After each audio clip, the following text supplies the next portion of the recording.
morning with the national anthem, followed up with a couple of pledges. So, JJ, if you'll go ahead and we'll start the national anthem.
And Lauren Brinson will lead us in the pledge to the American flag. I pledge allegiance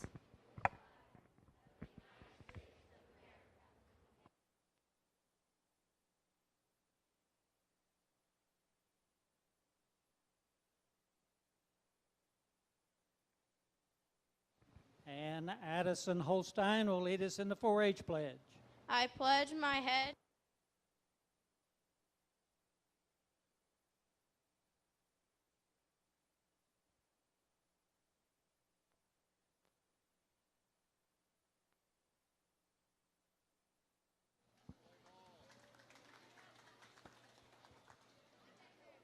We would like to take this time as we get ready to begin the show and pause for a moment of silence to remember the youth of our county that have had a positive impact in our lives as they touched, and we will forever be remembering them. Just a moment of silence, please.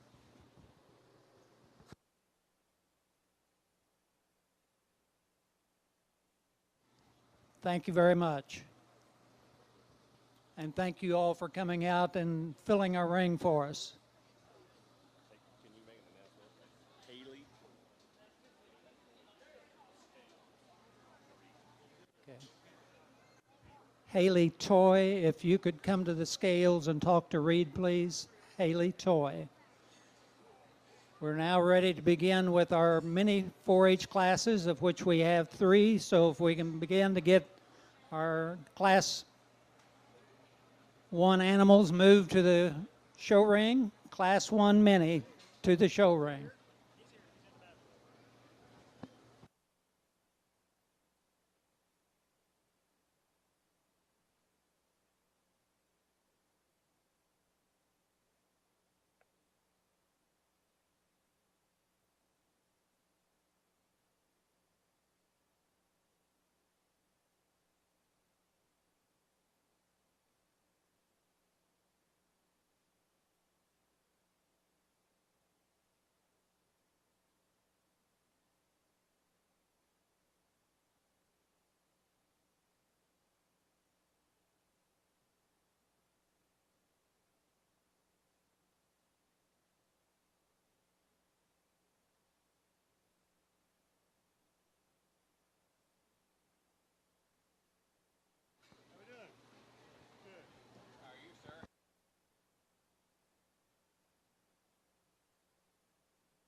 So let's go ahead and bring our Class 2 mini to the makeup area. Class 2 to the makeup area.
All right, so we'll take a moment here to introduce our judge. Our judge this evening is Kane Austin. He's originally from Mount Vernon, Illinois.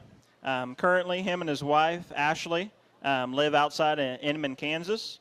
He's a livestock judging coach at Hutchinson Community College, and he helps operate Austin Family Show Pigs with his family there back home in Illinois. Kane attended Lincoln Land and then Kansas State University, where he was very competitive on the judging team and received his bachelor's in animal science there. He went on to the University of Kentucky, where he received his master's in community leadership development. He spent a significant time on the National Junior Swine Association Board of Directors throughout college. And Kane has judged hog shows of all levels, and he's actually judged in over 25 states. So we're fortunate to have him here tonight. So if you would, please welcome our judge, Kane Austin.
Well, good afternoon. Certainly a pleasure to be here, Washington, Indiana, Daviess County. I know Chance Berry, who introduced me there, was an old college roommate and good friend, and so even though I moved to Kansas about 3 years ago, he's been hounding me the last couple of years to try and get me back and judge, and worked out that I was back a little closer to home this past week, so we went ahead and made it work. So pleasure to be here, looking forward to it, and we definitely have a good set of minis out here in this first particular class. Let's give them all a big round of applause, if you would.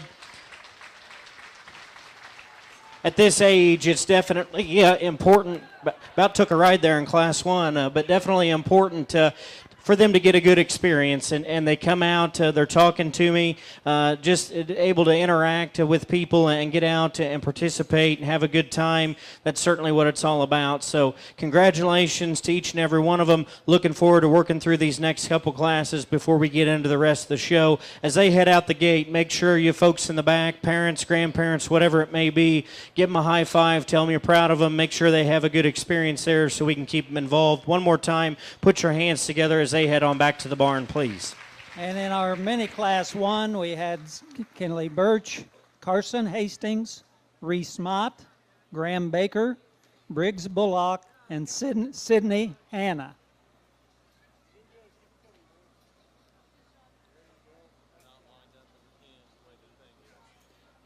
We're now ready for our Class 2, and if we could have mini Class 3 heading to the makeup area.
In our mini Class 2, we have Noah Stone Hall, Brock Arms, Bennett Brower, Reed Steiner, and Zane Smith.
And let's go ahead and have our Class 1 Berkshires to the makeup area. Class 1 to the makeup area.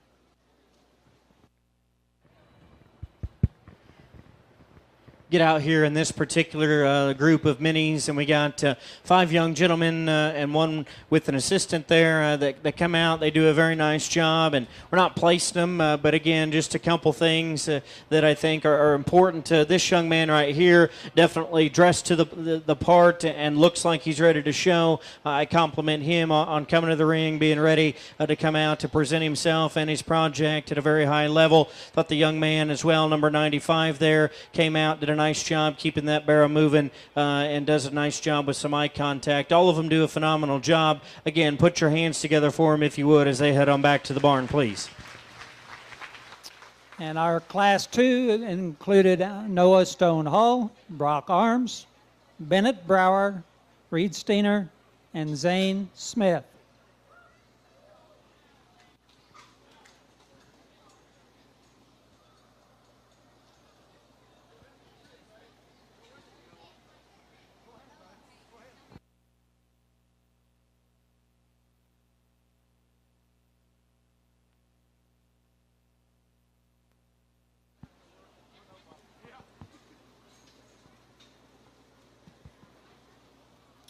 Coming in on Class 3 is Kendall O'Brien.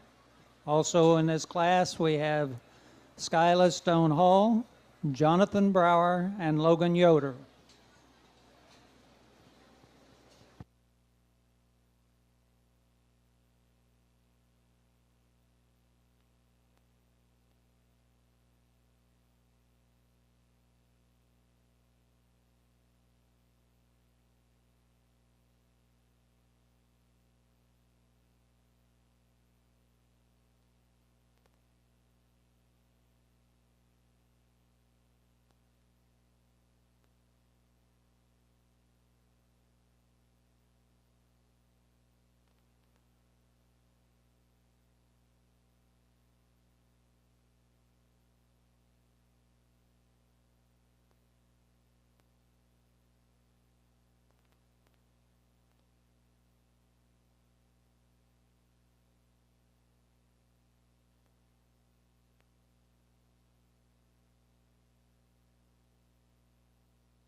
Again, really, really good group and maybe a smaller class, but certainly young people that come out and definitely, again, presentation of their pig and their self looks the part, and they've got a little more intensity probably. A couple of them, young man there in the blue shirt, very intense, comes out here, wants to get after it, wants to make sure he represents and shows his barrow to the best of his ability. Had a young man right there driving a Berkshire hog that does a really nice job keeping that barrow motoring, keeping that hog in front of me. This young lady right here with the red gilt, another one that comes out and probably, for the age that we're at, the experience level that we're at, they're ahead of the game in terms of being able to give me some different views and things of that nature. And then the young lady in the white definitely comes out, does a nice job keeping that gilt moving, got a smile on her face, having a lot of fun. Your county's in good hands and has a bright future, in my opinion, based off the quality and the depth of young people that we've had here in this first couple classes in this age group. Put your hands together for them one more time as they head on out. Very, very good group of young people to get the evening started. And in our mini Class 3, we have Skyla Stone Hall, Jonathan Brower, Logan Yoder, and Kendall O'Brien. And we have a guest with us this evening. I'm going to let her talk to you just a second. Hi everyone, I'm Sandy Nykum. I am your county's representative on the Indiana State Fair Board. Want to wish all the kids good luck tonight. It looks like you've done a great job with your animals. And the Indiana State Fair starts on the 29th, so we hope to see some of you up there. Thank you.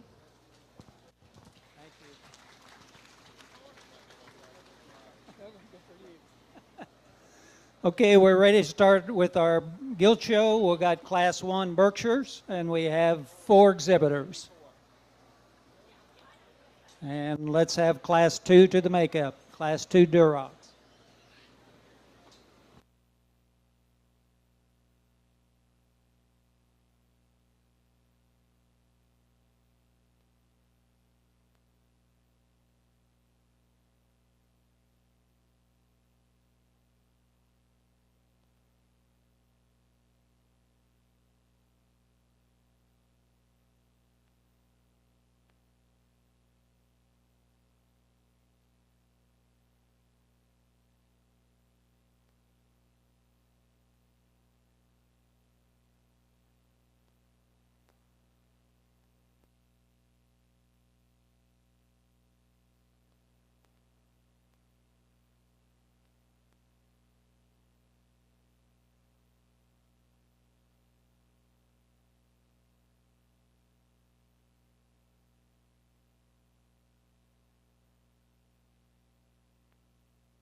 get into your breeding gilt classes, and I think as we get the Berkshire division started, have a nice place to start. And the young man, number 206, going away from me at the present moment, that particular gilt comes out and just hits you with a shot more quality in this particular lineup. You start her at the surface in terms of toe spread and foot size, and then from there, in terms of stoutness of structure, the center part of her body still reading maternal, and yet a gilt that from the profile can blend in proportion extremely well. I think there's a female that just kind of wins and wins easily in this particular drive. She's not perfect. She's probably starting to push just a shot more cover and condition over the edge of her loin and then down through the lower 1/3 of her rear flank and lower body. You know, we could clean her up just a little bit. I don't know if that gilt's just the most expansive thing we've ever seen in terms of skeletal width coming and going, but I still think things match in proportion. She's the place to start in this particular drive. The young lady here closer to me, that gilt probably is a little more honest in terms of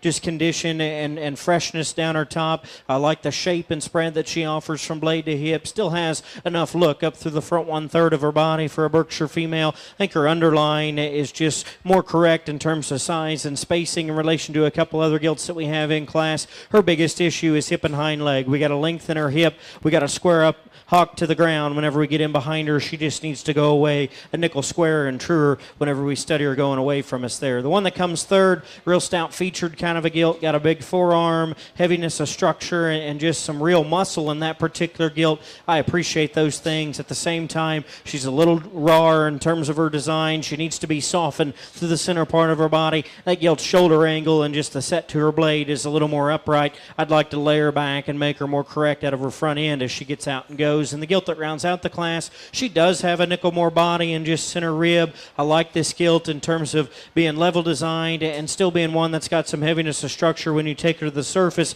Need to clean up her underline and just make her more refined. That particular gilt's the stylist in this particular drive that needs more just skeletal width coming and going with a notch fresher kind of a shape up high, but a nice type of gilt for that young man to round out the class. Let's put our hands together for him. Good class of Berkshires to begin.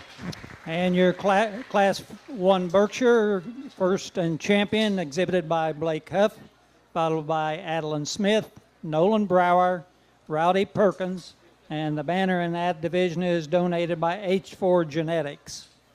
We're now ready for Class 2 Durocs, and there are 6 entries.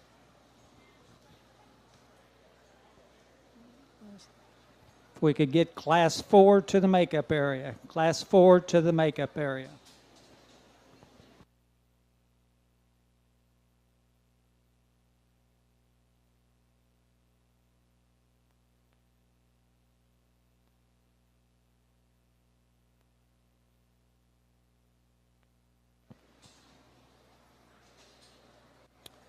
Assisting us with the ribbons and banners this evening is Emily Clinton. She is the daughter of Angela and Mark Clinton, is a member of the Kidding Around 4-H Club, recent graduate of Washington High School, and will be attending USI for Criminal Justice, and another outstanding 10-year member. Thank you, Emily.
good class of red gilts. And I think the top pair of hogs that we have that to be first and second, are very, very different in terms of each other and maybe don't match up quite as well as what you'd like them to. And at the same time, they're the pair that put together just a few more positives and a few more totals, and really maybe in terms of in this particular class with some other gilts that have some bigger issues, in my opinion, especially from a feet and leg standpoint. They're the pair that surface up in terms of being more fundamentally correct. The one that I like is a young man's gilt. I wish he would just get out and grab a gear, but that one's more my speed in terms of height, the shoulder, extension ahead of her blade, having a big forearm and a big foot, and looking like a brood sow, and yet in terms of keeping her hip and hind leg within herself, being square to the surface, she's the gilt that I think does it to the highest degree in this particular class. I read her to be the most feminine about her head and neck while still being very maternal and bold through the center part of her body,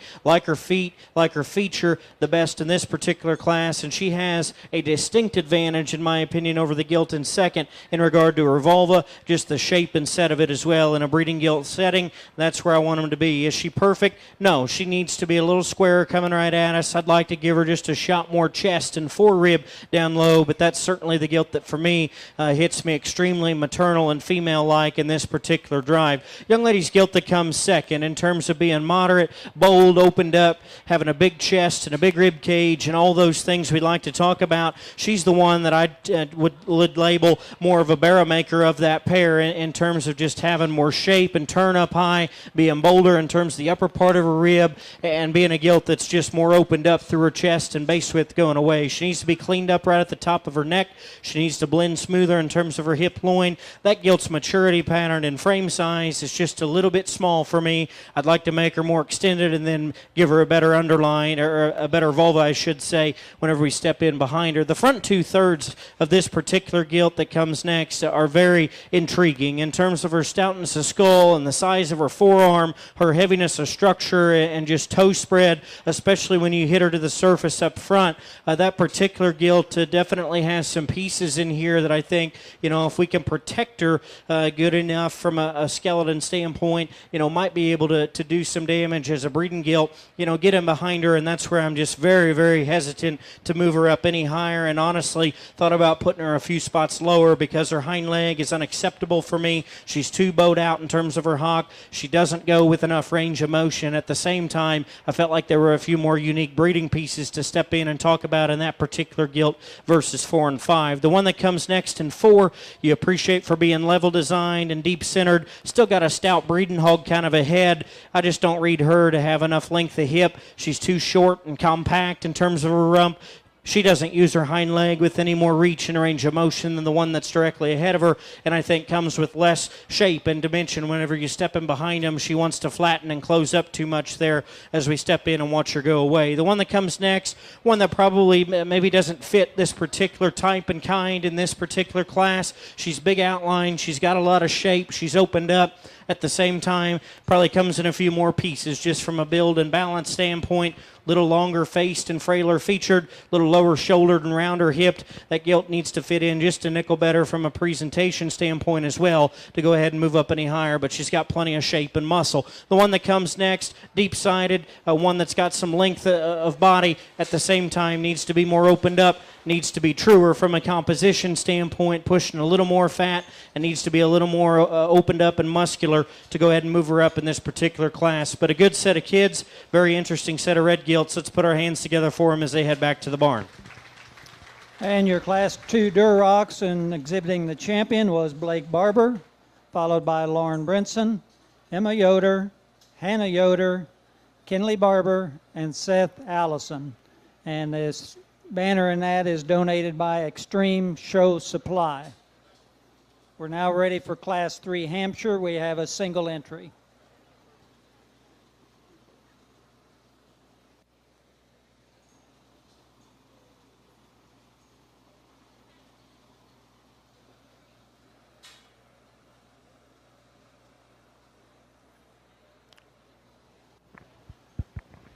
A single entry here in the Hampshire gilt drive, and certainly a gilt that you like in terms of just center rib and body. Comes at you opened up through her chest and bowled through the center part of her rib cage. I think a gilt that's got plenty of shape up high as well at this particular stage of the game. You know, in terms of her hind leg, again, not perfect. I'd like to square up just a shot as we get in behind her, and from the side, maybe got a little more crest and a little more throat in relation to where she needs to be at this stage of the game, but still a fundamentally correct gilt that's got a lot of dimension. Congratulations to this young lady, nice Hampshire female. And your Class 3 champion Hampshire, exhibited by Cadence Birch. And that banner is donated by Odin Locker. We're now ready for Class 4 Hereford. We have 2 entries. And if we could have Class 6 Yorks to the makeup area. Class 6 to the makeup.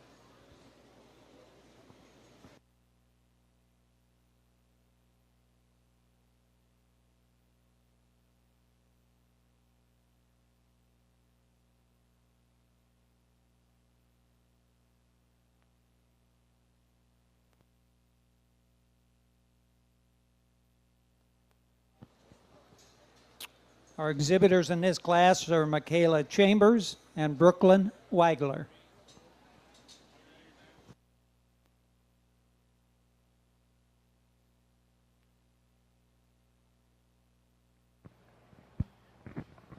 Pair of Hereford gilts, and again, you talk about the Hereford breed and kind of where it's came in the last 5 to 10 years. Certainly, there's been a lot of change, whether you think it's good or bad.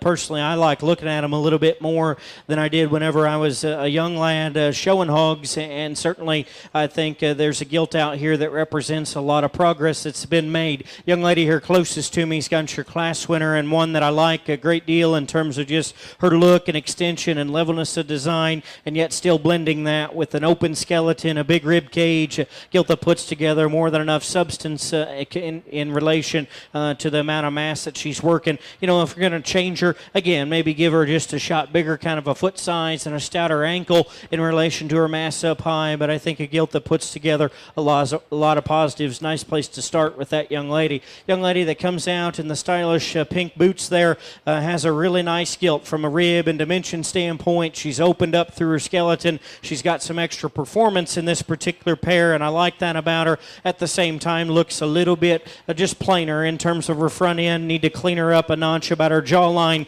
Could level her out in terms of her spine and out through her hip in relation to that winner, but a nice type of breeding gilt to go ahead and land second. Let's congratulate those 2 young ladies, if you would, please.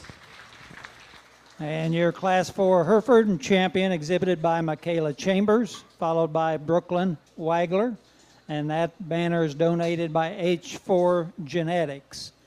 We're now ready for Class 5, which is our spots. We have 2 entries.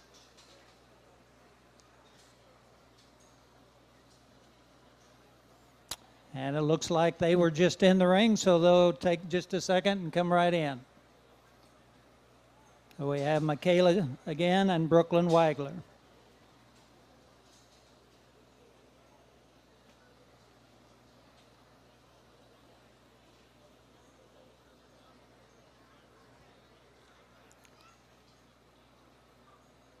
And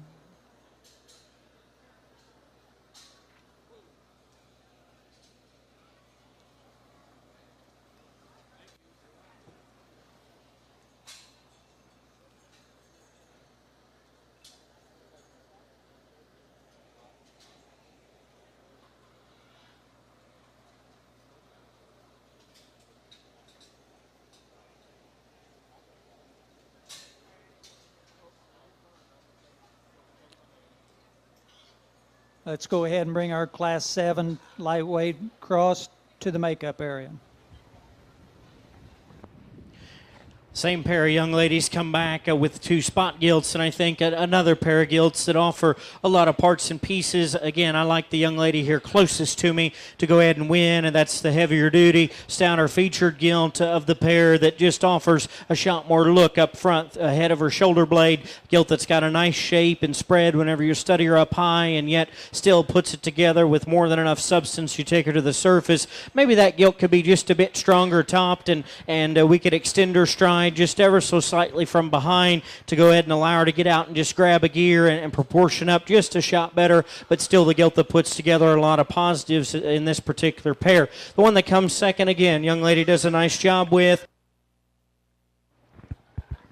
Young lady does a nice job with plenty of shape and dimension up high. Got a big forearm and she's stout featured. Probably just need to shove her back just a little bit in terms of the angle of her shoulder to allow her to get out of her front end and stay more comfortable out here in motion. Just gets a little more uncoordinated in terms of her stride, but a nice gilt from a power and substance standpoint. Again, young lady does a very nice job with her. Let's congratulate them, make some noise as they head on back to the barn. And your Class 5 spot, the champion exhibited by Michaela Chambers and a reserve by Brooklyn Wagler. And that banner is donated by Heffling Truck and Tractor. We're now ready for Class 6 Yorkshire. We have 4 entries.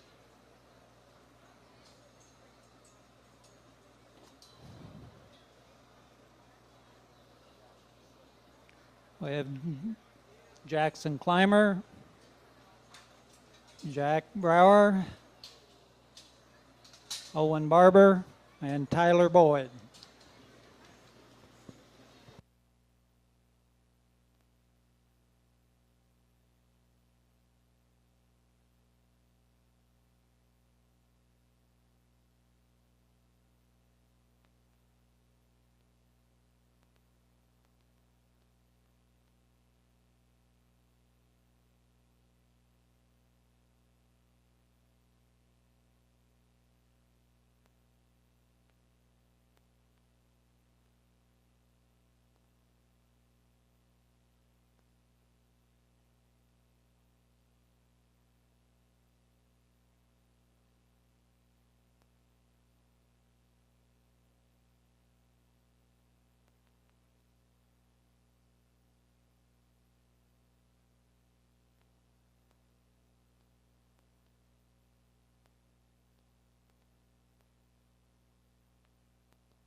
Get into this Yorkshire class here, and the young man here to my left at the moment is going to go ahead and win this particular drive. I like that gilt the best in terms of putting together some extra femininity and extension, and yet still puts together with more than enough stoutness and dimension. I'm not going to tell you that she's the most overwhelming in any particular area, but to me she's the one that proportions up the best, puts together the best blended traits in this particular drive, and has a high quality vulva and underline to represent what a Yorkshire female should, in my opinion. The gilt that comes second, and really the pair for me is second and third, and depending on which direction you want to go, I'll be the first to tell you the gilt that comes out here in 2, get behind her and watch her go away. I'm not big on that view in terms of where she sits her hock and how she uses her hind leg, but at the same time, from there forward, I think that gilt puts together just a few more totals in relation to the gilt that comes third. She's got more real shape. She's got more true heaviness of structures. You take her to the surface, you study her skull or forearm or toe spread, looks just a little more durable and a little more genuine. The one that comes third, she is level designed and deep centered. She's a gilt that as you step in behind her, sure, she is square about her hock. I'll stop short of just labeling her as the true skeletal upgrade, though, because she never really plants that hind leg and gets it back behind her tail root. She's still more limited in terms of range of motion than what I want her to be. And then coming and going, I don't read that gilt to be as genuine as what she ought to be in terms of just skeletal width. She wants to close too much through her knee and into her chest floor. She wants to close up too much going away, and she's pushing the most condition in this particular class. Just needs to be a nickel truer for my liking. Gilt that comes next, tall-shouldered, long, extended. You like those things about her. Still looks like she's got some growth and performance, and that's a good thing. She just needs to have a shot more true width and substance as we step in right behind her. She's the narrowest hipped. She's the most closed up to the base, and the gilt that just gets the flattest in terms of her rib shape. We need to just give that gilt more natural width and power all the way through. Put your hands together. Congratulate those young gentlemen, if you would, as they head on back. And your Class 6 Yorkshire champion exhibited by Tyler Boyd, followed by Jackson Clymer, Owen Barber, and Jackson Brower. And that banner is donated by Edward Jones, Tara Brower. We're now ready for Class 7 lightweight gilts. We've got 6 entries. We have Lauren Brinson, Grant Arms, Lane Peachy, Blaine Arms, Tyson Graber, and Shaylee Graber.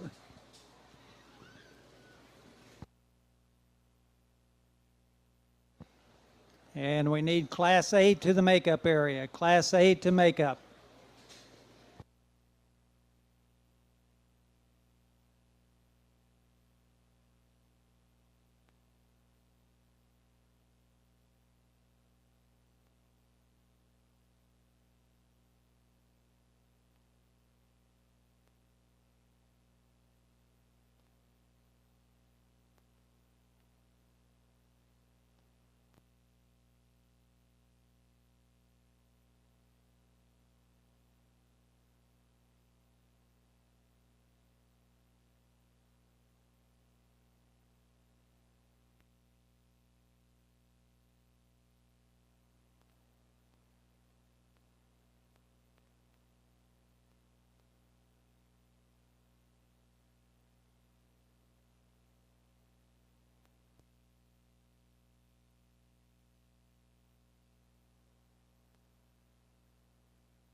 Logical place to start here. The young lady, number 51, going away from me, has your class winner, and I think does so rather handily in this particular drive. Just the moment she hits the ring in terms of just her mass and substance and power in this particular class is unrivaled, and yet at the same time puts it together with the best balance and proportion from the side in terms of levelness of design, bone work, and rib and dimension all matching and fitting together in relation to her frame size. If I could fix her, I'd like to to pick her up on her front pasterns. I'd like to square just ever so slightly as we step in and watch her go away. But I still think that gilt in terms of mass and substance and proportionality fits together extremely well. Very nice place to start.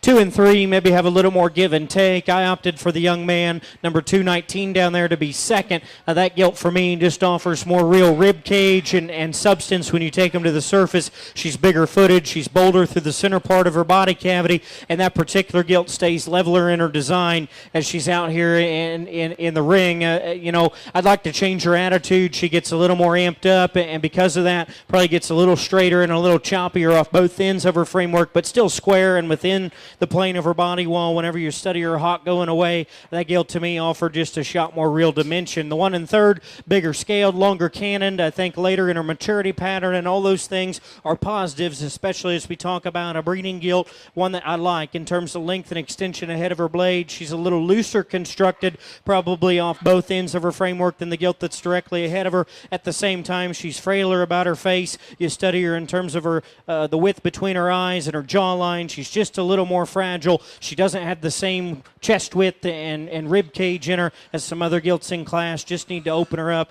give her more natural dimension all the way through. Got a gilt that comes out next in 4, long and extended, plenty of shape up high, still heavy structured. We got to change her in a few more places from a feet and leg standpoint. Need to square her up going away. Need to make that gilt more coordinated off either end of her skeleton. The one that comes out next here, one that's maybe lacking just a little bit from a growth and weight day of age standpoint. I like the length and extension. I like the shape up high. She's got to be softer centered. She's got to be just more natural in terms of her rib shape to go ahead and move up any higher. And then the gilt that comes out next, obviously fighting some issues there in terms of joint work and just comfort level. Need to clean her up in terms of the fluid on her hawk and just allow her to get out here and be looser and more flexible. A gilt that's got some center body. Young man does a nice job with her. Again, just got too many issues there from a skeleton standpoint. Let's put our hands together for them. Congratulate those kiddos as they head on back to the barn, please. And from your Class 7, your champion lightweight, exhibited by Lauren Brinson, followed by Tyson Graber, Shaylee Graber, Blaine Arms, Grant Arms, and Lane Peachy. We're now ready for Class 8 medium weight crossbred gilts. We have 4 entries. And we need Class 9 to the makeup area. Class 9 to the makeup area.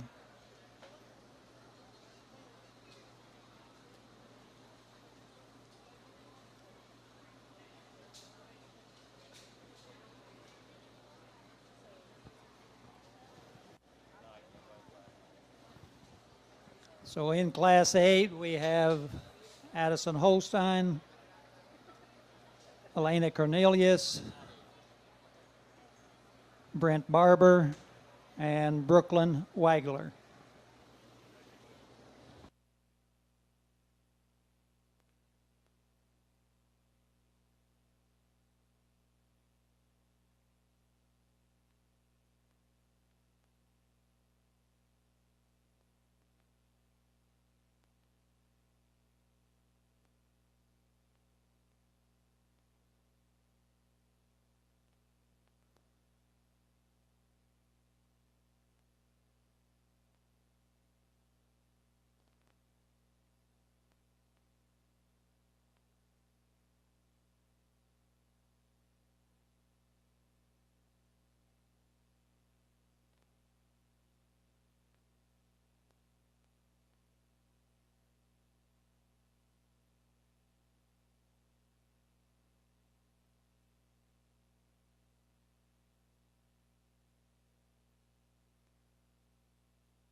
get into this middleweight division. I think they said we got 4 classes here, and I think a nice way to get this division started with a pair of them that surface. And I wish we could take parts and pieces of these two and put them together, come up with a more ideal class winner. But as it is, there's still a pair of gilts that have a lot of good to them. Personal preference, I like the young lady 166 with the black-headed gilt to go ahead and win this particular drive. That gilt, as we study him truly to the surface, I think is more correct in terms of how those feet hit the chips and how that gilt uses her hip and hind leg and keeps it square within the plane of her body wall. I like that gilt in terms of having a shot more natural rib shape. Whenever you study them right out of the top side of their blade, that gilt's bolder and softer and more expansive from that regard, and then still puts it together with enough proportionality from the side. I'd like to change the shape of her head. She needs a more feminine, maternal look to her front 1/3 and just needs to be a shot more laid back in terms of the slope of her shoulder blade. At the same time, that's the gilt that from there back puts together more good for me. The gilt that comes second, young lady in the purple, does a really nice job getting her gilt drove and presented to a very high level out here. I commend her and compliment her for that because it's fun to see them come out and not have to go hunting for them. It's nice whenever showmanship is taken out of the equation. The young people bring the hogs to you. She does a very nice job from that standpoint. I like the shape and spread and turn that she offers up high. I like that gilt in terms of having a nickel more length and extension ahead of her shoulder in relation to that class winner. Step in behind her. She wants to push out too far for me in terms of where her hock sits. She rolls her weight to the outside of her hoof wall and just needs to be more secure from behind. Coming right at me, that gilt needs to be squared up at her knees. She wants to close up just a shot more than what I'm willing to tolerate, but that's a very nice pair of gilts to be first and second in this particular class. The young lady that comes out next in third, kind of a meat and potatoes kind of a hog, if you will. There's nothing necessarily wrong with her.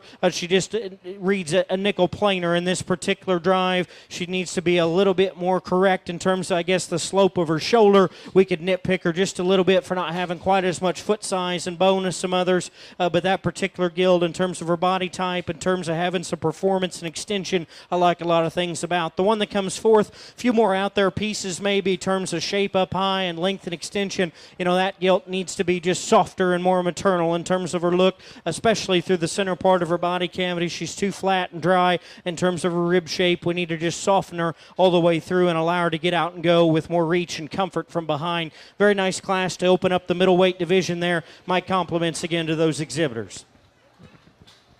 And from our Class 8, first place exhibited by Elena Cornelius, followed by Addison Holstein, Brooklyn Wagler, and Brent Barber. We're now ready for Class 9, medium weight crossbred gilts. We have K.O. Baker, Michaela Chambers, Brent Barber, and Addison Holstein.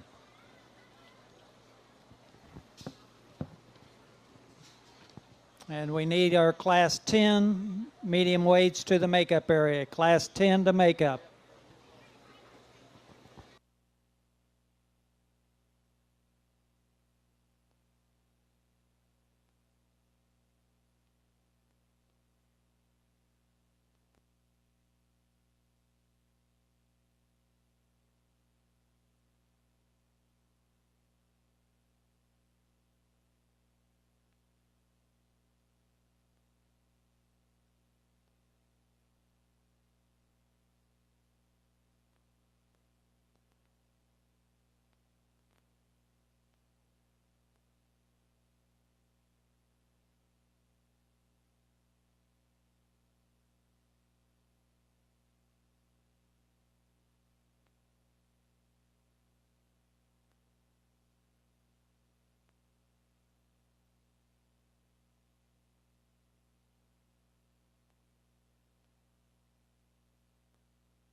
Again, a similar story amongst this pair is what we just said in the last class in terms of maybe like to take pieces of both of them and blend them to make a more ideal class winner. At the same time, I do think that both of these have some very unique traits that come to the table, and certainly depending on where you want to place your priorities, I wouldn't argue with you too much. I'm going to start with the predominantly white gilt here that the young lady brings us, and one that I think from her hip forward puts together a tremendous amount of good. That gilt comes out of the gate in terms of being bold and opened up, expansive through the center part of her cavity, and yet still having enough substance as you take them to the surface. Does that to a very high level.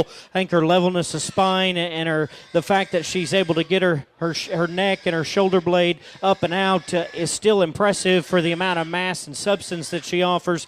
Get in behind her, and that's where she needs to be modified. She needs to be squared up from her hock to the ground, but I actually think that her range of motion, she's still able to go north and south just a shot better than the gilt that comes second, and that's ultimately what breaks that pair is just her ability to get out and still motor with enough comfort level. Obviously need to square her, and she's probably more than enough in terms of just power for me, but at the same time puts together the most totals in my opinion.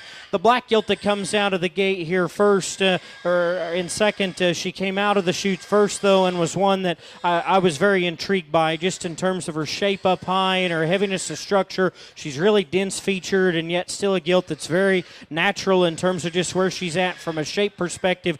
Obviously has an attitude that only a mother could love, and yet at the same time she's too upright in terms of her shoulder angles. She's too straight from hock to ground. She needs to be loosened up and just go out here with more comfort. If we do that, we might talk about using that gilt to win this particular drive. This young man that comes out next here in third, again, very similar in terms of a gilt that we had in the class before. I don't know that there's anything just necessarily fundamentally wrong with this particular gilt. She just doesn't come with the extras that we're after in a show ring setting. She needs to be just a shot more opened up down low. She could use a fresher shape up high and just be a notch stouter at the surface, but that gilt's level in her design. She's loose enough in her structure. She's good enough in her body type. I think just a very solid, fundamentally correct gilt to go ahead and land third. One that comes out fourth in terms of chest width and shape and dimension has more than the gilt that's directly ahead of her. I'm guessing as a baby pig probably brought some money because there's some pieces there that you can definitely appreciate. We're just too far gone in terms of where that hock sits from behind. We got to square her up, make her more correct and more coordinated from a breeding gilt standpoint to go ahead and tolerate her any higher in this particular drive. Good class. Let's compliment and congratulate those exhibitors with a big round of applause, please. Your Class 9 medium weights, first place exhibited by Addison Holstein, followed by Cale Baker, Brent Barber, and Michaela Chambers. We're now ready for Class 10 medium weights. We have 4 entries.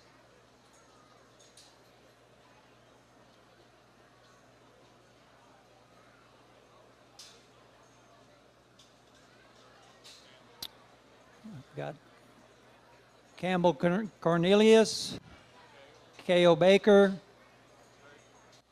Drake Mott, and Owen Barber. And we need Class 11 medium to the makeup. Class 11 to the makeup.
get into this particular class, and I think the top 3 gilts have a lot of give and take. There's parts of each of them that maybe you can get on and say, okay, if that's where you absolutely want to place your priorities and where you want to hang your hat, you can justify any of the trio. I guess the one that for me does the best job of blending the other 2 together, and although she's not perfect in an area or 2, is still the gilt that I find the least amount of holes in. Young man's gilt here closer to me is going to go ahead and win this particular drive. In terms of putting together a notch more rib and body dimension and just substance, does that like the gilt that's directly behind her, and yet still puts it together with the nickel bigger outline and longer, more extended kind of a package like the gilt that we have in third. The one that for me just blends those 2 to the highest level, and still her class advantage for me is just looking like a brood sow from the side, the shape of her rib, being honest, or more honest I should say, in terms of condition than another gilt that we have. Ideally we'd square up at her hock, but I still think range of motion, she's got the ability to run north and south and stay comfortable enough. Gilt that comes next, the solid black gilt here, one that's very dense and stout. You like her feature, you like her skull and her forearm and her foot size. When you get down to the surface, that particular gilt's a nickel shorter in terms of her body length, and probably because of that, you can get to the side and maybe just even label her as a nickel more proportionate in terms of her look. I still like the fact that she's level and her tail root sits up high on the top of her hip. I like that gilt in terms of her substance and her squareness at her hind leg going away. She needs more real shape and muscle. She needs to be toned back a little bit in terms of condition and just lengthen her out through her front 1/3 to allow her to look more like a female. The gilt that comes next, the calico, for me is interesting and probably is one, I don't necessarily like this term, but she's either first or third because she's very different in terms of her frame size, in terms of her height and extension, and a gilt that's still got a lot of shape down her top and out through her hip. If we could square and coordinate that gilt up any more in terms of hip hock to ground and her rear skeleton, I'd be fine with going ahead and pulling the trigger to use this one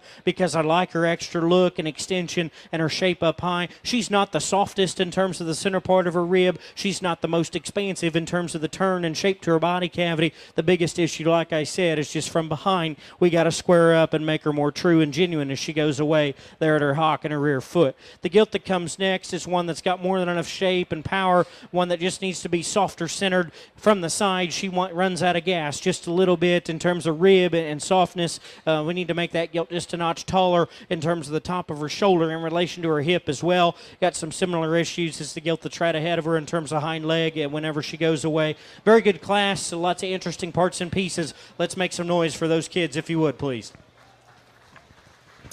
And your Class 10 medium weight, first place exhibited by Cale Baker, followed by Campbell Cornelius, Owen Barber, and Drake Mott. We're now ready for Class 11 medium weight, and we have 4 entries in that class.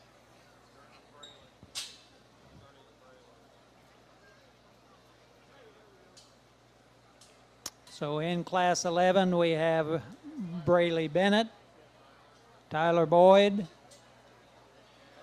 Cash Cornelius, and Hayden Baker.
last class here in the middleweights, and again, maybe the toughest class we've had, just because all four gilts offer a lot of pieces that you can get in and discuss and appreciate. At the same time, each of them have a place or two that you'd like to tweak them. I like the young man here closest to me with the off-belted gilt to go ahead and win this particular drive. To me, that's the one that puts together enough shape and spread up high, heaviness of structure to the surface, and still keeps her square, keeps her hock square enough from behind in terms of being able to get out and motor. She's not perfect. Again, I'd like to pick her up in terms of her front feet. I'd like to lay that gilt back just a little bit in terms of the angle of her shoulder blade and just allow her to be more comfortable out of her front end. But I thought rear leg travel and posture was the most correct in this particular drive, and still put it together with more than enough shape and dimension. Young man's gilt in two. Boy, from her hip forward, that is one that I think we could get out here and really get all over in a hurry, because that is an opened up, big chested, big bladed kind of a gilt that's big in terms of her rib cage. She's got a huge top and hip laid into her. Maybe not the freshest that we've seen all night in terms of shape up high, but there's more than enough power and spread and muscle in that particular gilt. Got big stout ears and a big stout skull.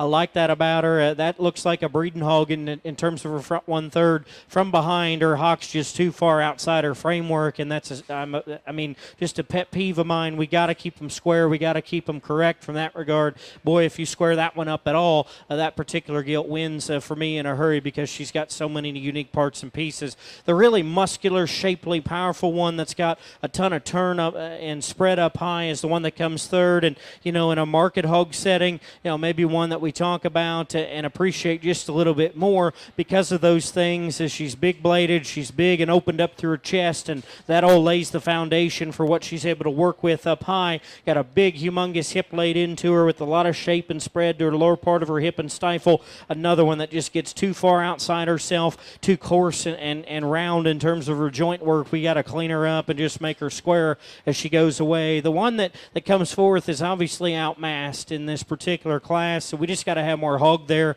in terms of width of chest and rib cage. I really like some things about this gilt. She's the tallest shouldered, longest, most extended gilt that we have in class, and honestly, in terms of reach off both ends of her skeleton, probably is the one that does that to the highest level. I'm not going to get in and call her hind leg perfect. She's still a little bit out there in terms of where she'll set her hock and just where she sits her weight to the surface on the outside of her hoof wall. I could still square her up, and probably whenever she's the narrowest constructed to begin with, that's not necessarily a good thing whenever we're still talking about needing to square her up. But in terms of reach and comfort, I like her. She's extended, she's youthful. We just got to make that gilt bolder and more expansive through the center part of her rib cage. Good class, nice way to finish up that division. Let's give them a round of applause, if you would, please. And your Class 11 medium weight, first place exhibited by Tyler Boyd, followed by Hayden Baker, Cash Cornelius, and Brayley Bennett.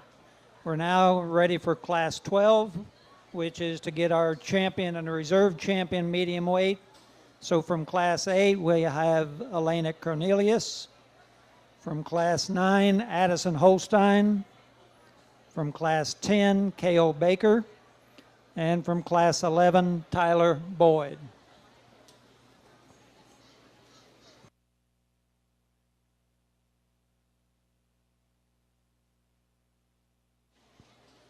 And the banner for this division is donated by Daviess County Farm Bureau.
Well, an interesting division to put together, and these four that we have that come back, again, maybe don't all look alike, and I'll be the first to tell you, as we mentioned, in each of those classes, there's a piece of each and every one of them that could be better just to make them more ideal. With that said, trying to be positive evaluator first, I think that there is still a lot of good in these hogs, and so for that, I compliment the young people for bringing a set that definitely have some challenge and some things to sort through, but still a set of hogs that by and large have a tremendous amount of quality.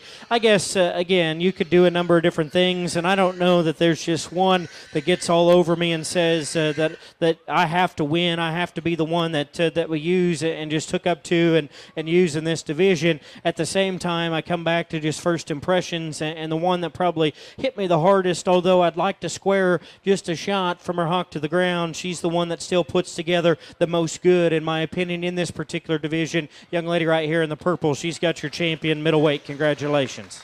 So your champion medium weight comes from Class 9, exhibited by Addison Holstein. And if K.O. Baker, if we could get your reserve into the ring, please.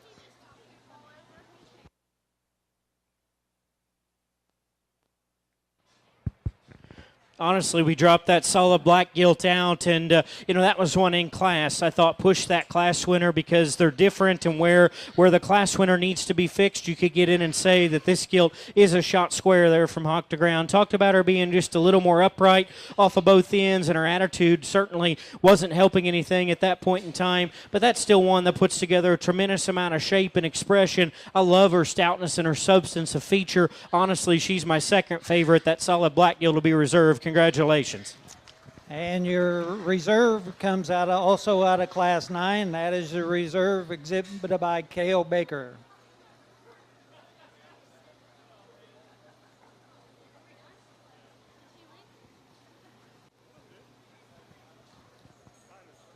And for those of you that are in Class 13, I've been a little slow getting you called, so if you're not in the makeup area, please come to the makeup area for Class 13.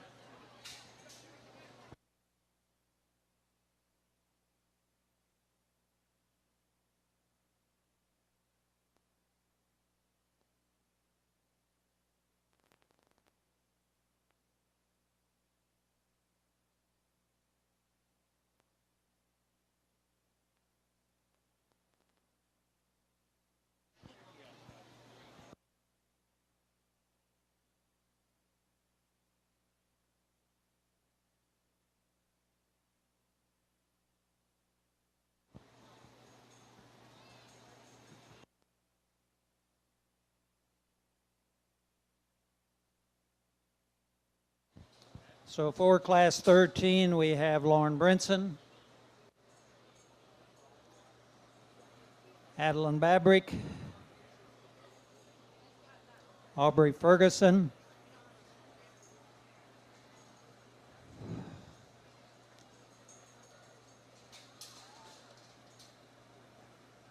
Landon Arms, Sawyer Baker, and Evan Clausen.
Just the one class of heavies here, and still within this group, I think quite a bit of spread from a weight standpoint, maturity standpoint. I'm going to be honest, though, when they come out and they hit you, and you just know, there's one that just comes out, hits me with a world of quality in terms of heaviness of structure with the skeleton.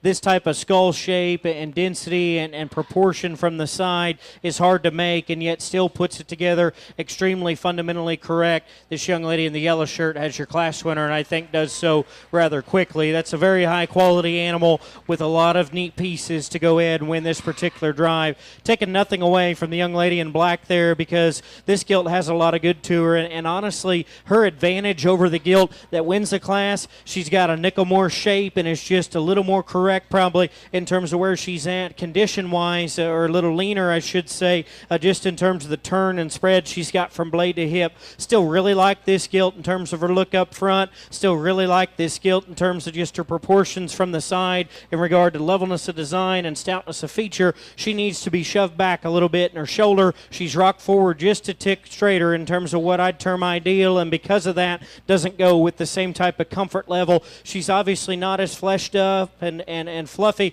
as the one that wins the class. I'm actually okay with those things with that going away. I just need to see a shot more base width underneath to go ahead and think about switching that pair, but that's still the one that comes next, and I think does so rather handily to go ahead and land second. The gilt that comes third, big-legged and long-necked, I think interesting pieces that definitely come out and make you think. She's still really bold in terms of the center part of her rib. I like this gilt in terms of her levelness of design. She's just a little bit weaker in terms of her front foot and her front pastern. We need to strengthen her up in that regard. From behind, that's where I have the most reservation with her. She's just too far out in terms of where she sets her hock. She rolls her weight to the outside of her hoof wall, and in a class with two ahead of her that are that good, we can't go ahead and tolerate those things and work her any higher. That's still a gilt with a lot of unique pieces, just needs to put it all together a shot better. Hog that comes next, just another one that in terms of being basic and fundamentally correct, I don't think gets you in trouble. I like the center rib. I like the substance and turn that gilt has down her top and out through her hip.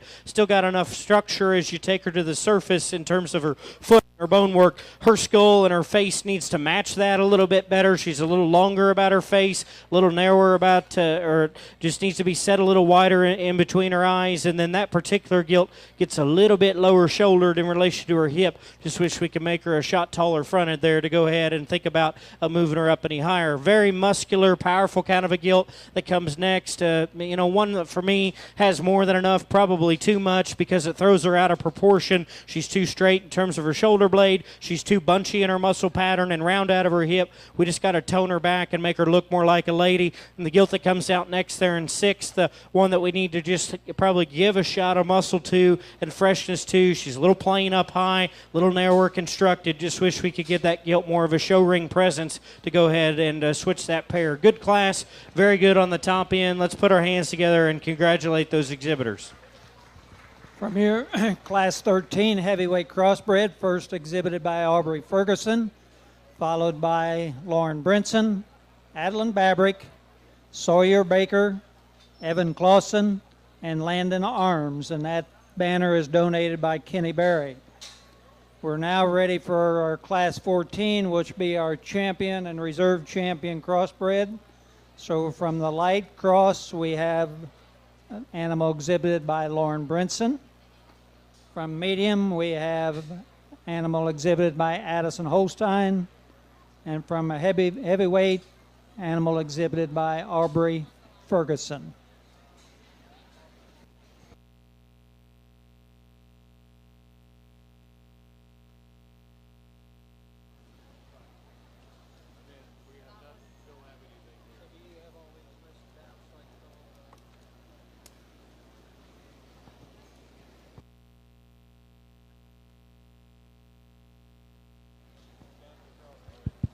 You get out here for your champion Crossbred gilt, and obviously 3 division winners that represent their weights, I think, very well.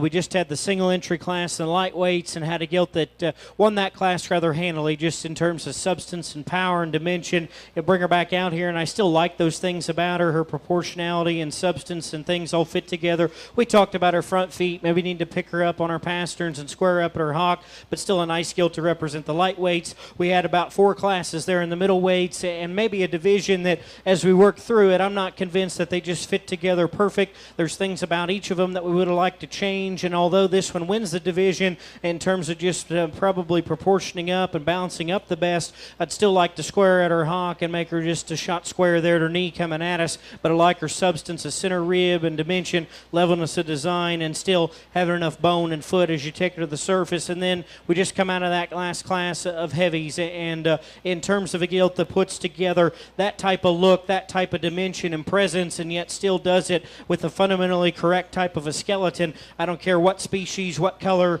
what you're making, that's just good livestock, and that's the one that puts together the most unique parts and pieces on the most fundamentally correct base. She's the gilt that wins, and does so rather handily for me. The young lady in the yellow with the heavyweight has your champion. And your champion Crossbred is exhibited by Aubrey Ferguson, and we need the animal of Lauren Brinson from class 13.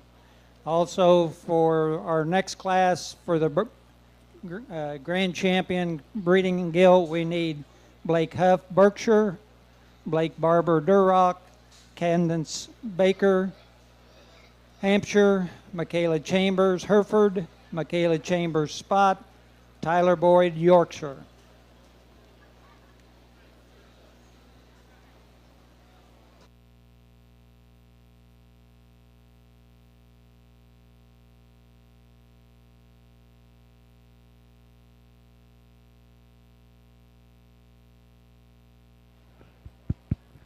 Drop out that reserve heavy, and we talked about her just a second ago as well in terms of shape and spread and dimension. Was still having enough look up front. Really like those things about her. Like how honest that gilt is in regard to condition at this stage of the game. Don't need to shove her back in her shoulder just a little bit to allow her to get out of her front end. See her just squared up in terms of giving her a shot more base as we step in and watch her go away. For me, I guess the one that comes next, and again, there's things about each of them you could modify. We talked about this gilt in terms of front pastern strength, but I love her stoutness. I love her levelness of design. She's so opened up and square coming and going, and yet at the same time, I think puts together some farther reaching pieces as you talk about breeding value. This young lady with her lightweight, she's going to have reserve. Congratulations. And your reserve Crossbred comes from the lightweight division, exhibited by Lauren Brinson.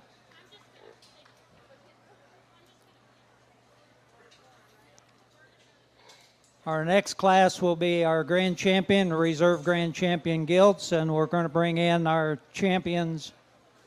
And if you have a reserve, please be at the ready if you are called.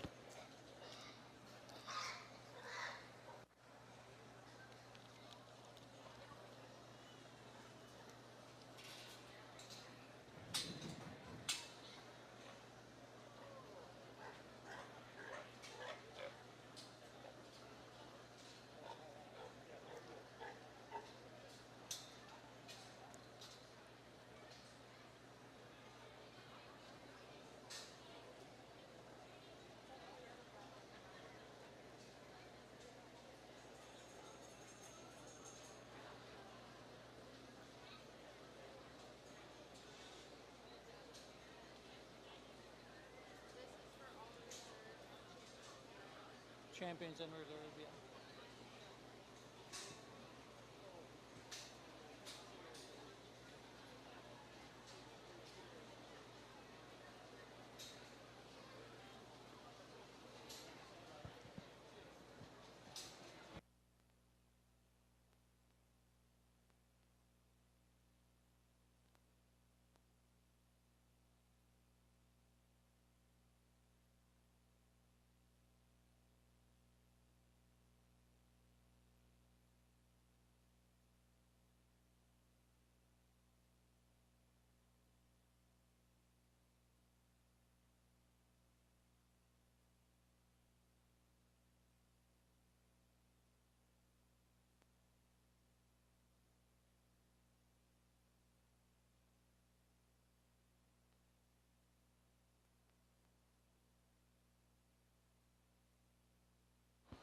We still need the hamp to the makeup area as quickly as possible.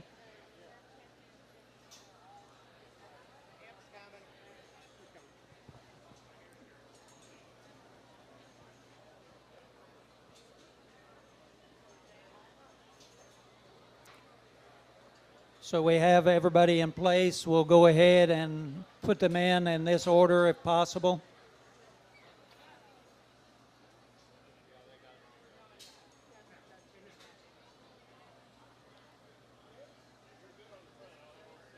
So in our Berkshire, exhibited by Blake Huff.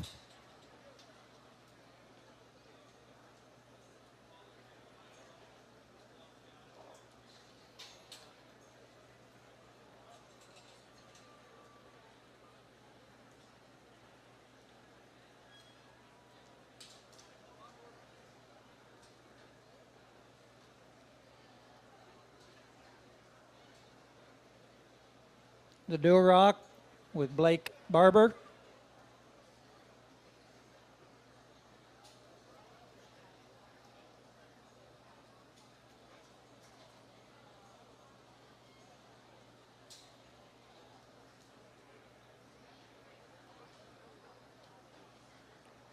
The Hampshire with Candace Birch.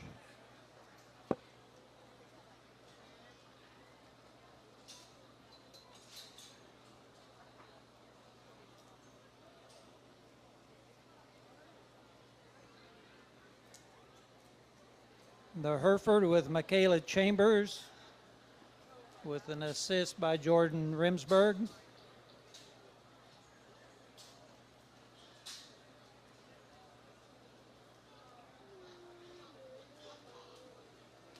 The Spot with Michaela Chambers.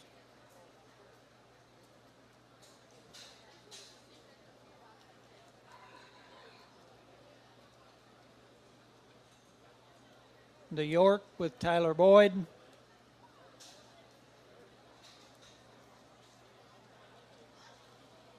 And the Crossbred with Aubrey Ferguson. The Grand Champion Gilt banner is given by German American Bank, and a chair is also donated by Holstein Grain. The Reserve Grand Champion banner is donated by John and Jody Berry.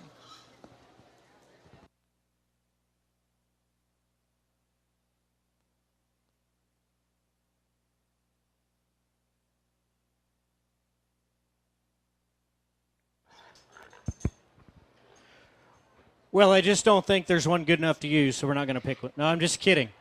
Very high quality set of gilts to get out here and sort. I'm actually very, very pleased with each of these breeds, more so than the quality of gilts. The quality of young people's been very, very good. Put your hands together for each and every one of these young people that we have out here.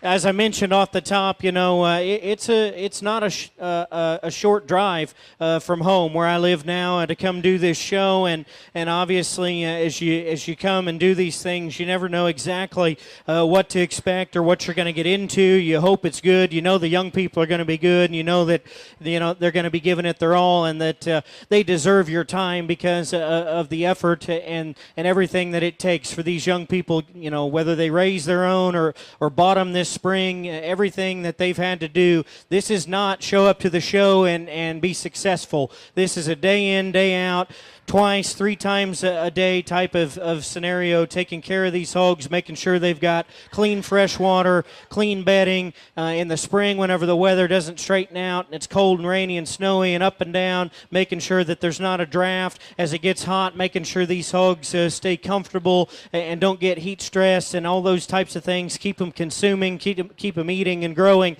These young people have put the time and effort in. They need to be commended for their hard work. And as I came, to the show this afternoon, you always hope that you can find the hogs that stick in your mind, and there is one that just absolutely is a load in terms of mass and substance and power, and yet still puts it together with an incredible look, a feet and leg and running gear that won't quit. This is a very, very high quality breeding gilt to be sitting in Washington, Indiana tonight. Help me congratulate this young lady. She's got your champion. And your grand champion gilt comes from the Crossbred division, exhibited by Aubrey Ferguson. And if Lauren, we could get your reserve champion in.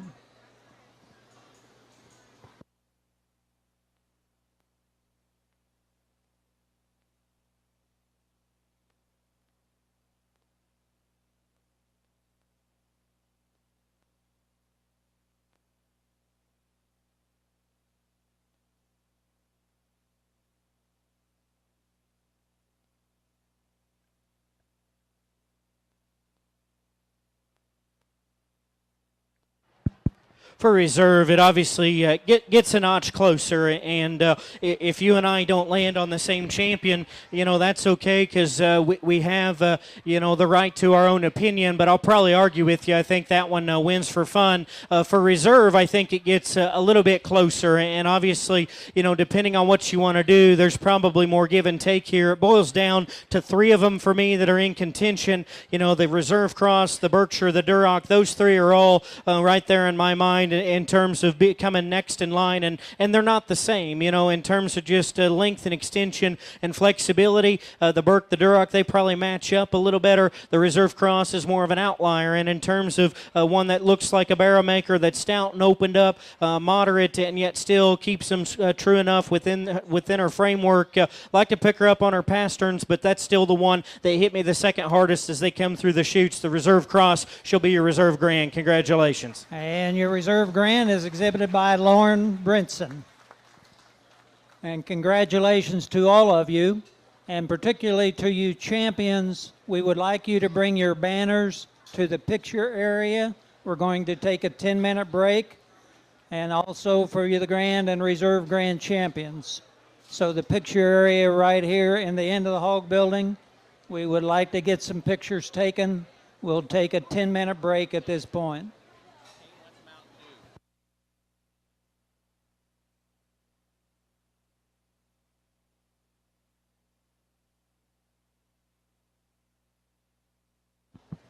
The concession stand, of course, continues to be open, has a variety of items available, including ice cream. The junior leaders have a lemonade shake-up stand along with popcorn and other soft drinks over on the southwest corner of the arena.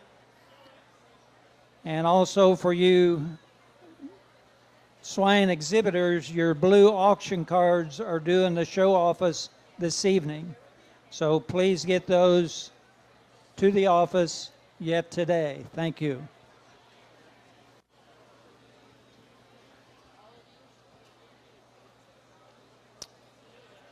There will be an adult showmanship fundraiser Friday after the round robin, sponsored by the Daviess County 4-H Junior Leaders. This raises money for the junior leaders and scholarships for Daviess County 4-H high school seniors, and adults can enter for $10, or you can enter someone else for $10. To get out the first time, it costs $20 or $30 the second time. So if you have questions about the adult showmanship fundraiser, see either Lauren Brinson or Addison Holstein.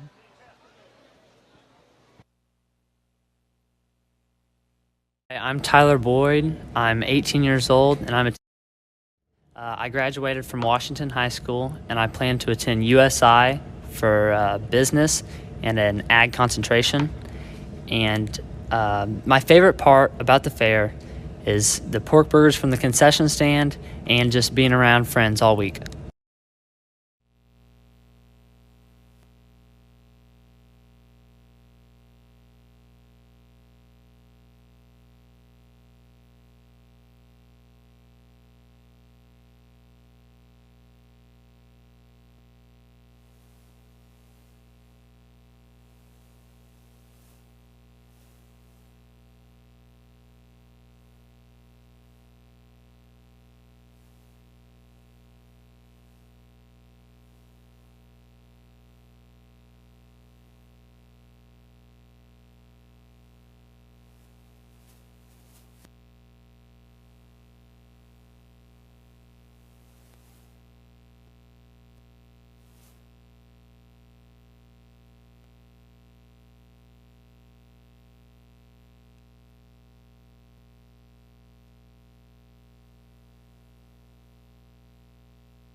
I graduated from North Daviess High School. I am 18 years old. My future plans include attending Purdue to study animal science with a pre-vet concentration. My favorite memory from 4-H was getting to attend 4-H Roundup for 2 years whenever I was a 6th and 7th grader. I really enjoyed being able to explore Purdue's campus and attending the animal sessions that they had for us.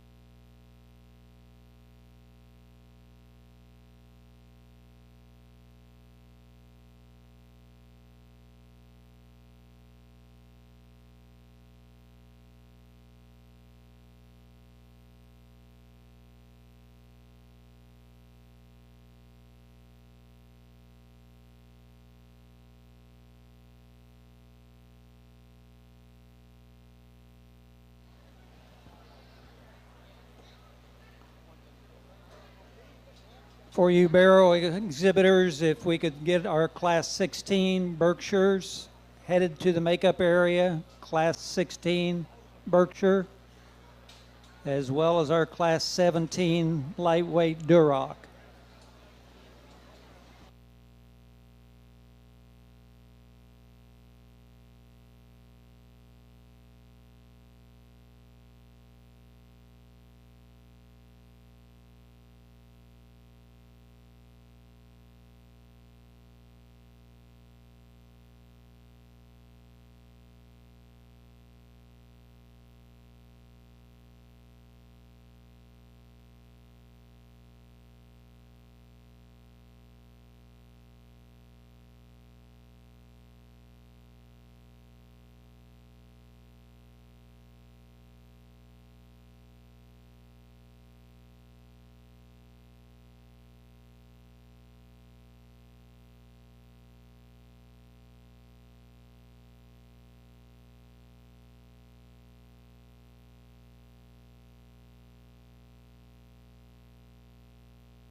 Tara Brower, can you come to the arena, please?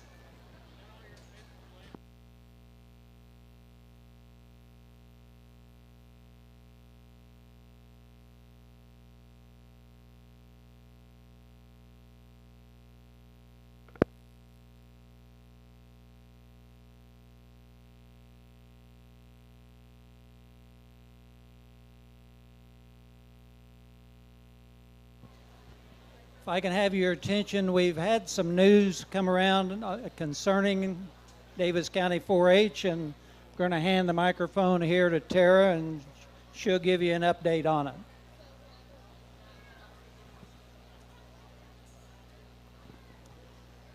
If you haven't heard the announcements during this show, we are going to do the 4-H to table dinner again this year. It'll be October 2nd, so Sunday, October 2nd. Same as what we did, it'll be 3 years ago in October when we did it out here in the Mega Barn, when we completed this Mega Barn. It's a fundraiser for the building projects, so get your tickets early. We will sell out of them. We sold about 500 3 years ago and had a wonderful silent auction and entertainment. It's all put on by the 4-Hers. They will serve you dinner. A lot of the 4-H moms have gone together to help organize and put this event on, and the 4-Hers will actually be your entertainment, be your servers, and earn some money to go towards our building projects. Tickets are for sale over here at the Junior Leaders Stand. And then the second announcement that I would like to make is there have been a lot of improvements that have gone on at these 4-H grounds in the last 3 years. Over $600,000 has been poured into the bleachers you're sitting on, building the mega barn. We had 4 major community sponsors that just came together to do that. The hog barn was new last year. It was leveled and raised in its place, newer and better.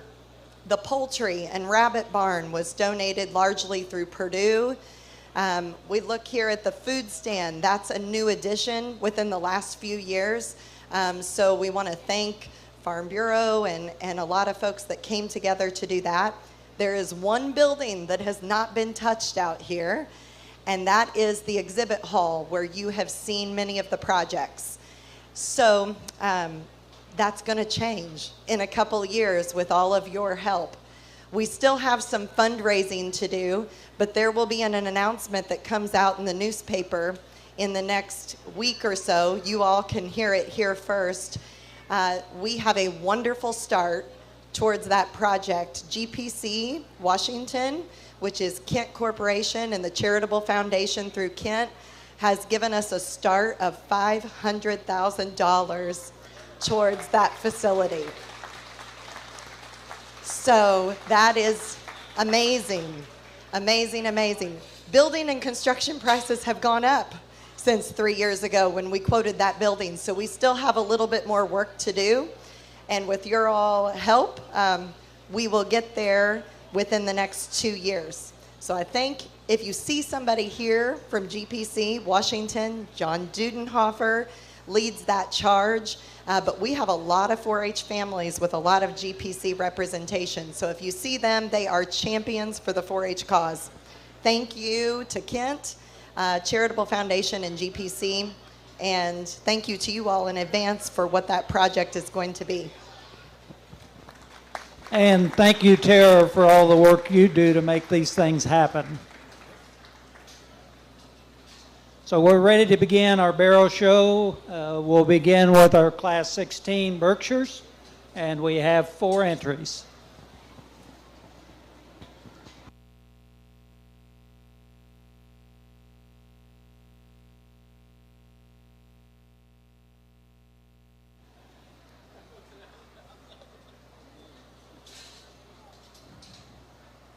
So in this class, we have Hannah Yoder, Adeline Smith, Kinley Barber, and Blake Huff. Assisting us with ribbons for this division, we have Jocelyn Helms. She is the daughter of Chuck and Lana Helms, a member of the Vikings 4-H Club, a recent Bar Reeve High School graduate, and plans to attend USI to major in biology and pre-dentistry. Another outstanding 10-year 4-H member. Please welcome her.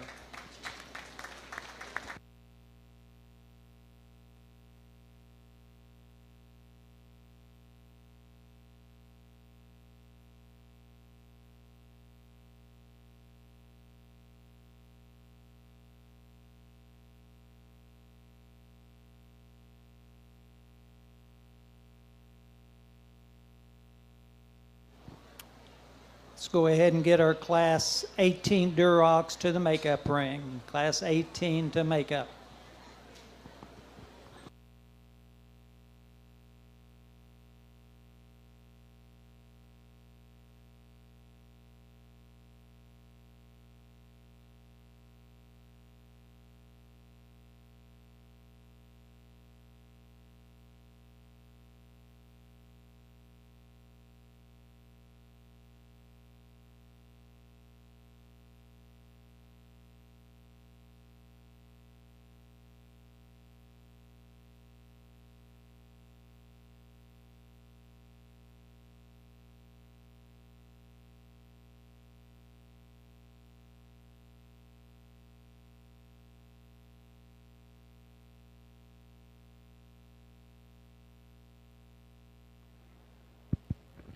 think a very nice pair of Berkshire Barrows to start your Market Hog show. And, you know, they have some give and take and some trade-off that I think make them an interesting pair to get in and evaluate.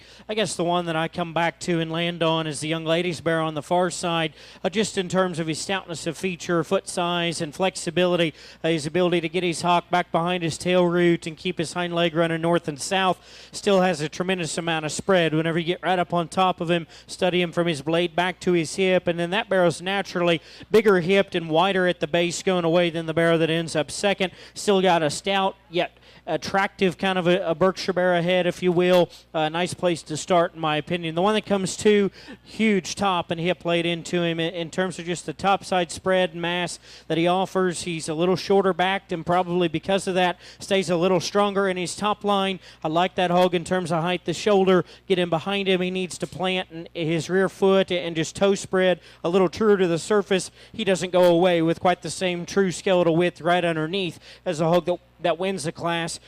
Certainly a good pair there to be first and second. The one that comes next, plenty of shape up high, a muscular kind of a barrow that has a big forearm and some true heaviness of structure. I think he still gets out and takes a long enough stride off of both ends. He needs to be square coming and going. He needs to be more genuine there at his knee. He needs to be more coordinated just in terms of his rear foot and pastern where it hits the surface. Doesn't have quite the same show ring look as some of the others ahead of him in this particular drive. One that rounds out the group, muscular, high cut ability, big outline kind of a hog, a little paler skinned, a little higher spine. Those things take away from his balance out here. He needs a shot more foot size and true heaviness of structure to make him more durable in his look. A good class as we get the Market Hog show rolling here. Let's congratulate those exhibitors, please. And your champion Berkshire is exhibited by Hannah Yoder, followed by Blake Huff, Adeline Smith, and Kinley Barber. And that banner is donated by the Odin Locker. We're now ready for Class 17, extra lightweight Duroc. We have a single entry.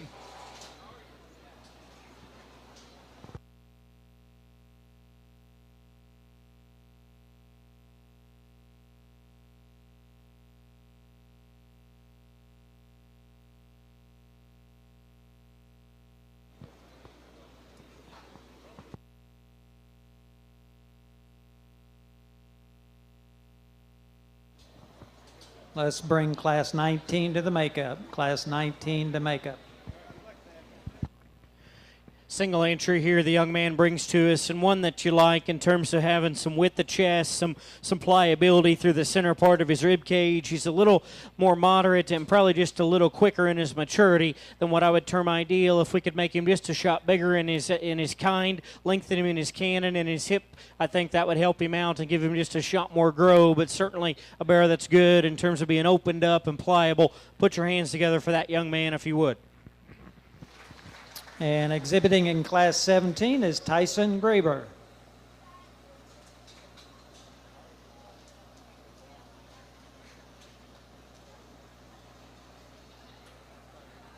Our Class 18 exhibitors include Jonathan Dosher, Daviess Schwartzentruber, Lauren Brinson, Blake Boyd, and Taylor Ferguson.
real interesting trio of red barrows here to get in and sort.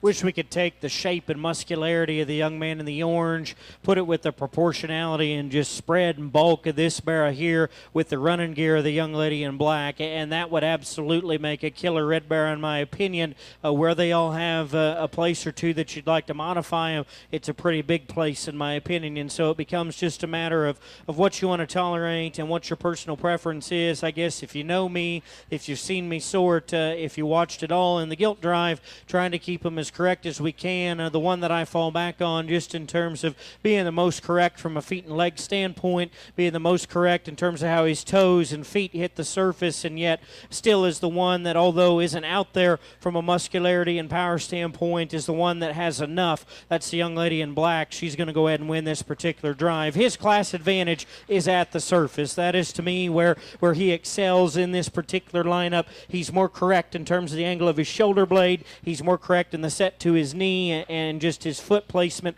than the young man's barrow. And this hog still, in terms of his hip and his rear leg, is more correct in the barrow that the young lady in yellow has. Is he out there in terms of the shape of his rib or his width of chest? No. And I'll be the first to tell you, I wish those things were a little better. But in the same token, that's the one that I'm the most comfortable with in this particular class. Young lady in 2, from his hip forward, that barrow is one that I can get all over. He's tall-shouldered. He's clean about his jawline. He's one that, in terms of just the spread and dimension coming out of the backside of his shoulder into his rib cage, he's got more mass and true rib and power there than any hog that we've seen to this point in this barrow show. I really like his proportions from the profile in terms of being tall-shouldered yet still level in his design and good in his body type. You know, from the side, you're probably questioning just what he does with his rear leg, because he will duck his hip and get his hind leg up underneath himself a little more. From behind, that barrow's too closed up. He's got to have more genuine base width and more outward turn and shape to his stifle, and just allow him to go with more athleticism.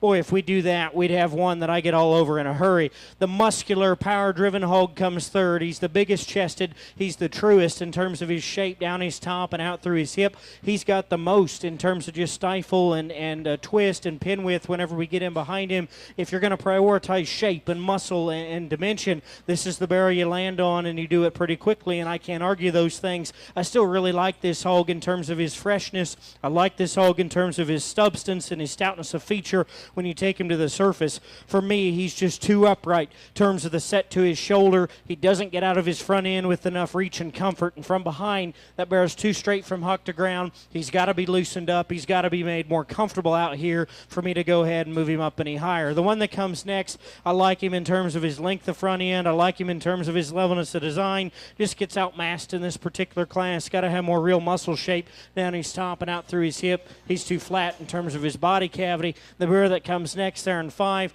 dark colored hog that's got some center body, like that about him. Just need to have more true substance whenever we take him to the ground. Need a bigger foot and more bone work. Need to make that hog a little cleaner about his front 1/3 to go ahead and give him a shot more show ring presence. Let's congratulate those exhibitors. Very nice class of red barrows to get in and sort. So your Class 18, first place exhibited by Lauren Brinson, followed by Taylor Ferguson, Thaddeus Schwartzentruber, Blake Boyd, and Jonathan Dosher. We're now ready for Class 19. We have 4 entries. First, Chloe Babrick, followed by Addison Holstein, Timothy Davis, and Kaysen Smith. We need Class 21 to the makeup and Class 22 to the makeup.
this heavier class, a pair of hogs that surface, and yet with that being said, probably both of them are just a shot more mature in terms of their body type and just where they're at from a shape and freshness standpoint. I think that there's one that probably is a shot more acceptable in that regard, that being the young lady here in the purple. She's going to go ahead and win this particular drive. Like the front end and just the extension and extra look of that particular barrow, about his front 1/3 level in his design, and still get on top of him. I think got enough shape coming out of the backside of his shoulder into his loin edge and back out to the upper part of his hip.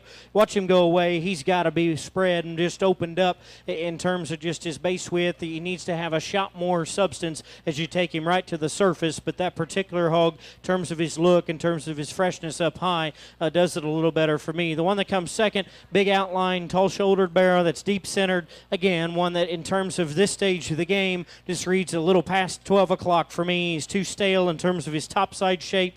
He's too flat in terms of his rib cage. He needs to be truer, more opened up all the way through, but I like that barrow in terms of his depth of body, in terms of his reach and range of motion, a nickel better than the hogs that come on down the line. Young man in third, a lean, high cutability hog. I think if you take him to the rail, ultimately where these things are headed, he may even have a shot more value from that standpoint than the one directly ahead of him. Just from a composition standpoint, he's too dry about the center part of his rib. He's too uncoordinated in terms of his hip and rear leg. Need to make him more coordinated and just more correct in terms of how he utilizes his rear skeleton. Young man that comes out next has a real big center, deep-bodied kind of a hog. Again, just from a freshness standpoint, we're past prime there in terms of where we need to be. Got too much waste in terms of the lower part of his body, too plain in terms of his top side. We just need to make him more correct from a composition standpoint as we project him on out to the rail. Good class of red barrows, though. Let's put our hands together for those kiddos for doing a great job. And from class 19 year, first place exhibited by Addison Holstein, followed by Chloe Babrick, Kason Smith, and Tim Davis. We're now ready for class 20, our champion and reserve champion Duroc. So from class 18, we'll have the first place animal of Lauren Brinson. And from class 19, the first place animals of Addison Holstein.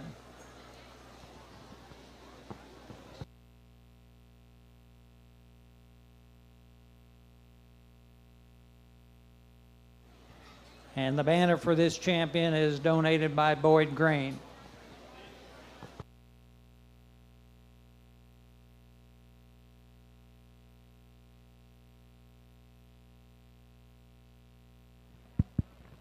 Get out here for your champion, Red Barrow, and let's put our hands together right quick for these two young ladies. They do a very nice job.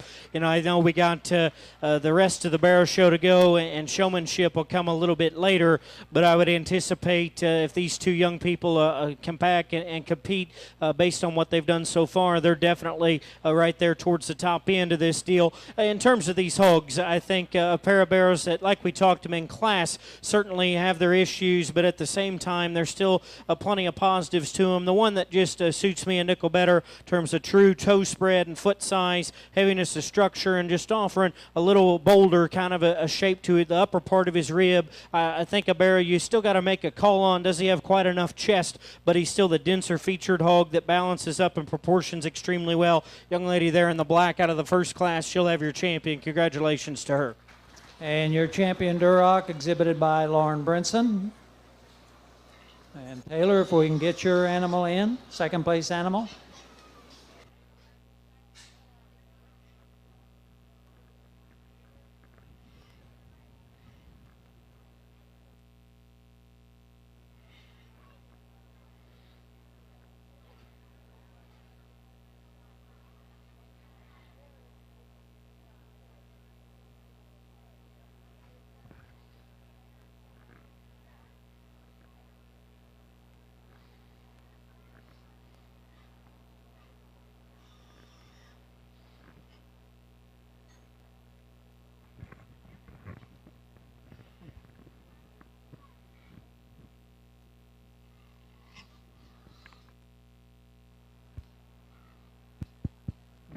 for reserve. We dropped this barrow out that was second, and I think as we talked to him in class, from his hip forward, loved the spread and mass that he's got up high, a big chest floor, and still a barrow that from the profile, you like his height, the shoulder, you like his loveliness of design. A question, again, just a little bit in terms of just does he have enough shape and muscle from behind, and then what he does with his rear leg in terms of dropping his hip, getting it up underneath of himself. I wish we could modify that. You know, the barrow that wins the second class, a little longer toed, a little weaker pastern. He's got some extra set to his hock as well, but still a fresh hog that's got some shape up high. You like the length and extension ahead of his blade. You know, maybe not quite just the same bulk and spread coming right out of the backside of his shoulder. So I do think there's some give and take. The one that for me, just when you get right up on top of him, there's so much more of in terms of his rib and just the dimension to the center part of his cavity, the spread that he's got up high. Again, if we could modify him in a place, he'd be one that we could get real fired up about in a hurry. I like the second place bear there to be reserved. Congratulations. And your reserve champion in the Duroc division is exhibited by Taylor Ferguson from Class 18.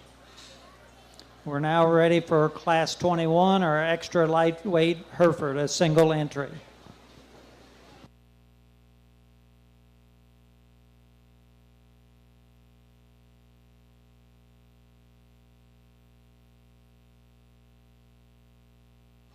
And if we could get Class 23 and Class 24 to the makeup area.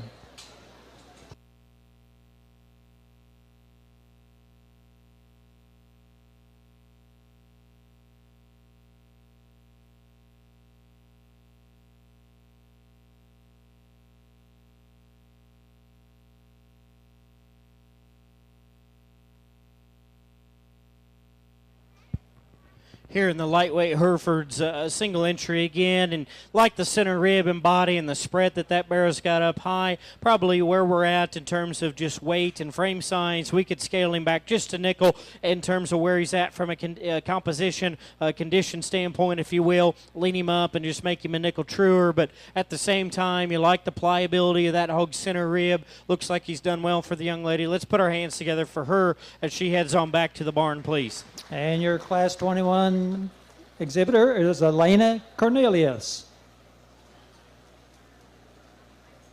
Class 22 Hereford, we have 3 entries. Lucas Hastings, Adeline Babrick, and Michaela Chambers.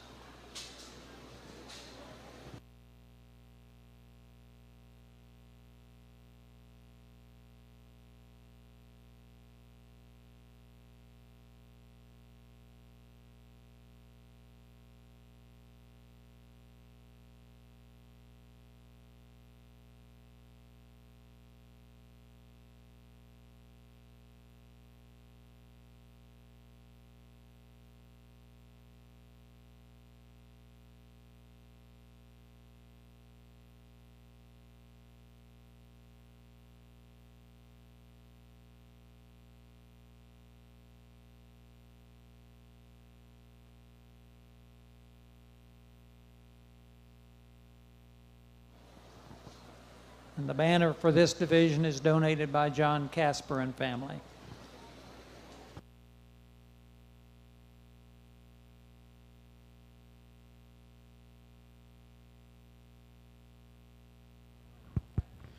Got the trio of Hereford barrows here, and I think it boils down to a closer top pair of hogs that, again, have some give and take and trade-off in terms of where their advantages are. I like this barrow right here that the young lady has to win the class. I like his extra height, the shoulder, his extra extension, dead level in terms of his spine. Like that hog in terms of the center body and mass that he's got there in terms of spread and dimension up high. You know, that hog maybe coming and going could be spread just a little wider down at the surface. He probably needs a shot more bone and foot size to go ahead and match a little bit better in terms of what he's working with up high, and I do think that's where the barrow in second has an advantage. The young lady's hog coming right at me is denser featured, stouter skulled, bigger in his forearm, got bigger feet and bones, and I like that about him. At the same time, he's a little plainer in terms of his top side. He needs to be freshened up right over his 10th and back over his loin edge and then going away. Didn't read him to be quite as coordinated off those rear 2 as what I'd term ideal. The young man that comes third, like the length length and extension, like the levelness of design. Hog's still got plenty of shape down his top and out through his hip. He needs to be squared up coming and going. Wants to close up too much and deviate in his chest floor and his knee going away. He gets a little more one-dimensional in terms of where he sets him down from behind. Let's go ahead and put our hands together, if you would. Congratulate the Hereford Bear exhibitors on a job well done. Your champion Hereford, exhibited by Adeline Babrick, reserved to Michaela Chambers, followed by Lucas Hastings. We now move on to Class 23. We have a single entry into the landrace division.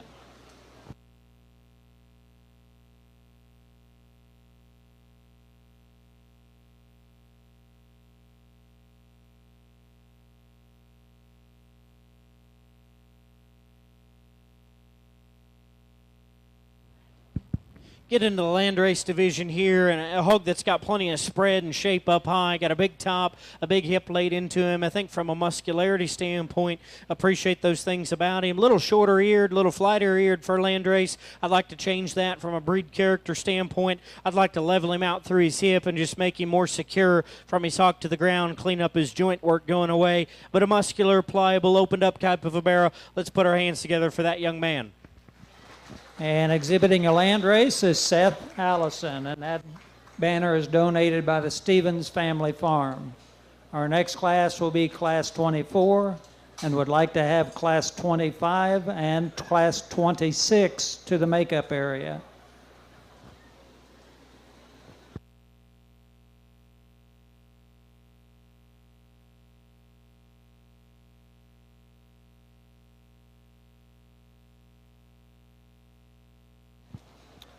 Class 24, we have Evan Clausen and Jack Brower.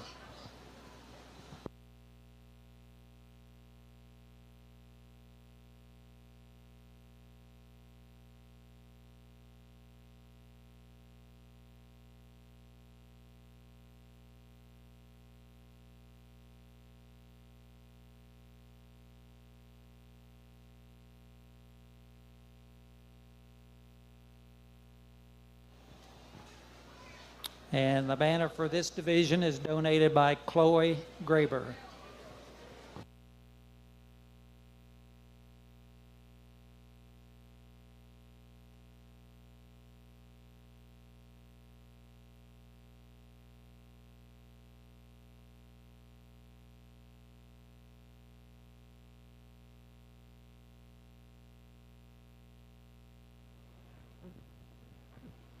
Got a pair of Polands here, and I like the young man, number 25, going away from me to go ahead and win this particular class of the pair. That's the one that's a little more correct from a feet and leg and skeleton standpoint. He's more laid back in the slope of his shoulder. He's got more length of hip, and it allows him to get out and motor and utilize his rear leg a little more secure the longer we go. He's bold in the center part of his rib. I wish we could freshen him just a shot in terms of the shape he's got up high, shove him down in his chine bone and make him a little cleaner about his front 1/3 to allow him to have just a little more show ring presence, but certainly a hog that's pliable, functional in terms of his build, a nice place to start. Young man number 105 on the far end, that barrow's got more shape down his top. He's leaner, he's higher cutability. You know, just strictly from a carcass merit standpoint, I could argue that, you know, you could start him and it would be okay and, you know, hang him on the rail. That pair may even be flipped. At the same time, it is a show in a show ring setting. I just don't think that barrow's got enough look and visual quality. He's a little too upright and over in terms of where his shoulder sits. Obviously, he's either got a bug or some water in his ear, something going on, and that's just throwing off his build and his look from the side. He's a little tight in his spine, pinched in his ham loin, round out of his hip. Just wish we could blend him up a shot better from the side, but both those young gentlemen do a very nice job of presenting their hogs out here. Let's put our hands together for them as they head on back to the barn. And for your Class 24 Polands, champion exhibited by Evan Clausen, followed by Jack Brower. We're now ready for Class 25. We have 3 entrants in the extra lightweight division of Spot.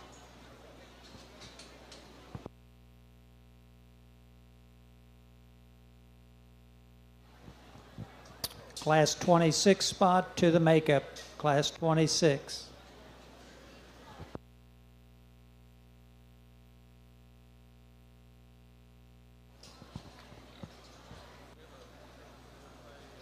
So in Class 25, we have Brooklyn Wagler, Addie Claire Smith, and Jordan Rimsberg.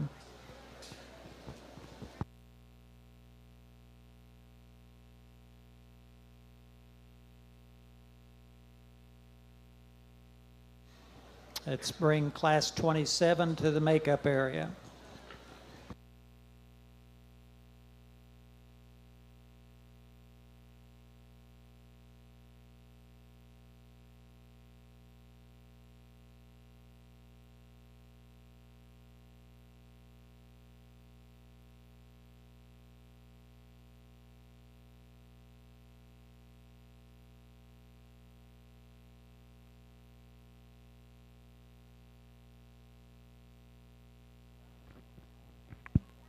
Get into these extra lights, and again, maybe 3 hogs that would have benefited from a little more just natural growth and performance, a little more shape all the way through, and at the same time, I think there is one to go ahead and land on and do so pretty quickly. The young lady with the pink boots on, she's got your class winner, and this barrow to me, in terms of shape and expression and acceptability from a carcass merit standpoint, at this particular weight does so the best in my opinion. Still the hog that's pretty dense in terms of his feature and bold in his rib cage. Just the place to start, in my opinion. Young lady off here to my left is going to be second. I like the extra length of body. I like the center rib of that particular hog. He's a little leveler design than the one that comes third. He's one that's a little more natural in terms of his center cavity than the hog that comes third. He needs a better shape down his top and out through his hip. He needs to be a little more opened up to go ahead and rival that class winner. Young lady's barrow here. Big outline, got some bone, got some heaviness of structure. We got a fight going on almost if we get that broke up,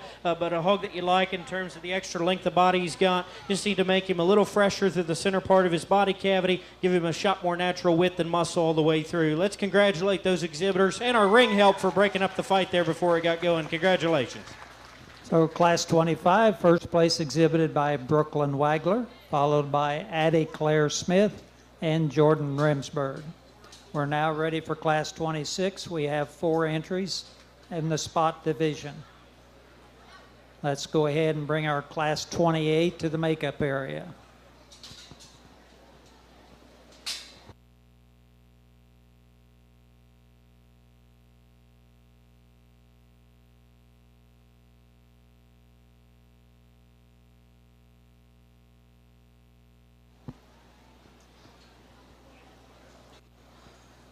So in this class we have Isabel Davis, Brayley Bennett, Alex Hanna, and Rowdy Perkins.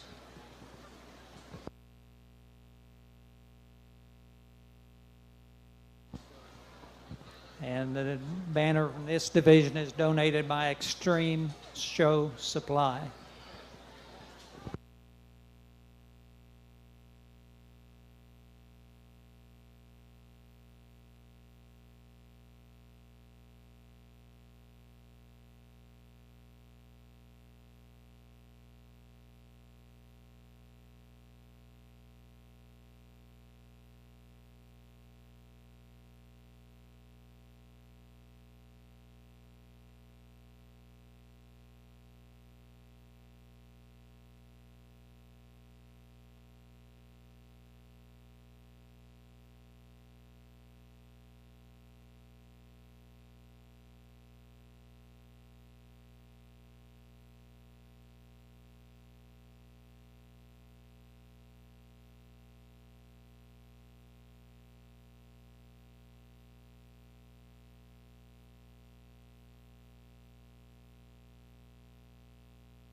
Young lady with the bow in her hair has got your class winner, and I think pretty quickly a nice place to start in this particular drive with just one that puts together enough skeletal width and dimension down low with enough spread and shape up high, and then where he really excels in this particular drive, his lateness and maturity, his reach and flexibility, I think is the best, while still maintaining stoutness and substance whenever you take him to the surface. I like his toe spread, I like his dimension there at the ground. Nice place to start. Young man that comes second, one that's bold through the center part of his rib, got a big upper hip, really big legged, and I get all those things. He's probably the EST hog in a number of areas, if you will, just from a substance and power perspective. At the same time, that particular barrel has to be cleaned up in terms of where he's at from a condition standpoint, especially through the lower 1/3 of his body. You look at his joint work, you look at his foot size and shape. He needs to be cleaned up about his joints, loosened up in terms of the way he goes off of both ends. He gets a little staler in terms of his overall appearance out here in relation to a class winner in this particular drive. The hog that comes next, one that's got some muscle and an openness of skeleton, like his chest, like his forearm, like the spread and shape he's got up high. He needs to be picked up in terms of his pasterns. He gets to bowing his hock out too far from behind. We need to square him up, make him more correct as he comes and goes from a feet and leg perspective. Hog that rounds out the group here, one that's got some extra performance, size, and scale. You like the length of body, like the flexibility. He needs to be bolder and more expansive in terms of his center rib. He needs to open up out of the backside of his shoulder with more natural width and muscle and just be truer from a market hog standpoint in terms of true cutability. Let's put our hands together, congratulate the spotted exhibitors again for doing a great job. And your champion spot exhibited by Brayley Bennett, followed by Alex Hanna, Rowdy Perkins, and Isabel Davis. Next, we're in the Tamworth division. We have a single entry in that division, and that exhibitor is Cadence Birch.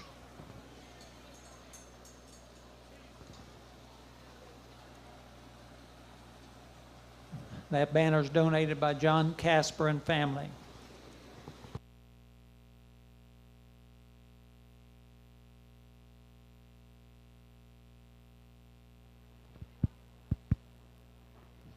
Single entry Tamworth Barrow and another breed we talked about earlier in the Herefords, how the last 5 to 10 years has kind of shown the progress and where we can go and the change that we can make. That's probably even more so the case in the Tamworth breed. And you talk about this hog, he's good in terms of levelness of design, in terms of his body cavity being opened up and pliable, and yet still good on his feet and legs. I think a hog that certainly could stand some more competition. Probably not the trimmest one we've seen all day, but I think he's still got more than enough skeletal width and actual volume of muscle and spread to go ahead and be labeled as more than acceptable from that regard. Very nice Tamworth hog. Congratulations to this young lady for doing a fine job.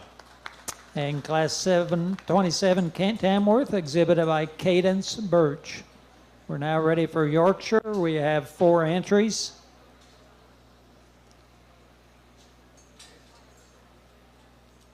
Tyler Boyd, Bryce Bennett, Olin Brower, and Adeline Babrick. We need our Class 29 extra lightweight cross to the makeup area, Class 29.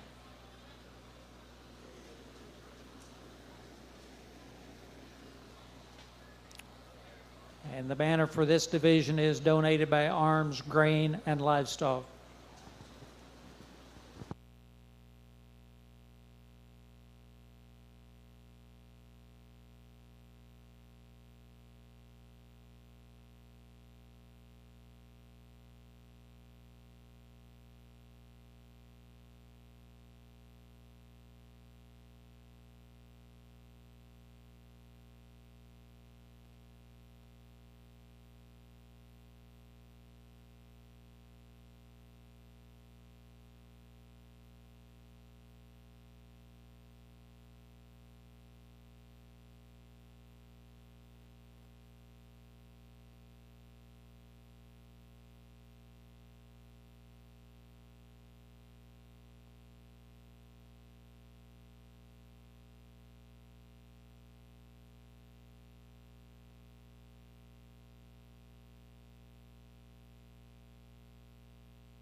get out here in the Yorkshires, and I think a logical place to start. And the young man, I think his tag's 241. He's right here in front of me at the moment.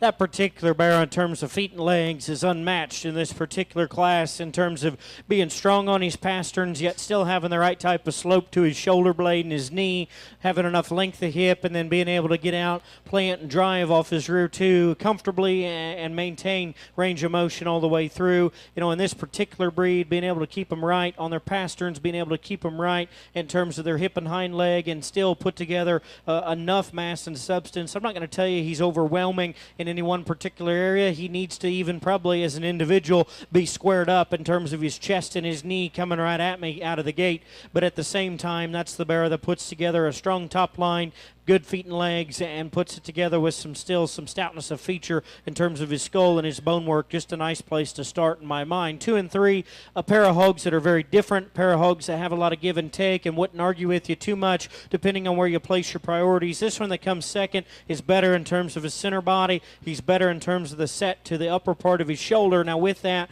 he's a little more incorrect in terms of how his front foot hits the surface. He pigeon toes. The bigger problem is he's too flat-footed, and then from the side he wants to lose his spine, get slack in terms of his top line, and gets a little rounder out of his hip. I wish we could strengthen him in his top. I wish we could pick him up on his pasterns and just allow him to go with more comfort out of his front end. If we do that, maybe the top pair gets a little closer. As it is, he just sits comfortably in a middle pair of hogs, and I put him second. One that comes third is the EST hog in terms of frame, in terms of height, the shoulder. He's big outline. This is also the biggest chested, the squarest top, the most shapely hog in class. And if you just, again, want to put your priorities right there, okay, that's fine. At the same point in time, he's too upright off both ends of his skeleton. He's too straight in his shoulder. He's too straight from hock to ground. That hog has to be looser constructed and have more range of motion and flexibility off both ends for this particular judge. If we make him looser constructed, by all means, he'll move up in this particular class. Again, because of the way he's built, he just sits third for me.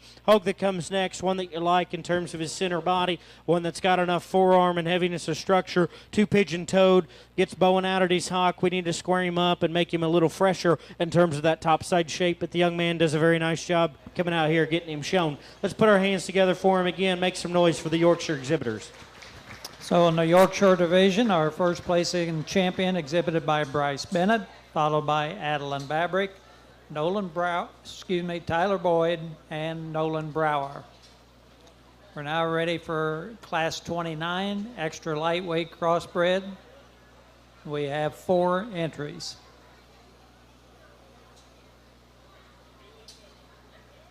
And Class 30, extra light, we need you to the makeup area. Class 30 to the makeup.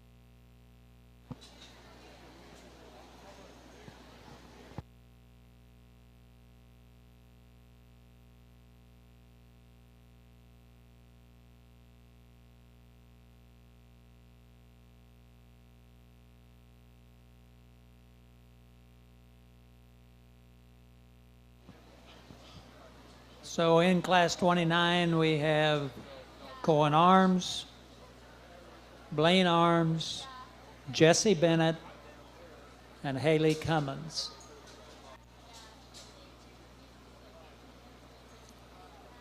In Class 30, we need you to the makeup area. Class 30.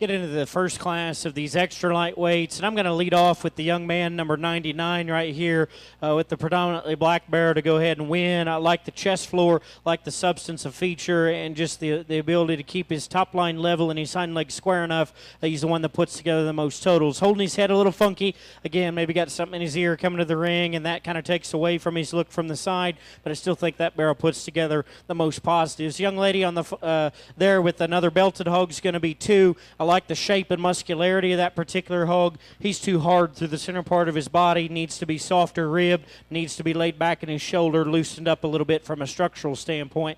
Young man with kind of the wide belted hog is going to be 3rd. I like the length and extension. I like the bone work. He needs to be softer in his rib as well. He needs to be truer in terms of how his hind legs designed and just where he sits it from behind. Looks like he's maybe been a little harder doing kind of a hog as you read his head and his forerib. Just wish we could make him softer, the center part of his rib cage. And then round out with the young lady with the blue butt. Again, maybe built for a little bit different type and kind. Again, one that you like in terms of having some extra length and extension. He needs to be more opened up and stouter in his feature in a show ring setting. Let's congratulate those kids for doing a nice job.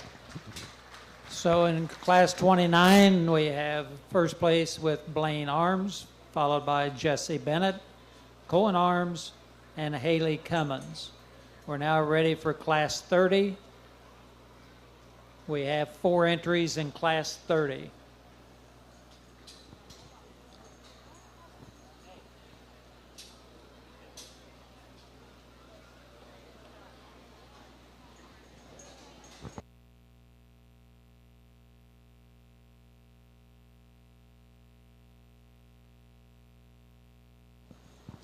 If you're in class 30, we need you. Okay. So in class 30, we have Addison Cummins, Shaylee Graber, Ryland Cummins, and Lane Peachy.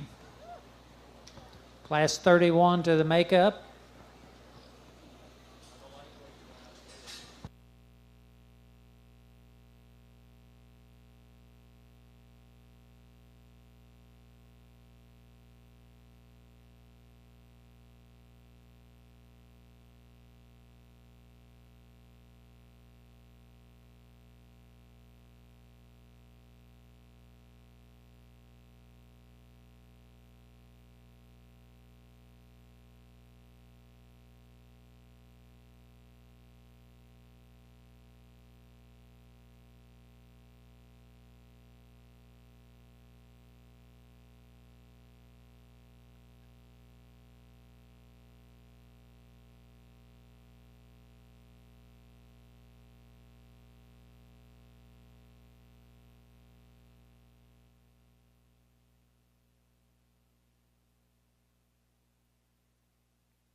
I think this breaks into 2 pairs, and the top pair of hogs offer some give and take. I like the young man with the solid black bear to go ahead and win. I like the shape and spread that bear's got up high and just offering a notch more real muscle and dimension all the way through. He could be squared up from his hock to the ground, but I still think that hog puts together a nickel more look with more shape and spread all the way through.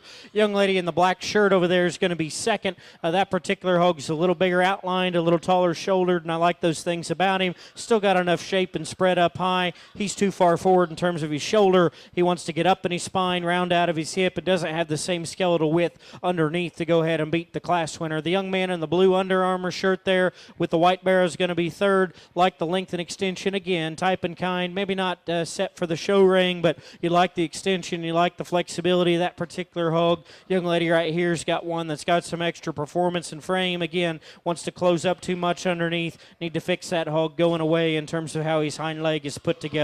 Put your hands together, please. Congratulate these exhibitors again. Nice set of kids to work with. So class 30, first was Lane Peachy, followed by Shaylee Graber, Ryland Cummins, and Addison Cummins. We're now ready for class 31. We have 6 entries. We have Bryce Bennett, Austin Peachy, Shaylee Graber,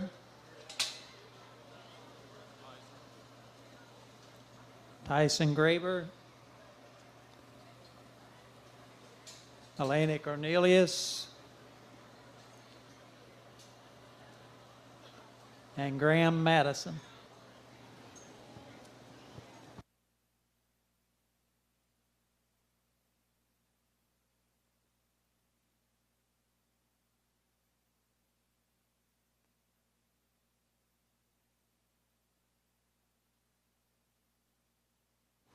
We need class 32 to the makeup area. Class 32 to makeup.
Get into this class and maybe in this particular division as we've worked through the first couple classes, obviously we got a little more depth. I don't know that there's a perfect one. Again, there's things about each of them that we could change, but I do think one that just needs to win this particular drive. The young man with the calico barrow on the far end, he's going to go ahead and be the class winner, and that particular hog, in terms of offering a little more look and extension up ahead of his blade, will still be in big chested, big in his forearm, and having some real muscle down his top and out through his hip. I can appreciate all those things about him. He needs to be a little softer through the center part of his body. He needs to be a little cleaner about his joint work going away, but I still think he's square enough. He's got big legs. He's got a neat look. A nice place to start. Second's going to be the young lady here with the kind of the chromed up hog, and that one for sure in terms of just skeletal width and chest and muscle all the way through. I appreciate those things about him. Again, at the weight and the frame size that we're at, he's probably got too much. It throws him out of balance. He's too round out of his hip. He's not coordinated enough off his rear too, and that particular hog just gets a little quick in his maturity pattern. Wish we could make him just a little more youthful and extend him out and mellow him out just a little bit. Hog that comes next is Leveler, is more correct in terms of his hip. Like that hog in terms of some extension up front. He just gets too plain in terms of his shape up high. He wants to close up too much at the base. Just need to see him more opened up going away from us. This young man that comes out next in 4, big centered hog that's got some pliability flexibility to him, like the rib and dimension he offers. He's too frail and small-footed in relation to the mass he's got up high. Another one that gets a little short and compact about his head and neck, a little rounder out of his hip. Just need to extend him, make him later in his maturity. Same can be said about the blue barrow in terms of his maturity pattern. Too coarse about his face, too quick about his cannon. We got to make him just later and more youthful in his look. He needs to be squared up in terms of how his rear feet hit the surface from behind. But a barrow that's got some spread down his top and got some rib, like those things about him. Round out the group with kind of a level-eared belted hog that, in terms of flexibility, you like those things. Again, another one, as was mentioned before, just needs to be more opened up, needs more true substance and foot size, maybe not geared for this setting in terms of just having the same type of look. But the young man does a nice job with the project. Let's put our hands together. Again, nice way to get rolling through these lightweight classes. And from Class 31, first exhibited by Bryce Bennett, followed by Elena Cornelius, Tyson Graber, Austin Peachy, Shaylee Graber, and Graham Madison. We're now ready for Class 32.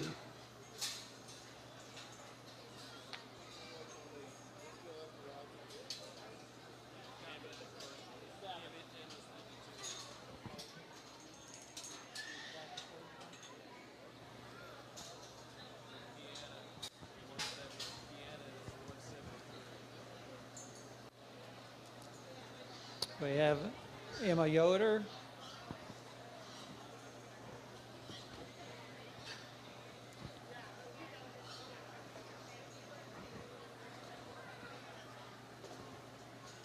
Kiana Smith,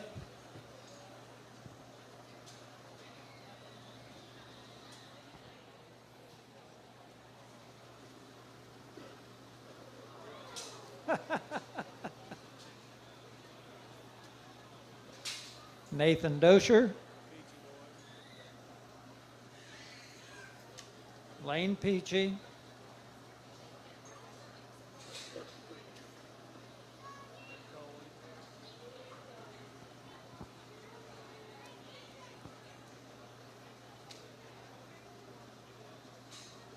Cohen Arms,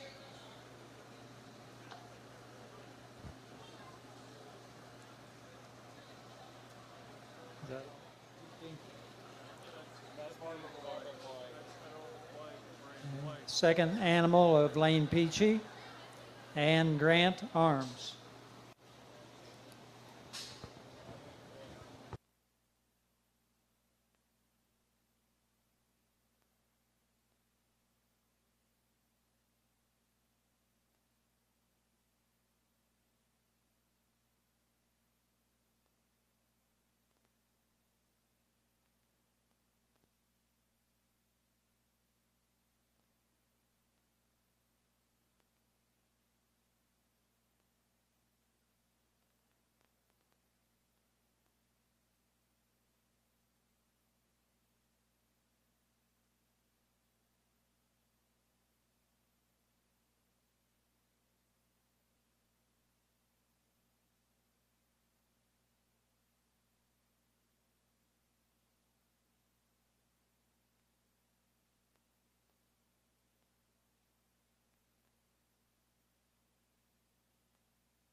So we need Class 34 to the makeup area. Class 34 to makeup.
last class of these lightweight hogs, I think. And as we talk about these, a nice place to start. Young lady here closest to me is going to win this particular drive in terms of reach from flexibility.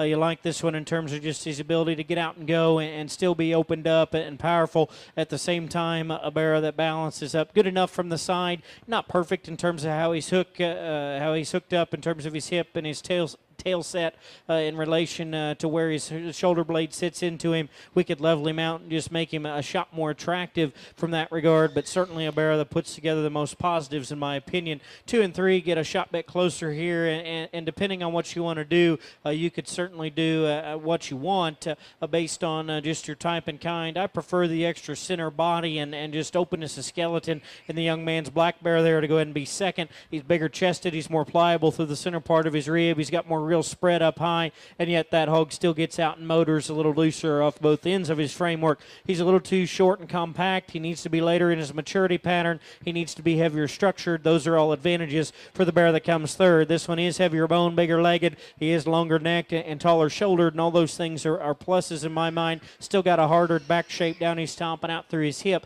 At the same time, he's too straight and upright off both ends of his framework. He gets out here and needs to be looser and more coordinated off of both ends, and then that hog through the center part of his body cavity needs to be more expansive and more pliable. Hog that comes out next gets a little hot and a little worked up. Because of that, maybe starts to want to paddle out of his front end and get a little wide walking from behind, but certainly one that's good in terms of having some spread down his top, some openness, a skeleton, some center rib. All those things are positives. He needs to be freshened up down his top. He needs to go away with more real shape to his lower hip and stifle. One that comes out next, it was one that in terms of levelness of design, stoutness of feature, all those things are good. Again, he reads a little staler, not only in terms of his shape and his rib cage, but also in terms of presentation. Gets too straight from hock to ground, needs to be loosened up. A little heavier condition type of a hog that comes next that needs to be toned back from a fat cover standpoint, needs to be leaned up down his top, but you like the center body, you like the looseness of structure and flexibility. Hog that rounds out the group here,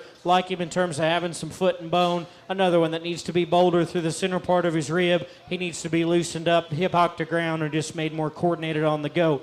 Let's congratulate those exhibitors, please, if you would. Big round of applause for those kids. Class 32, first place exhibited by Emma Yoder, followed by Lane Peachy, Grant Arms, Kiana Smith, Cohen Arms, Lane Peachy with a second animal, and Nathan Dosher. We're now going to move to Class 34, our lightweight crossbred. We have 4 entries.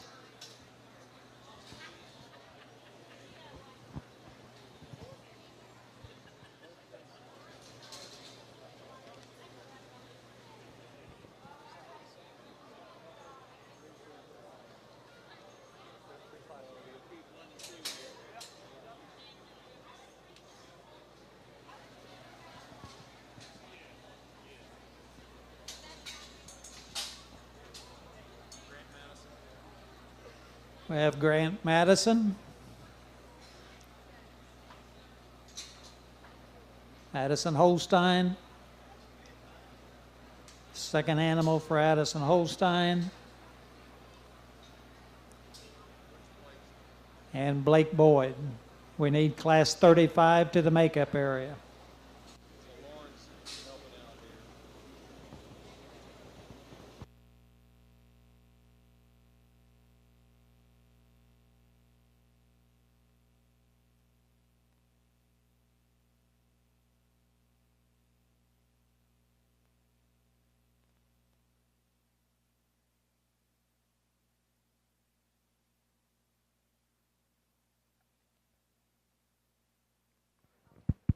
Get started here in the true lightweight division that'll be eligible for some championship honors. And I think, again, some differences, type and kind, where we're at maturity-wise, maybe some things that need to be modified. But in terms of keeping them bold, stout, powerful with some real dimension, young lady in the purple shirt there has your class winner. Heavy structured, opened up, big center rib, like the mass and substance. We could extend him through his front end, pick him up on his pasterns, and level him out through his top line. At the same time, that's the barrow that puts together the most most good in this particular drive. Young man on the far end, number 79 there, he's going to go second. He follows our class winner in terms of chest width and bone. I like the substance. I like the dimension and freshness of that hog. Get him behind him. Just got to have a more acceptable rear leg structure. Got to square him up, clean him up in his joints, and make him truer how his feet hit the surface. This barrow comes third. Like the levelness, like the extension, like the body cavity. Too frail, too small-footed from behind. Just got to have more real muscle. Question that hog the most from a composition standpoint.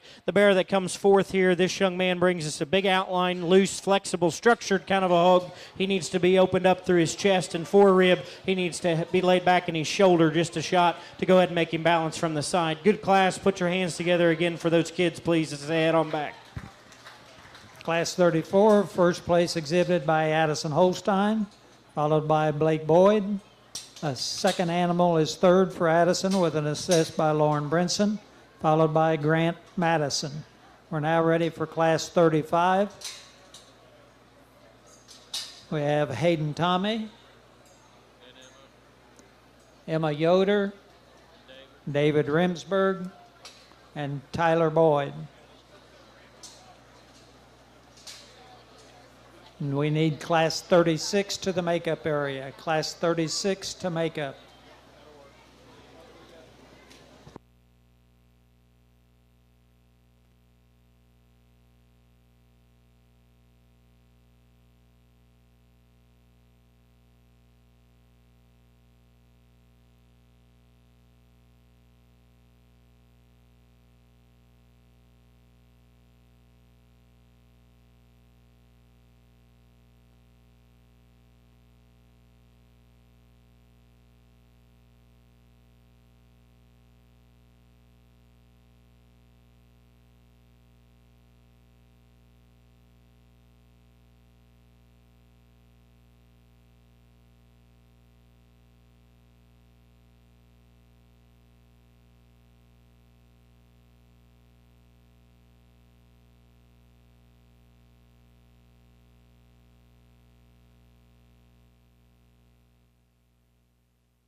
I think a nice class, a trio of hogs that push a little bit harder, and at the same time, the one that looks the most like a show barrow in terms of look and mass and substance. I like the young man right there to my left to go ahead and win this particular drive.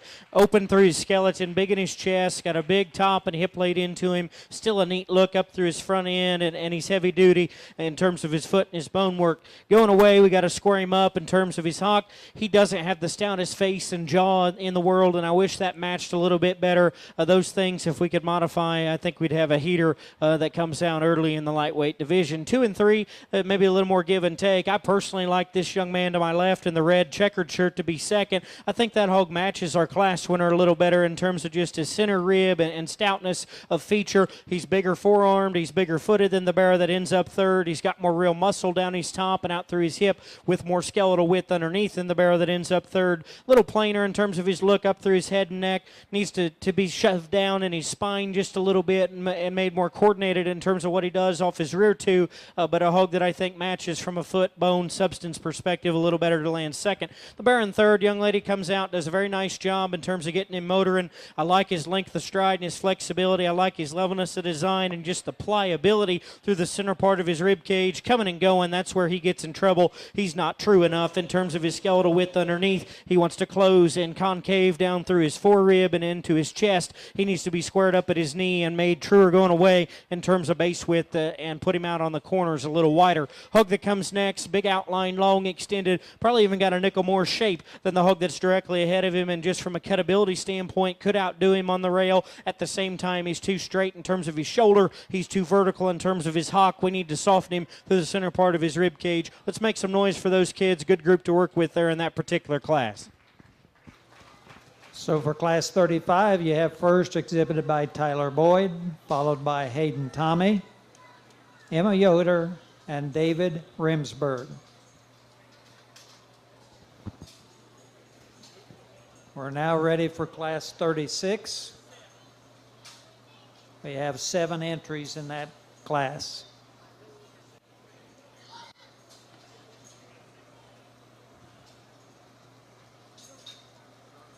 Lauren Brinson, Lucas Hastings,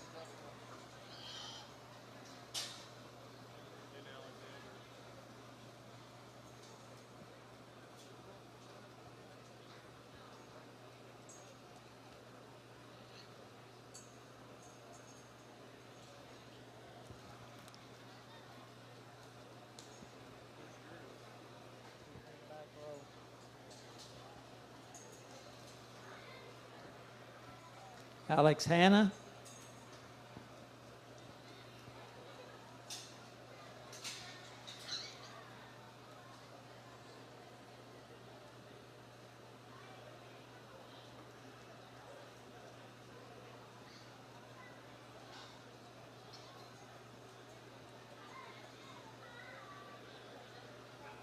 Evan Clausen,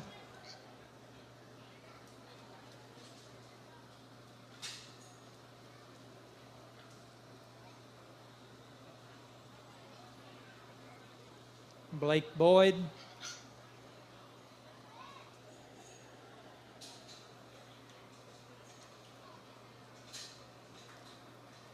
Taylor Ferguson,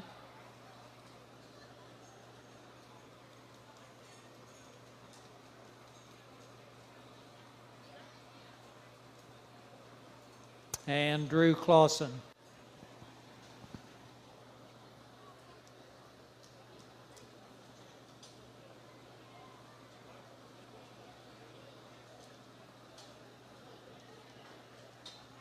Our next class will be a champion lightweight, and then we will call, once we finish class 36, we'll then call class 38. Right now we don't have quite enough room.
Get into this particular class. I think this is the last class of lightweights, and there's one to hitch on to and ride in this particular class. A young lady in the black shirt has the class winner. That one just fits together the best in terms of his feet and legs, his running gear, his proportionality, his freshness and turn and spread up high, and the ability to still have some true foot size and stoutness of features. You take him to the surface. Very nice barrow to go ahead and land on.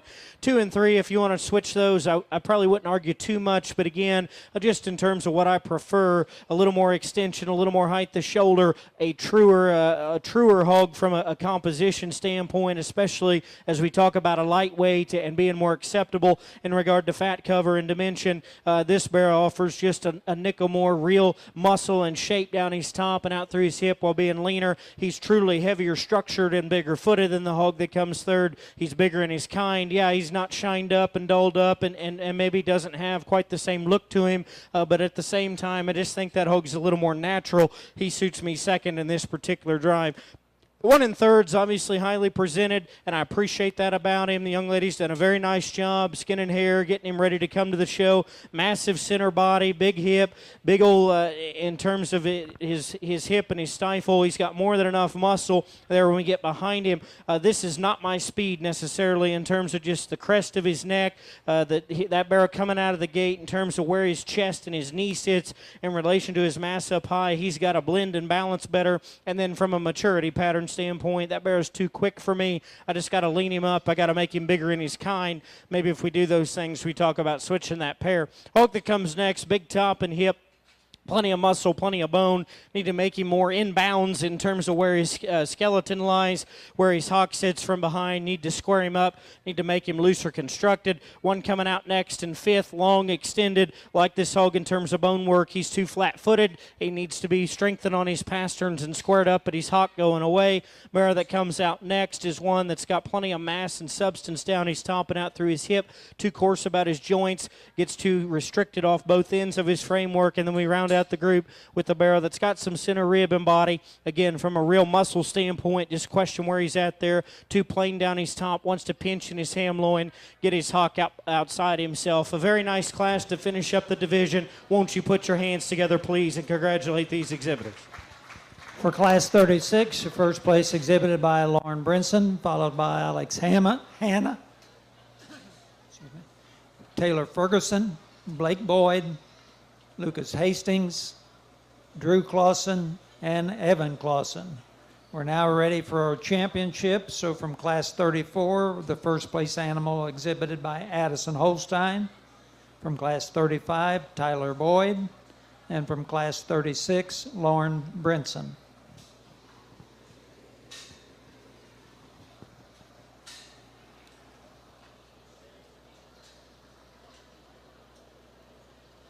And let's go ahead and bring in our Class 38 to the makeup area. Class 38 to makeup.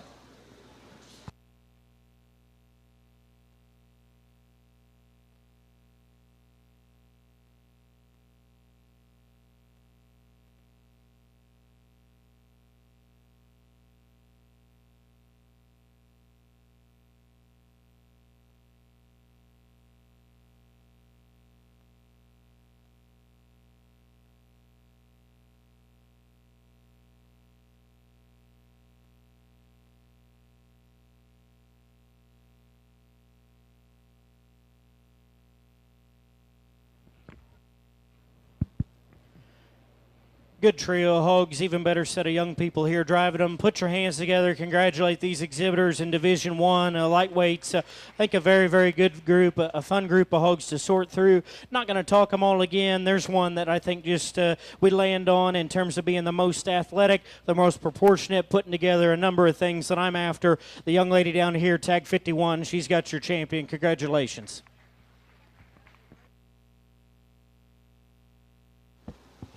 And your champion in the lightweight division exhibited by Lauren Brinson from Class 36.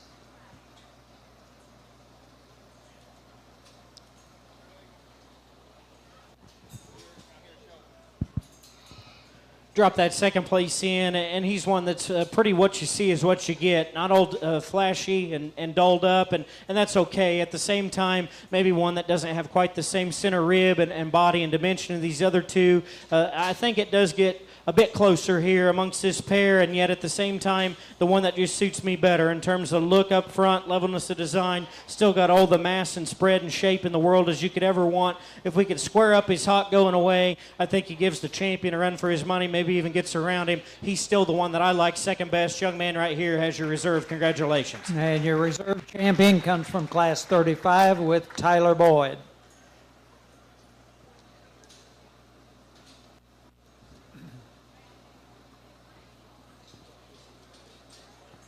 Our next class will be our Class 38.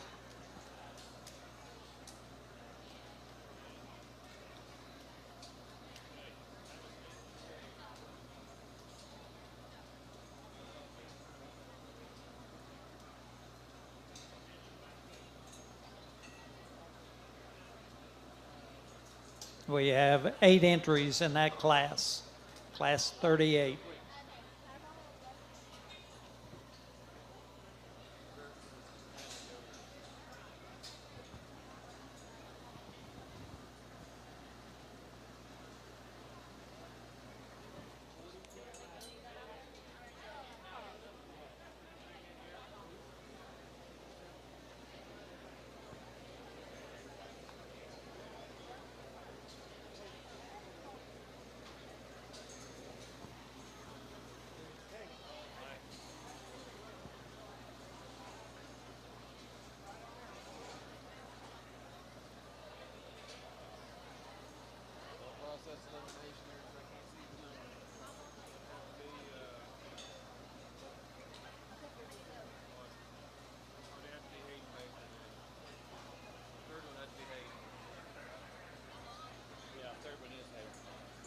Who?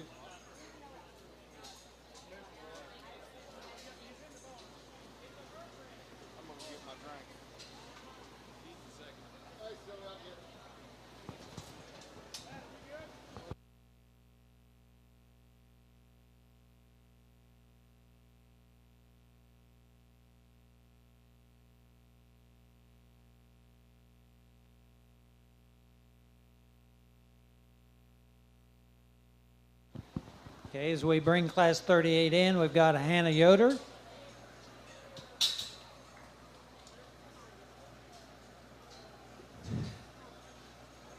Hayden Baker.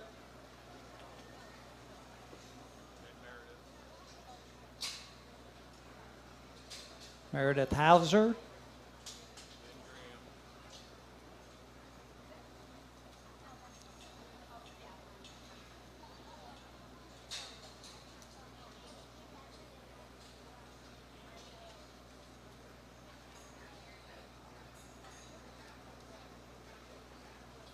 Graham Madison.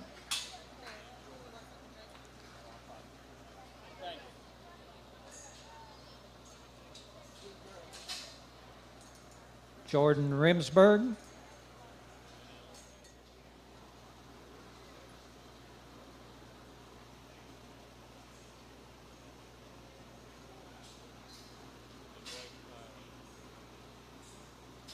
Alex Hanna.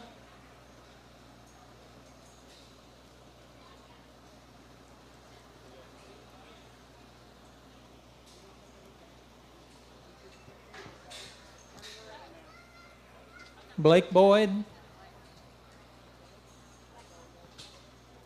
And Tyler Boyd.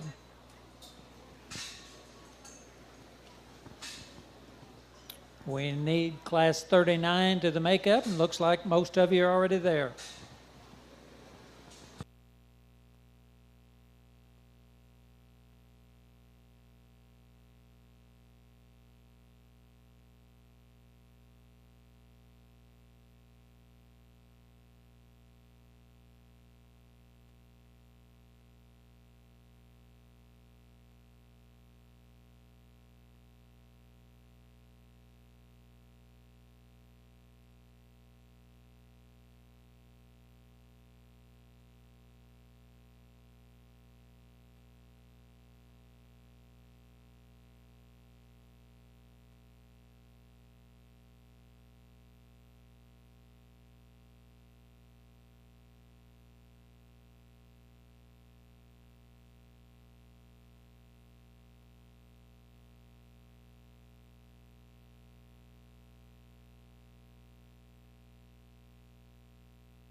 Apologize for taking a little more time here on this top pair, but I think it's one of the closer pairs we've had all night, and I want to make sure that I get them right to my own mind. At the end of the day, the only person I'm here to make happy is myself, and when I drive home, I'm going to be comfortable with the decisions that I make. At the same time, this pair, I think, deserved a little more breakdown and sort before we tell you how they're going to go. Put your hands together. These two young people have been working their tails off, getting them drove to me, and I appreciate that. Now, of the pair, the one that just continues to go and has maintained the drive a little bit more correct, and even with that stated, coming out of the gate was more correct anyway in terms of his front foot placement, his pastern strength, and his ability to just get out and get his hock back behind his tail and be so much more athletic. And that's the young lady's barrow. He's going to go ahead and win this particular drive. He's got a humongous forearm, got big legs, and still clean about his joints. That hog gets out motors and keeps him comfortable. Really like that barrow in terms of his levelness of design.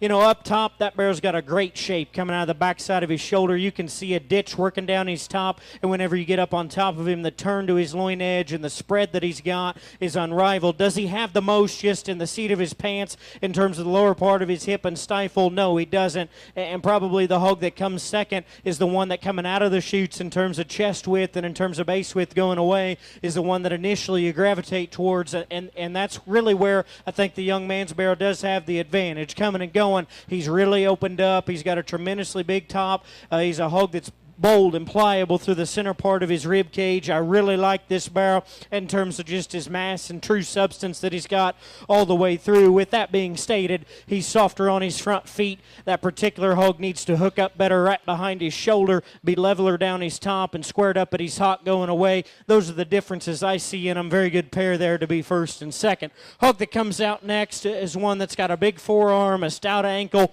He's a barrow that's got a big top, and he's muscular, a one that needs to be cleaned up in terms of the lower third of his body, especially you talk back behind his sheath in terms of his gland. He just gets a little wastier there.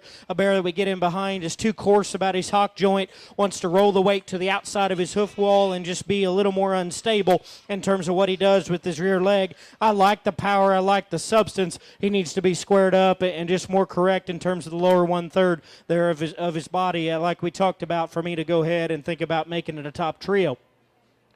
Predominantly white hog that comes next. Tons of shape up high. Love the spread and mass that he's got from blade to hip. The turn to his loin edge. Got a big upper hip with a lot of shape back through the lower part of his ham and his stifle. He just gets too rigid off of both ends. We got to shove him back in his shoulder. He gets too upright in terms of his hock. We need to loosen that barrow up off both ends of his framework to go ahead and move him up any higher in this particular drive. Skin and hair and presentation is on point for the young lady that comes out next in fifth.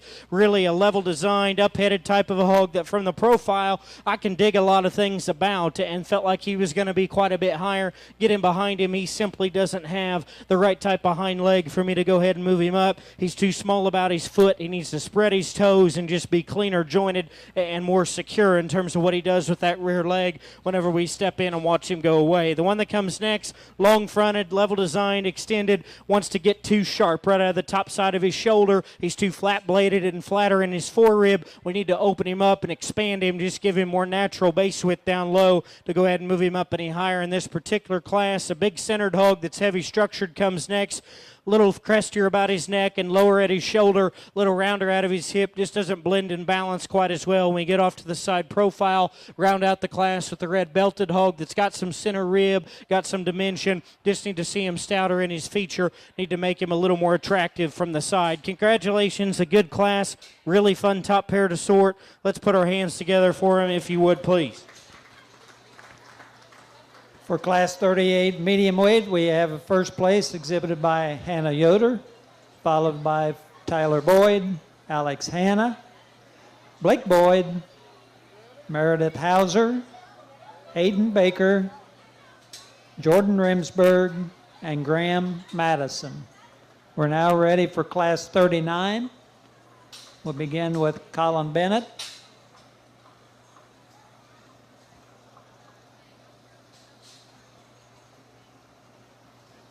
Kason Smith,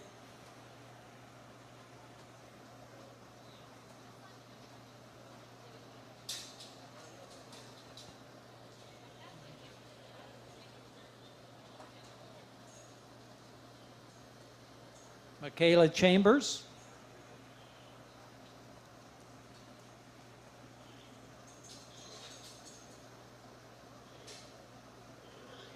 Jackson Clymer.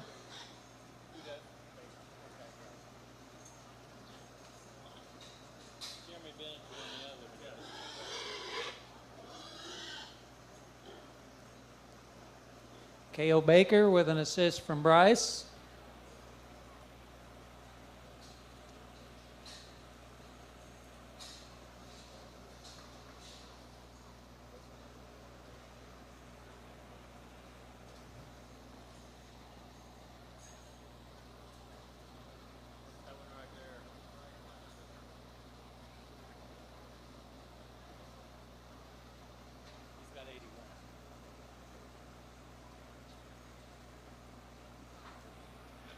K.O. Baker.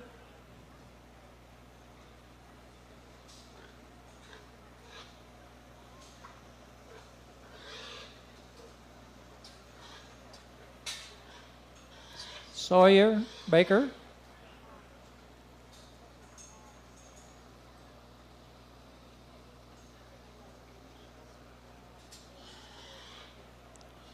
And Addison Holstein.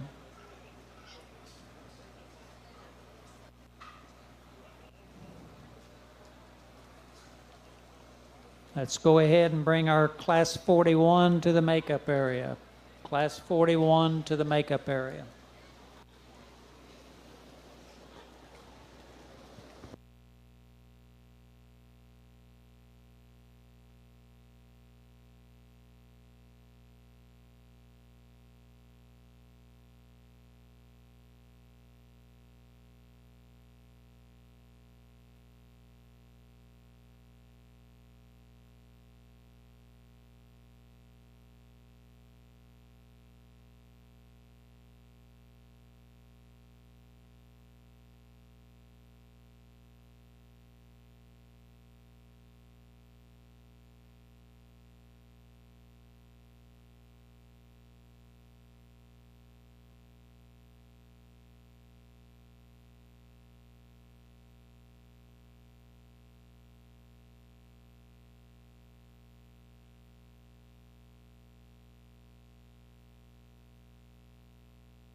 very, very good class. 5, 6, 7 of them here that all put together, a number of things that you can really like. And I felt like the top 2 or 3, coming out of the gate just tipped me with that first impression with a little more look, a little more presence in this particular lineup. And yet they're all not put together the same. I think that this pair definitely have some give and take in terms of where you want to be from a performance, not a performance, but a true stoutness and substance standpoint, a real feature and dimension. Of the pair, the one that I think is just a little more manly in terms of his chest and forearm, foot size, and dimension as you take him to the surface is the young lady here in purple. She's going to go ahead and win this particular drive. That particular hog for me comes out of the gate and is just built wider in terms of his chest and his blade. He's got a bigger foot and a bigger forearm, and then you talk about the spread and turn that he's got up high. Still really, really bold and stout whenever you get back out through his hip. One that maybe isn't quite as good looking up through his front end, but I think everything still fits together in proportions very, very well. Just doesn't have that wicked, tricked out look like the one in second. Boy, this one in 2 suits me very, very good in terms of his height, the shoulder, his extension. Still big-chested when he comes right at you. Still square in terms of the top side of his blade. Still good in terms of the shape right out of the back side of his shoulder. I wish that shape and dimension continued and correlated all the way back over his loin edge and out to his hip. To me, he gets just a tick plain as we study him out through that regard. Take him to the surface. He's smaller footed. He doesn't have the same type of heaviness of bone and substance as our class winner. But boy, from the side profile, that type of look, that type of levelness of design, reach and range of motion is very, very high quality. Very nice barrow to go ahead and land second. One that comes third, young man keeps working his way up, and I really appreciate a lot of things about this hog. He's heavy structured. He's long fronted. He's extended. He's a barrow that's got a nice shape up high. He's got the right type of hip laid into him in terms the upper hip and still shaped down through the lower part of his stifle. Barrow looks like he's come to town and maybe just hasn't filled up, hasn't wanted to eat or drink quite as much. Maybe he's just a little flatter ribbed also, but that particular hog puts together a lot of positives. Just wish we could see him with the same type of center fill. That would help him balance up, probably help him blend together just a shot better as well in terms of his ham-loin junction. Hog that comes next is one that is boulder centered. He is more pliable through the top part of his skeleton into his forerib. He's a barrow that's really set out wide in terms of where his blade sits. Get behind him and that doesn't match. He needs to come back squarer and truer to his hip. He needs to have more shape down through the lower part of his stifle. From the profile, read him to be just a bit thicker necked and chunkier fronted. Need to make him more extended up there about his front 1/3 with more look to go ahead and move him up. Hog that comes next is a little better looking, stout skulled, long necked, got a nice shape up high, coming and going underneath. Just felt like he needed more true, genuine dimension. Needed to be squared up and loosened up at his hock. Just plant and go with more authority. Got a calico hog that comes next with a lot of muscle, big top, big hip, probably as opened up and massive as anything in class. With that, he reads too coarse about his head and his face. He's too round about his hip, and then I'm not willing to tolerate what he does with his hind leg from behind. We got to square him up and make him more secure there from his hock to the ground. Barrow that comes next has a ton of shape as well. Like the turn he's got down his top and out through his hip. Gets too flat and concave through the lower part of his rib. Gets too straight and vertical in terms of his shoulder and his hock. Just wish we could make him looser and more comfortable there. Round out the group with an opened up barrow that's got plenty of bone. Again, get in, study his hind leg. Just got to square him up and make him more correct going away. Very good class. My compliments to each and every one of those exhibitors. Let's show our appreciation with a big round of applause, if you would. And you're placing in class 39, to class 39, it's first Addison Holstein. She'll be coming in for medium weight champion, along with from class 38, Hannah Yoder. Also in class 39, second, Cale Baker, followed by Colin Bennett. A second animal of Cale Baker, Jackson Clymer, Michaela Chambers, Kason Smith, and Sawyer Baker. We're now working on class 40 champion medium weight crossbred.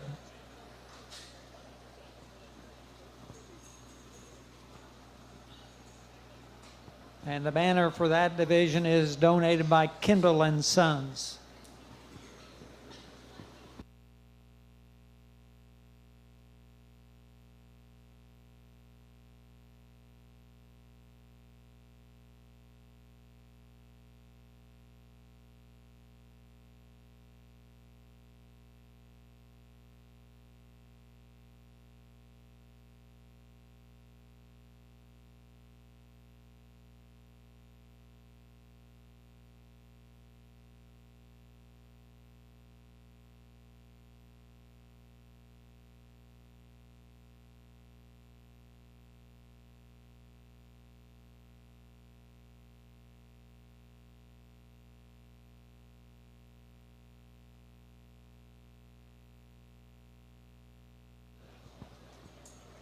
For those of you that have champions out there, I'll give you a list here in just a moment.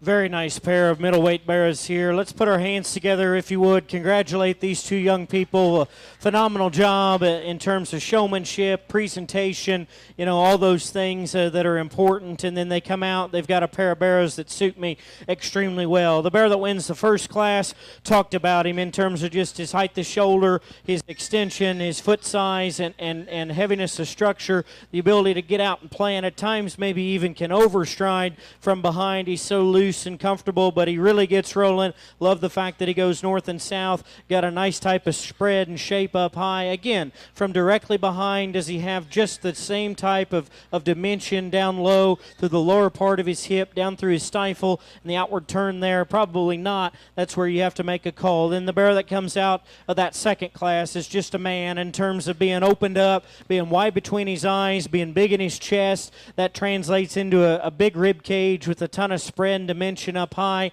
You get behind him, he's just got more in terms of his hip, in terms of the lower part of his hip and stifle. And that hog, to me, even though he doesn't take as long of a stride as our first class winner, still stays square. Everything fits together in proportions. Maybe not as tricked out in terms of his head and neck, but again, I think things fit together and balance extremely well. So it becomes very, very close between that pair of hogs, in my opinion.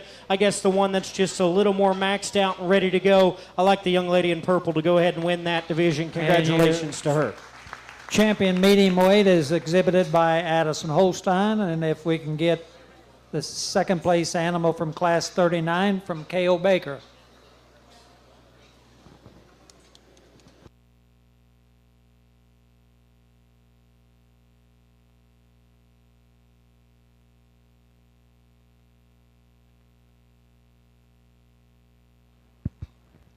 Bring out that second, and we talked about in terms of his look up front and extension, flexibility is all very, very good. You know, again, is that hog quite as stout and dense right at the surface? You know, probably not. That's where I'd like to make him just a little bit denser, a little bit bigger in his foot size, but I love the look and the extension in that particular hog. Again, we've got the one that wins the first class. His running gear is very, very good, puts it together with the bigger set of feet and legs. If he had just a little more in terms of the lower part of his hip going away, I think that barrel would have won this division for me. I'm not going to leave him out. He's going to be reserved. Congratulations to this young lady right here. And your reserve champion medium weight is exhibited by Hannah Yoder. We're now down to our class 41 heavyweight. We have 7 entries in that class.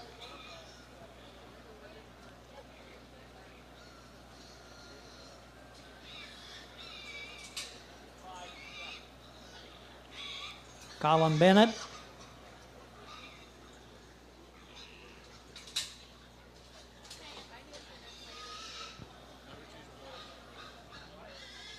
Blake Barber. Aubrey Ferguson.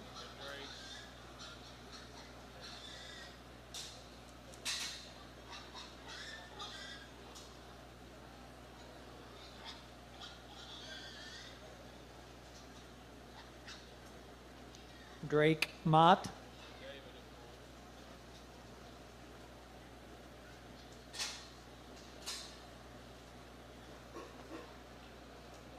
David Rimsberg.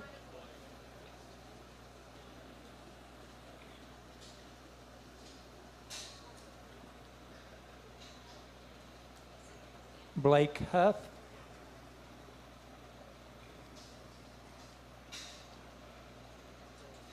And Tyler Boyd. And we need class 42 to the makeup area. Class 42 to the makeup. And for those of you that have champions, we're just a couple of classes away from calling you. So in the Berkshire would be Hannah Yoder. Duroc would be Lauren Brinson. Hereford would be Adeline Babrick.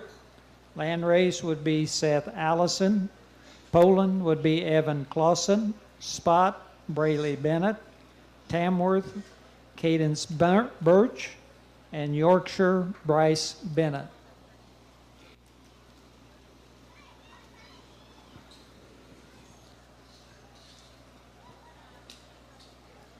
We're about one class away from calling for those breed champions.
Three totally different types up here towards the top end. I'm not going to tell you there's one that's perfect or that suits everything that I'm after exactly right, but the one that I'm going to use is one that in terms of being loose constructed and heavy duty and flexible enough with the type of mass and substance that we're after. Young lady there, number 29 with the belted hog, is going to win the class. He's a little cresty about his neck. He's a little short-fronted. He's not the biggest hog in the world in terms of just in terms of height, the shoulder, in terms of frame score, but in terms of being able to keep him square and being a load in terms of mass and substance with still freshness up high and proportions fitting together good enough, he's the one that I land on. To me, 2 and 3, there's a lot of give and take, and ultimately just comfort level and flexibility is what sorts that pair. This young man's chromed up barrow that comes next has got a gigantic top laid into him. He's actually deceiving because from the side he's kind of a bigger outline, taller, longer barrow. A lot of times, especially at this weight, it's hard to put a top that big in one, and then you get right up on top of him. He has got tremendous spread right out of the backside of his shoulder with a fresh turn down his top. He's got a big upper hip. He probably just doesn't match it down low. He gets a little flatter through his stifle, wants to get a little narrower base going away. From the side, he maybe just is showing his age ever so slightly, looks a little bit older in terms of how I read that hog through his head and his skull, but certainly one that you like in terms of mass and spread up high and keeps himself more comfortable out here in terms of range of motion. the solid white barrow, if he had a different kind of hip and hind leg and just the ability to get out and go with a little more comfort all the way through the drive, he'd be one that we talk about maybe gravitating towards and possibly using to win the class, because he's really fresh up high. I love the spread and shape that he's got down his top and out through his hip. Still got a neat look in terms of being extended ahead of his shoulder and tall at the point of his blade. He's opened up through his chest. He just needs to go looser off both ends. His attitude only probably highlights the fact that he's too upright off both ends and gets too vertical out here. We've got to loosen him and make him sounder in terms of his construction for me to go ahead and get him up any higher than where he's at. Barrow that comes next, moderate level design, good in terms of spread up high and shape down his top and out through his hip. He gets to throw in his hind leg a little bit more east and west. We need to square him up and make him more secure in terms of what he does from his hock to the ground. The barrow that comes next is big in his forearm and heavy bone, real stout in his feature, gets too plain in terms of his top. Need to freshen him right out of the backside of his blade, going away, wants to push his hock too far outside the plane of his body wall. Got a real moderate opened up barrow here that just reads too quick in his maturity for me. Need to make him taller shouldered. Need to make him looser constructed off both ends. Gets his hock again a little too bowed out in terms of what I'm willing to accept. Barrow that rounds out the group here. Pliable through the center part of his body. Plenty of spread up high. He needs to be cleaner about his front end. He needs to, again, like some that we've talked about, have just a notch more show ring presence in terms of the setting that we're in to go ahead and move him up. Good class. Put your hands together for those exhibitors for doing a great job. And for your Class 41, first place exhibited by Aubrey Ferguson, followed by Colin Bennett, Tyler Boyd, Blake Huff, Blake Barber, Drake Mott, and David Rimsberg. We're now ready for our last class of barrows, Class 42, and we have 5 entries.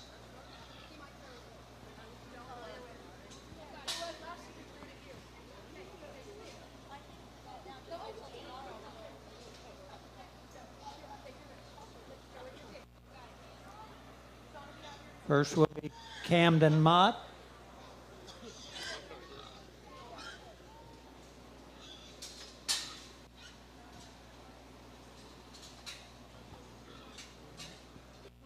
Brody Arms.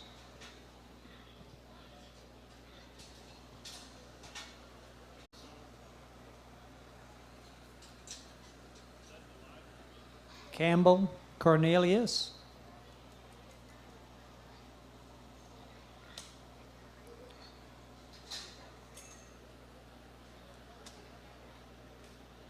And Landon Arms.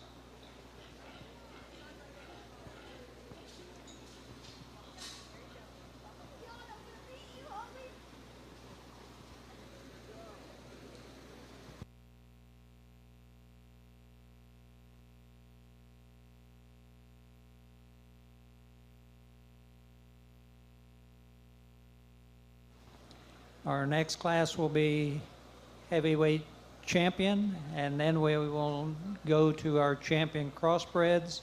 So from the lightweights, we'll need Lauren Brinson, and from the medium weight, we'll need Addison Holstein. And if you have a reserve champion in those divisions, please be sure and have them available.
good way to finish up in this heavyweight class. And I'll be honest with you, there's maybe some composition things and where we're at in terms of from a muscle standpoint and dimension, in these hogs, some give and take. And ultimately, the barrow that I land on, I felt like was just the most genuine in terms of his true shape and spread up high. He's got the best topside mass and dimension. He's the one that's got the most power and substance we get behind him, and still an athletic type of a hind leg. Young man, in terms of coming out here and showing his project, I can't help but get a little misty-eyed in terms of, what this program's about, giving these young people opportunities. That's not why he wins. I think he's got the best hog, but that's kind of neat to see for him to be able to come out and win that class. Congratulations to him for doing a great job. The blue barrow in second is one that is a little bit better in terms of the center part of his body cavity. He's a little looser constructed in terms of the way he's put together. I just didn't read quite enough true shape in that hog as we got up on top of him. Get behind him. I'd like to square up his honk and just make him more secure there to the surface. He needs to be a little more genuine in terms of muscle and his hip and hind leg, the way he's put together there from behind. Barrow that comes out third, similar story here, real level design. Wish we could have seen this hog maybe 21 days ago in terms of just making him a nickel fresher, because he's got a neat look from the side. I like his running gear and his build, the best of anything in class. Get behind him, steady him coming at you. Just too closed up, too narrow. We got to make him a little more attractive in terms of his look up front as well. Hog that comes out next, big center body, tons of spread up high. He needs to be squared up at his knee, needs to be cleaned up down low through the lower 1/3 of his skeleton. Going away, just needs a shot more genuine base width. Conclude the class with the barrow that's loose structured and flexible. Again, just a little too far gone in terms of where we're at from a cutability standpoint. Need to freshen him up, make him truer from a composition perspective. Good class, very good way to finish up here in terms of these heavier weight barrows. Let's put our hands together for those exhibitors, if you would, please. And your Class 42, first place exhibited by Camden Mott, followed by Campbell Cornelius, Sean Babrick, Landon Arms, and Brody Arms. We're now ready for our Class 43 heavyweight championships. From Class 41, we have the Animal of Aubrey Ferguson, and from Class 42, Camden Mott.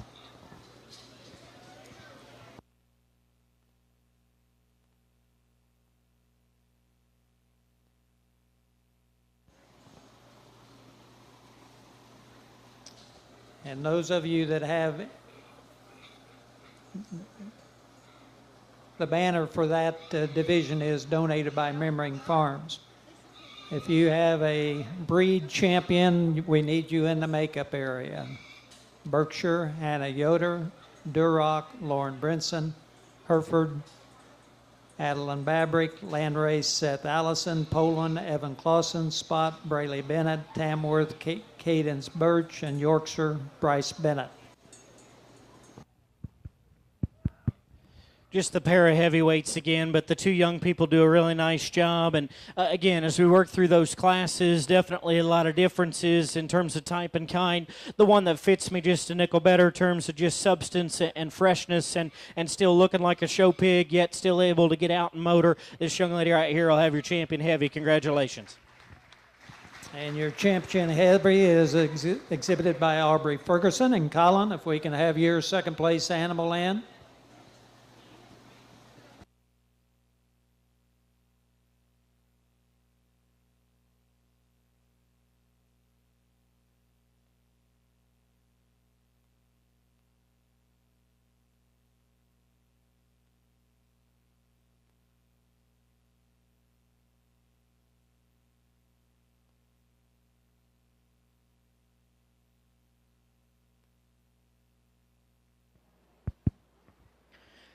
For reserve, again, we talk about this second place barrow and maybe showing a little more age up through his front end, but still flexibility, build design, freshness up high is very, very good. That's the one that I like to be reserve champion. This young man that was second, congratulations to him. Again, a great group. Congratulations to all these exhibitors here in the heavyweights. So your champion heavyweight is exhibited by Aubrey Ferguson. The reserve champion is exhibited by Colin Bennett.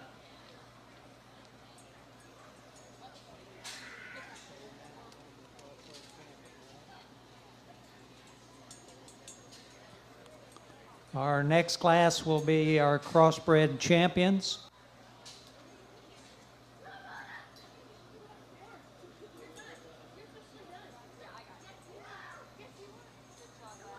And from the lightweight, we have Lauren Brinson.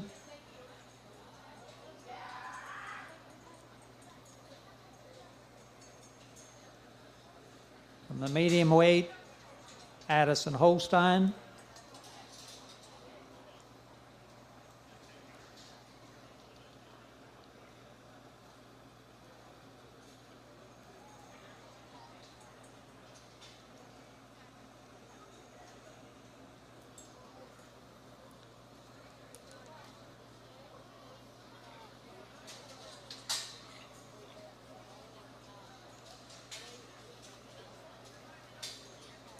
And from the heavyweight, Aubrey Ferguson.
Good trio of division winners here as we get them back out to us, and three young ladies that you could tell that they want it. You can tell that this is a project that they have dealt with every single day from whenever they picked them out or if they raised them earlier on this spring. As we mentioned in the gilt drive, it's hard to get them to this point. I don't care, I don't care what level of competition you're at. I don't care what what stage of the game it's in. It's hard to get them to this point and be able to make them look right, to keep them going, and then have a little bit of luck on any given day to get to this final drive. And so my compliments to each and every one of these three exhibitors and the ones that are backing them up as reserves in those divisions. I think it's been a set of hogs that have a lot of quality. Again, I don't know if there's a perfect one, but there doesn't need to be. There just needs to be hogs that have a lot of good, and finding the ones that put together more good than bad is where I'm at and where I try to be whenever I step in and sort of show. And I think all three of these do that to a very high level. There's differences. We're not going to go through and talk them all again. I hopefully did that to the best of my ability the first time around as we've went through there's those classes. As we get them back out here, the one that just hits me the hardest, again, in terms of putting together proportionality, substance, looking like a man, and yet still in terms of where they're at weight-wise, I think things fit together extremely well. Help me congratulate the young lady out of the middleweight. She'll be your champion right here. Congratulations. And your middleweight exhibited by Addison Holstein. And Hannah, if we can get your second place animal, reserve champion in. Where are we going?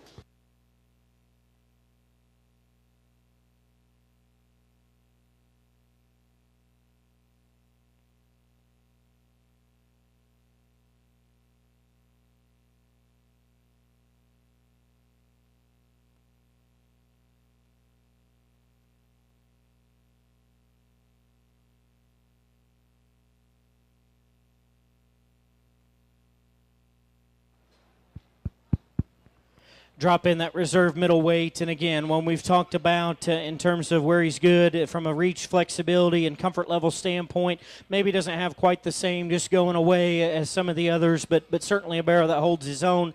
It becomes a close decision for me between the other pair of division winners. And, depending on where you put your priorities, I could see a number of things. I really like the lightweight. I wish he would have hung in there a little bit more. And he's probably not just maxed out there today. The heavyweight's one that puts together a lot of good. And although he's maybe not my speed in terms of his frame size and in terms of maybe making him just a shot more extended through his front 1/3, I think he's one that puts together a ton of things that are hard to get around, and he needs to come next. Young ladies heavyweight there is going to be reserved.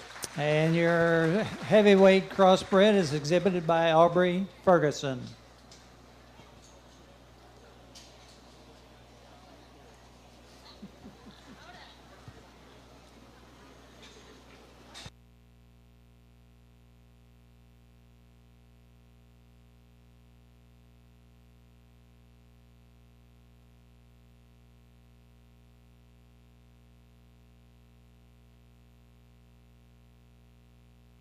Now ready to move on to our grand champion, the reserve grand champion barrows.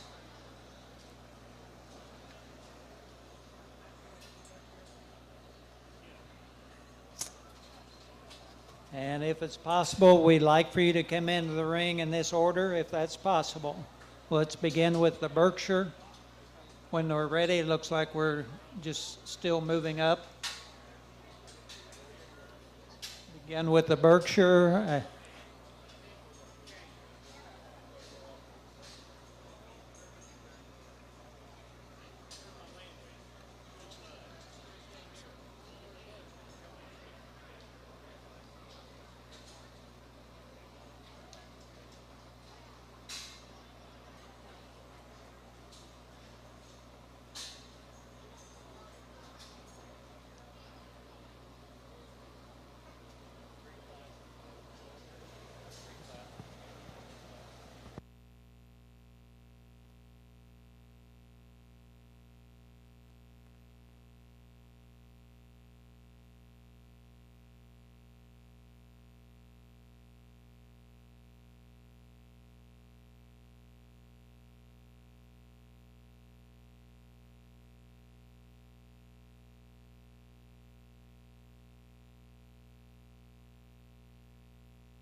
So we'll begin with the Berkshires with Hannah Yoder.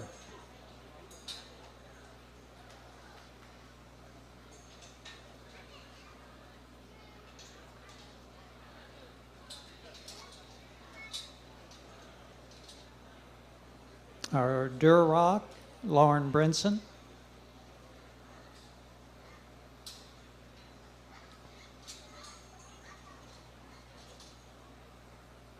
Hereford, Adeline Babrick.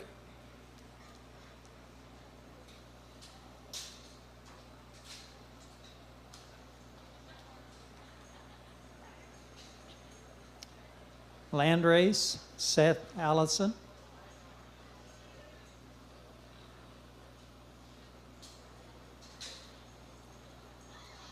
Poland, Evan Clausen.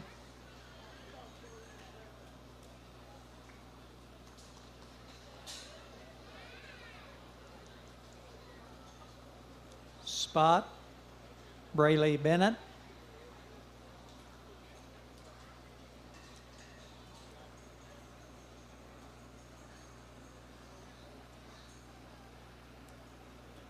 Tamworth, Cadence Birch.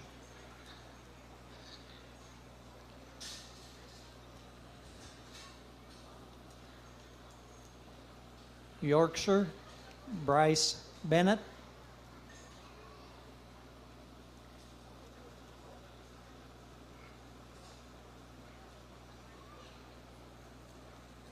And our crossbred, Addison Holstein.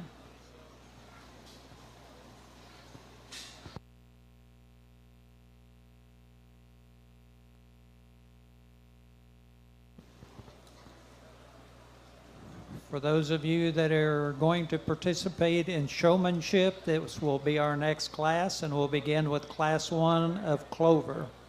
And we do have a sign-up list. If you are not on that sign-up list, you could still be added if you're interested. But we'll begin with Class 1 of Clover following this class.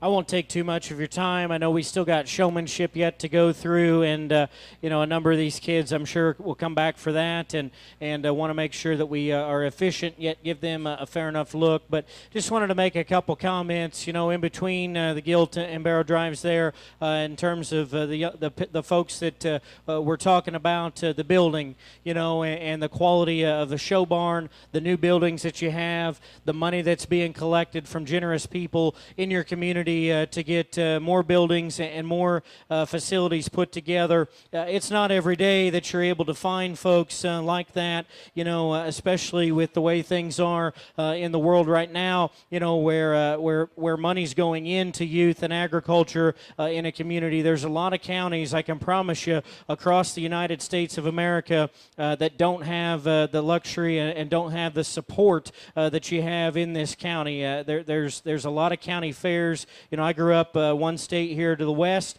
You know, county fairs in the state of Illinois are almost dead, to be quite honest with you, just because there's not a lot of support for the youth, and if there is, they just don't have the finances. They don't have, you know, the resources to make it happen. And it's obvious that you do in this county. You got people that are willing to step up in a big way. Let's put our hands together for the folks that make these events run, because they are putting their money where their mouth is and supporting the youth. You know, anytime that you get the chance to step in the ring, regardless of how big the show is, it's an honor and a privilege. So I thank the folks for having me. Like I told you off the top, where Chance Berry in the back was a good friend, is a good friend, was a college roommate. And so, like I said, he's been bugging me a number of years to come over, and we made it work this time. But the more and more that I get to do these things, especially at the county level, these are the people that you're going to be with the rest of your lives, you know. So whether you want to beat them, you know, with everything that you have, or your best buddies with them, you know, at the end of the day, we're all competitors, right? We want to do the absolute best that we can.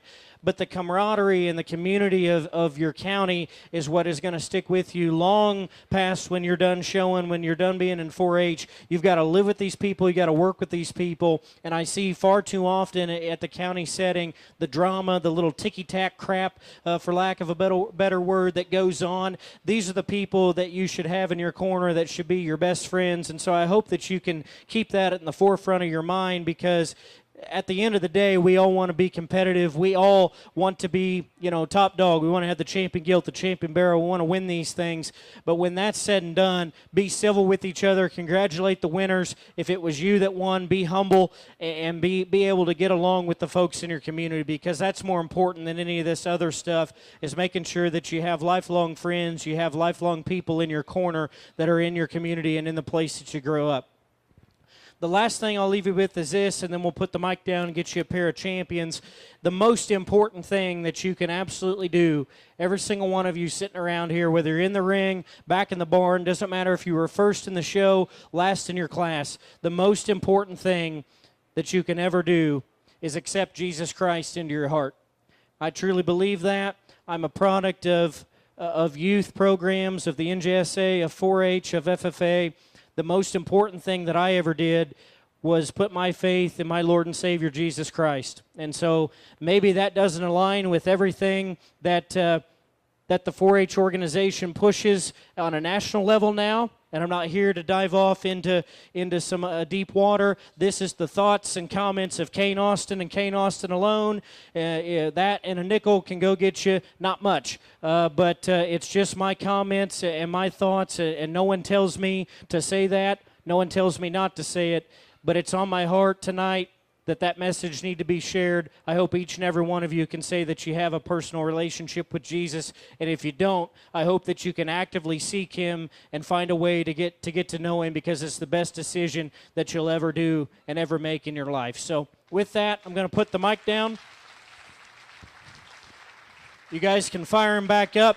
Been a very, very good hog show. We're going to get you a pair of champions. Very, very pleased with this set of hogs that we had to sort through. Lots of quality. Congratulations to each and every one of you, and God bless.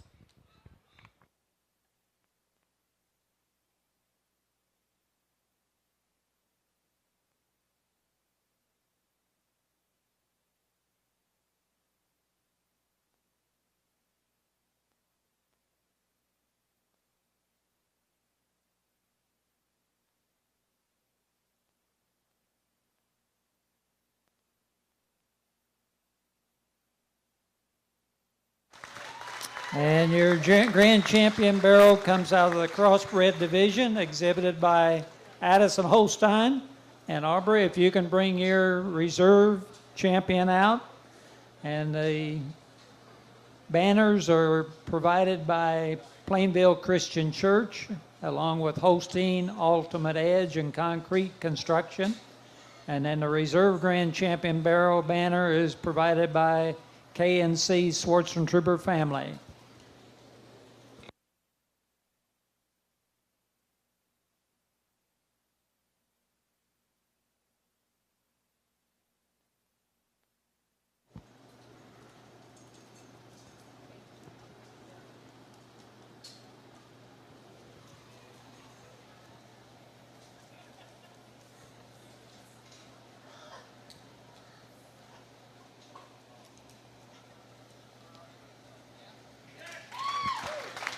And your reserve grand champion is the Crossbred, exhibited by Aubrey Ferguson. Congratulations.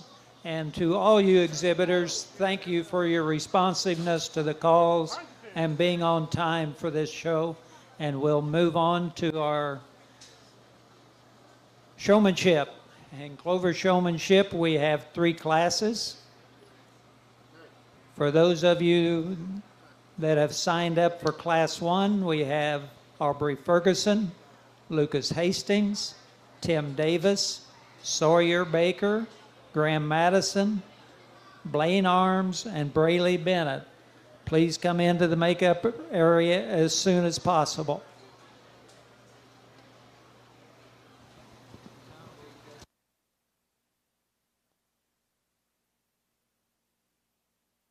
My name is Hannah Bennington. I recently graduated from North Daviess High School.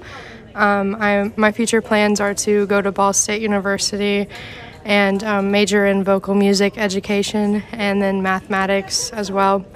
I recently went to Citizenship Washington Focus, which is a 4-H trip where you get to go to Washington, D.C. for a week and you get to meet new people and learn lots of different things about how to make your world a better place.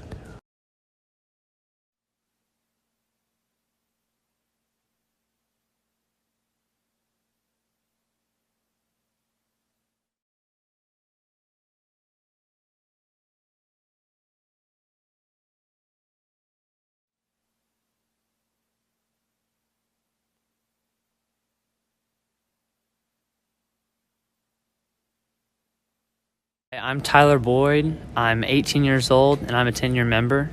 I graduated from Washington High School and I plan to attend USI for business and an ag concentration.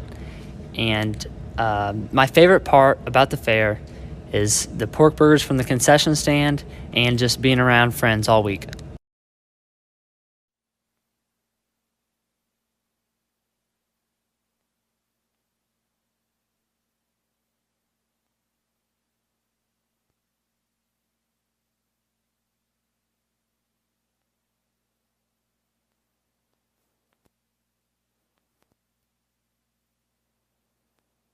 My name is Jordan Rimsberg. I graduated from North Daviess High School. I am 18 years old. My future plans include attending Purdue to study animal science with a pre-vet concentration. My favorite memory from 4-H was getting to attend 4-H Roundup for 2 years whenever I was a 6th and 7th grader.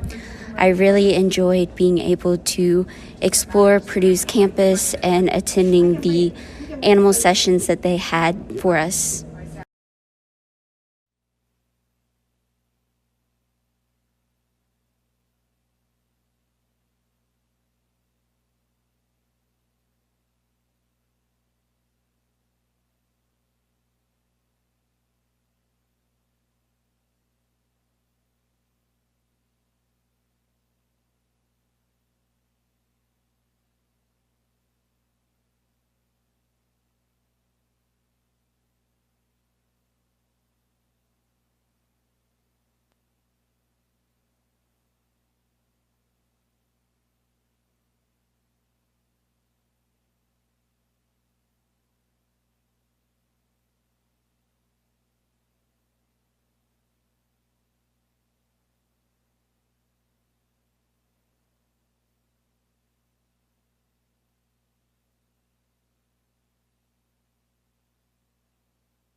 we're ready to go ahead and put our first class of Clover Showman into the ring. We're still missing a couple if you want to be in that. Otherwise, we can probably move you to the second class. So we've got 5. We're going to go ahead and begin. And first is Sawyer Baker.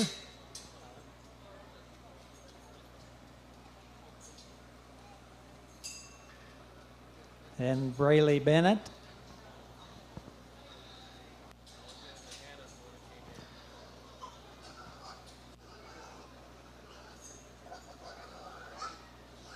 Lucas Hastings.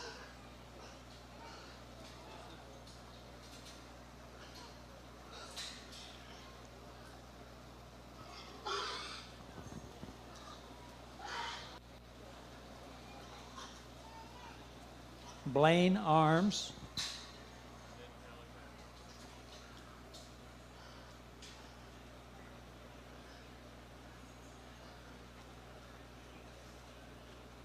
And Alexander Hanna. If you were originally in Class 1 and weren't able to get here in time, we're now making a call for Class 2, and we will put you in Class 2. So Class 2, Clover Showman to the makeup ring now.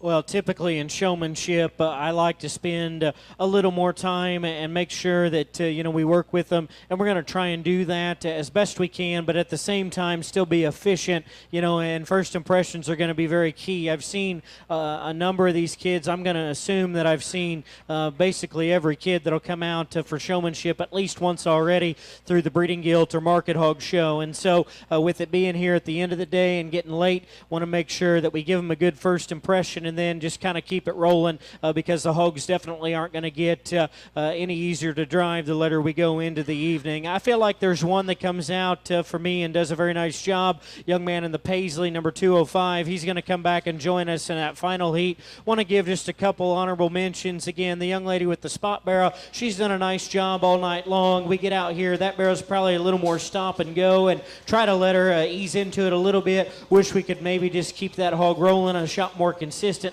We had a young man over there, number 92, does a very nice job with eye contact. Again, similar situation. That barrow's just not wanting to come out here and do what he's supposed to here in the showmanship setting. Young man with the Hereford at times does a really nice job with eye contact. At times, maybe we start to stray a little further away. Young man with the little belted barrow there did a nice job keeping that hog moving. Like to see maybe just a little more eye contact, a little more intensity to get him a pin. But a very good set to open up the showmanship in the Clover division. My compliments to those exhibitors. Let's congratulate them as they head out the gate.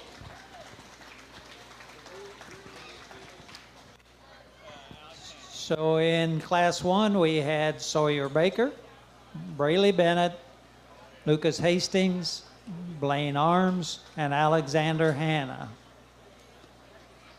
We're now ready for Class 2 of Clover, and we have Colin Bennett,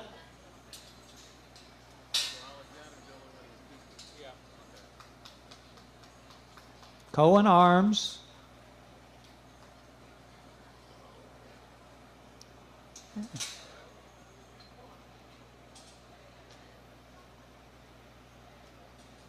Meredith Hauser,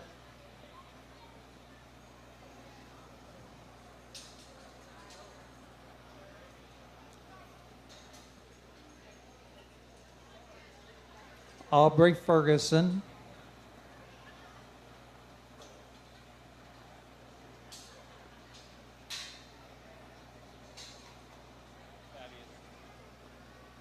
Daviess Schwartzentruber,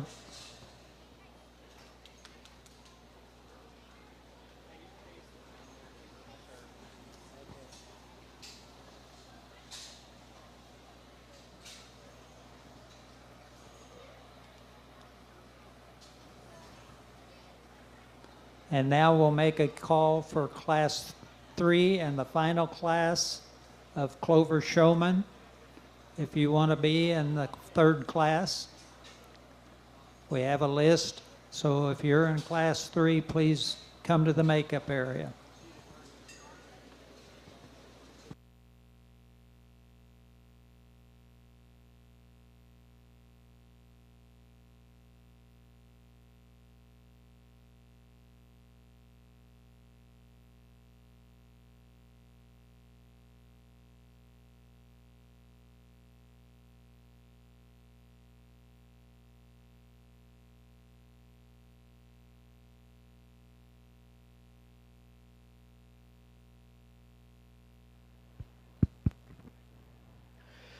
Good class here, and I think a couple of them that certainly come out hit me with a good first impression and kind of stick in my mind as well as being young people that have done a nice job all night long in terms of getting these hogs driven. The young man right here in the green, he's going to come back and join us in just a minute out of this particular class. The young lady with the belted gilt there in the yellow shirt's going to come back out of this particular heat. Young lady here in the pink will come back as well. Those three really stick out in my mind. They've done a very nice job. Again, just some honorable mentions.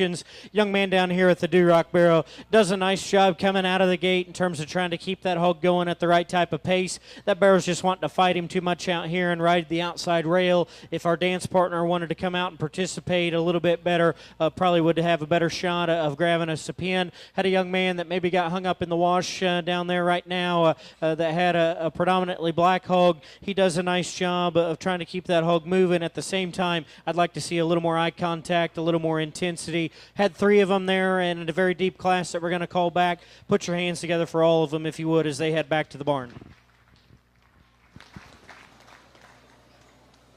Again, in Class 2, we had Colin Bennett, Cohen Arms, Meredith Hauser, Aubrey Ferguson, and Thaddeus Schwartzentruber.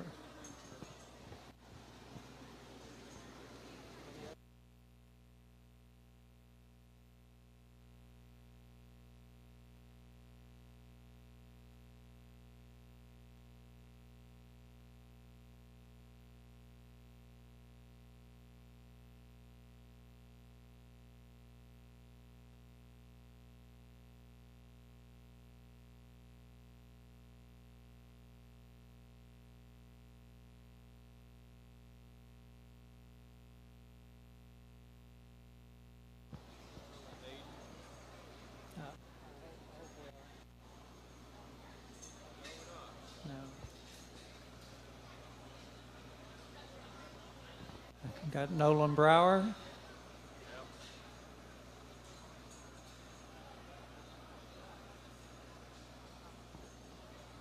Kason Smith.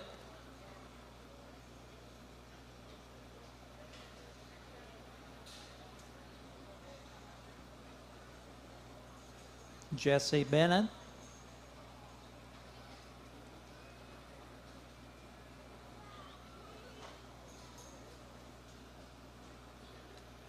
Drew Clausen.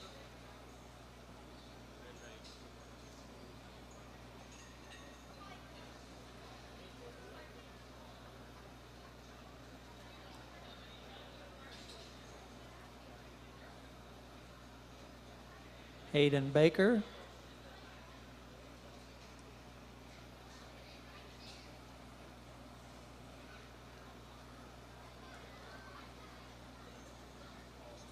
And Austin Peachy.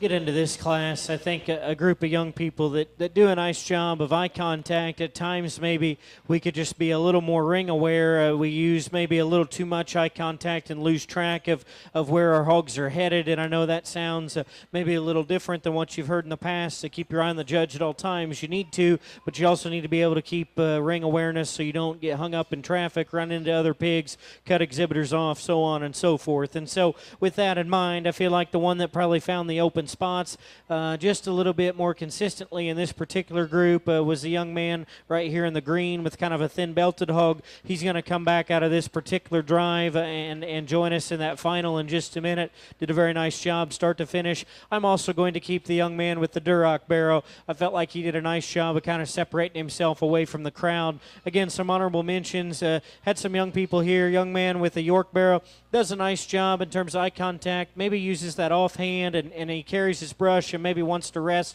that brush on that hog's top a little more than what I would term ideal. That's maybe something that I would stray away from if possible is use your offhand, kind of have it in a position if they get to the corner to get them out of the corner, otherwise don't rest it on them. Young lady here, similar story in terms of maybe carrying that brush, that's fine, but maybe don't set it right on their top. At times when you do that, pigs will want to bunch up. Had some other folks here that did a good job. Young man there does a nice job with eye contact again. Need to keep that hog maybe moving a little more consistently to the center of the ring. Young man right there on the far side, that barrow's just wanting to ride the rail a little bit more. Let's congratulate these four as they head out the gate.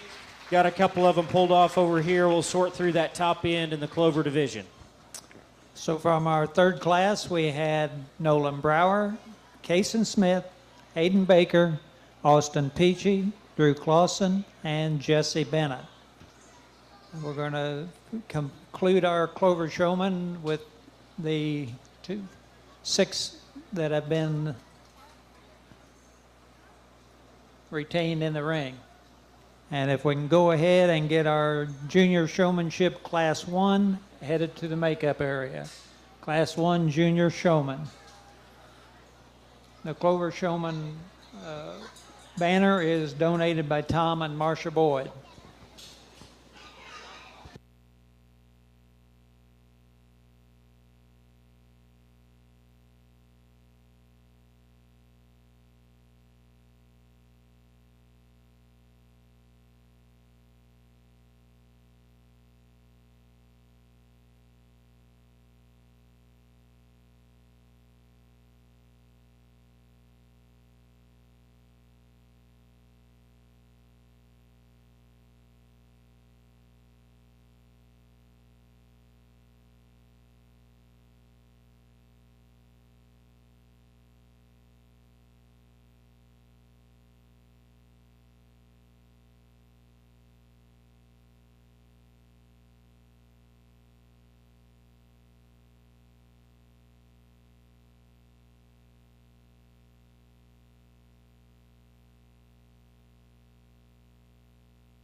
Out here for your finals of the Clover division. Really a good group to work through, and a couple of them certainly stand out. Again, as we've mentioned, we've seen a number of them through the ring at times all evening, and so to me, showmanship doesn't just start whenever they call the class for showmanship. It is occurring all night long, all show long. Every time you come in the ring, those things are important in terms of getting your hog to the right place and finding the judge, driving your pig to the them, not making the judge come find you, and a couple of them do that to a very high level. Out here, the one that's been just very smooth and all night, I feel like has done a great job of getting me different angles of that hog, being able to show me a chest view, show me a rear view going away, find the open spots and avoid a lot of traffic. To me, a very consistent job from start to finish all evening. Your champion in this particular age group is going to be this young man right here in the green shirt. Congratulations to him. Phenomenal job from start to finish. And your champion Clover Showman is Colin Bennett.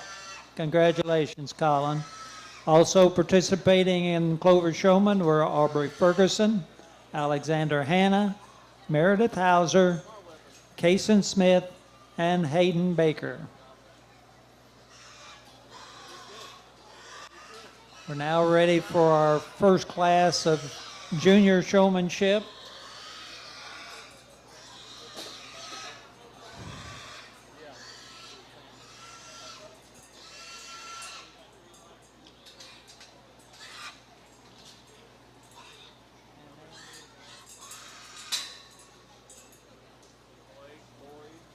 We've got K.O. Baker,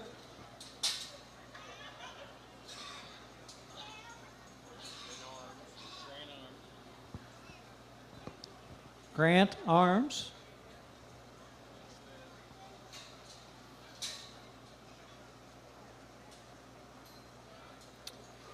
Adeline Smith,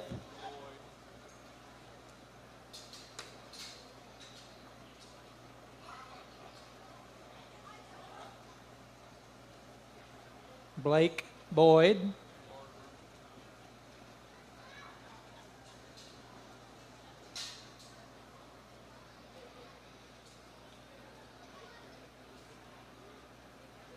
Brent Barber, excuse me.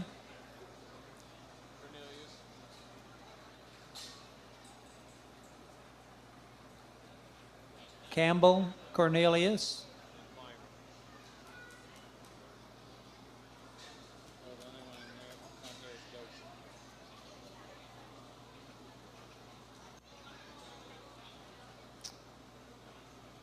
And Jackson Clymer. And we need Class 2 junior showmanship to the makeup area. Class 2 to the makeup area.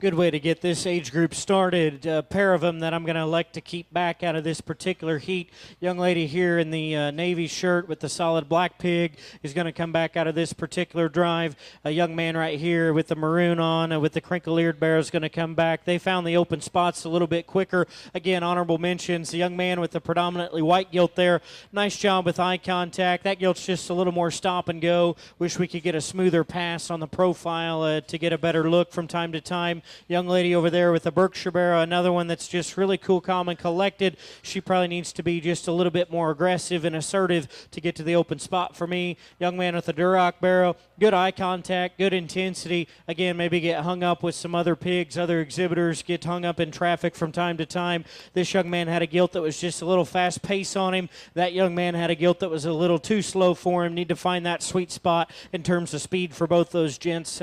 Congratulations. Good setup. Kids to work through. Let's put our hands together for them as they head on back.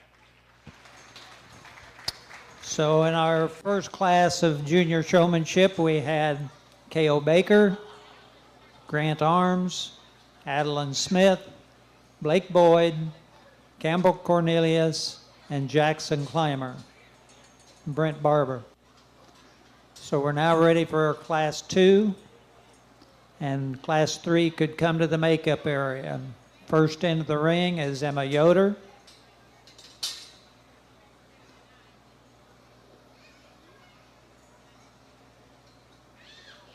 Shaylee Graber.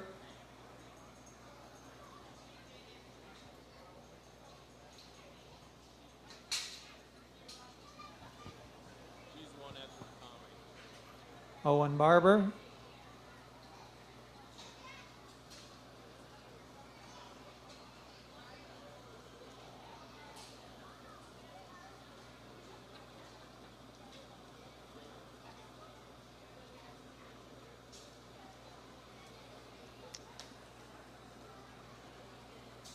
Adeline Babrick.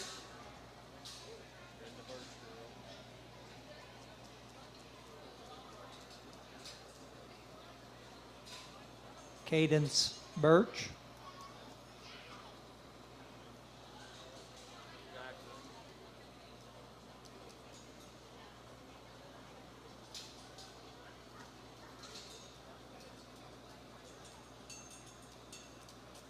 And Jack Brower.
A good group of them, as we talked about one of the earlier classes. The hogs probably aren't going to be any easier to get drove the later we go, and so want to keep them moving. Feel like there's a couple of them that probably come out and are able to just have that dance partner still willing to go for them and be able to get to those open spots a little bit quicker and ultimately get a better look. We're going to pull back two of them from this particular heat. Young lady number 52 over here with the belted barrow. Young lady with the Hereford barrow in the center of the ring are going to be the pair that I choose to bring back out of this particular drive. Again, some compliments and just mentions on some others. Had a young lady off to my left with the belted hog, comes out of the gate really intense, like her eye contact, and during the show definitely did a nice job keeping those hogs moving, getting me some different views. That gilt just wants to be too stop and go. We don't get the best look at her out here in the showmanship class. The young man here with a calico, again, another one does a nice job keeping his gilt moving at an appropriate pace. Wish we could have maybe had just a little more intensity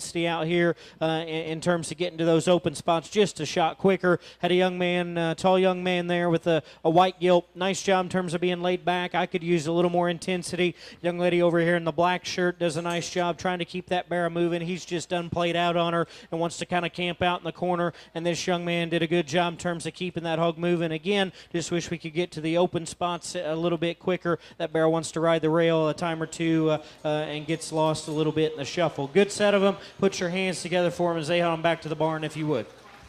So Class 2, we had Emma Yoder, Shaylee Graber, Owen Barber, Hayden Tommy, Adeline Babrick, Cadence Birch, and Jack Brower. We're now on Class 3. Bryce Bennett,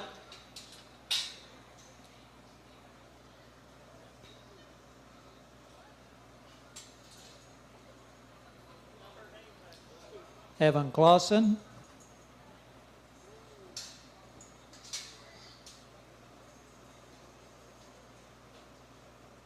Chloe Babrick,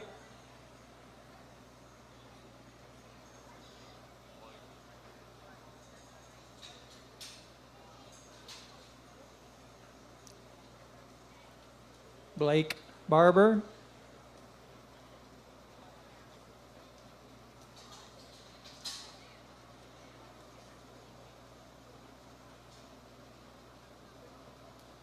Lane Peachy.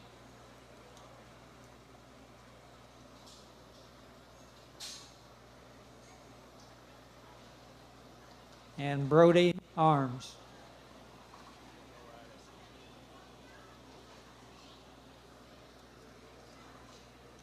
If you are in Class 1 Senior Showman, you should be heading to the makeup area. Class 1 Senior.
This class maybe doesn't fit together quite as good in terms of just finding the right place to have a natural break. I think there's certainly a group of them that do a nice job, probably 3 of them that start to surface.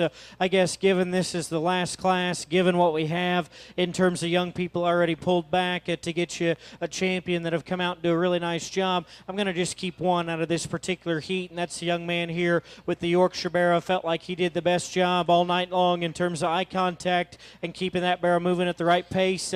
Kind of some honorable mentions, because I think the 2 young people there that have Duroc hogs do a really nice job. The young lady with the red barrow, that hog's just done, and he's played out on her, not going anymore. If we could get him just going at an appropriate pace, she'd be one that we could definitely grab a pin and sort there in the final drive. This young man has drove a nice set of pigs, drives a nice red gilt. At the same time, maybe those hogs just want to be a little more stop and go, don't look quite as smooth whenever we get them out here to the ring is what I'd like them to be when we think about a showmanship setting, but certainly both of them do a very nice job and need to be complimented. The young person here with the sock-footed gilt, another one, very cool, calm and collected. For me, wish we could have gave a few more views in terms of chest and rear view. Young man that went out the gate there, that hog, again, just in terms of wanting to get a little fast on him, wish we could have been a little smoother. Had a young man here that does a nice job with eye contact. I think your posture, you could be a little more upright in terms of the way that you stand and look a little more comfortable. Again, that's just a personal preference for me. Good set of showmen. Let's put our hands together for those exhibitors, if you would. So in Class 3, we had participating Chloe Babrick, Bryce Bennett, Lane Peachy, Blake Barber, Evan Clausen, and Brody Arms.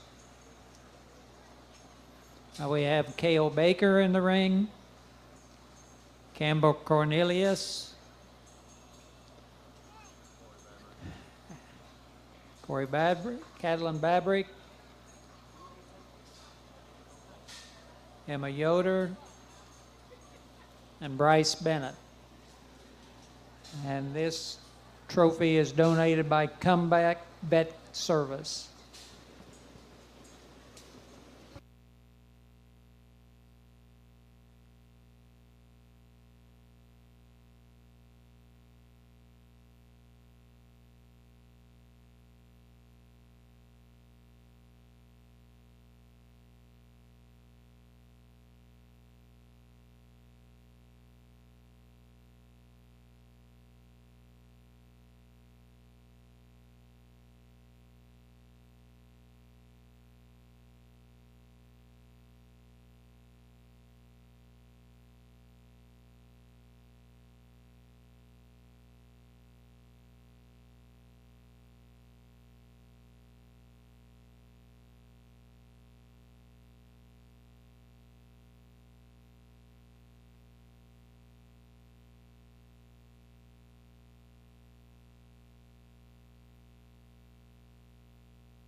Very good group here in the juniors, and if this is something we would have started the evening off with, definitely would have been a lot of fun. When these hogs were definitely their freshest and at their peak, coming into the ring to see just what these 5 could do, because they suit me extremely well in terms of having that extra gear, that extra intensity, and yet at the same time their ring awareness is good.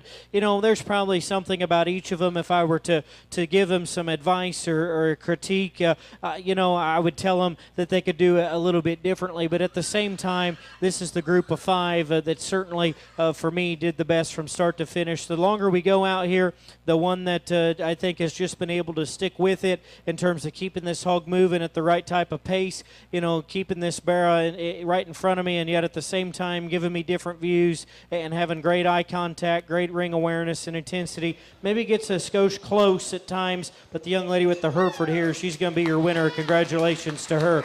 The other 4 aren't placed. I just kind of want to tell you exactly what I think they do really, really well. This young man, haven't had anybody more intense, and he gets down, gets after it, gets me different views.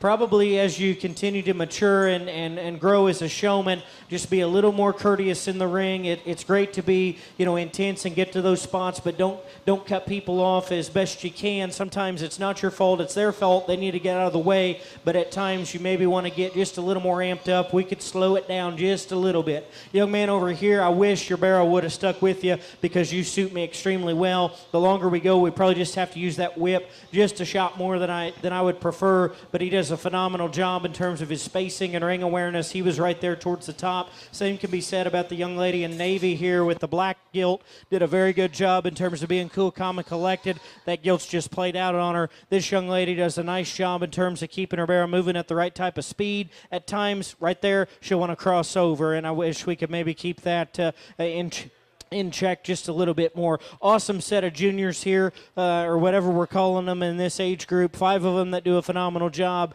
Again, congratulations. Please put your hands together for them as they head on back. And your first place in junior showman is Adeline Babrick. Also participating in this final drive was Emma Yoder, Cale Baker, Camber Cornelius, and Bryce Bennett. We're now ready for our first group in senior showman.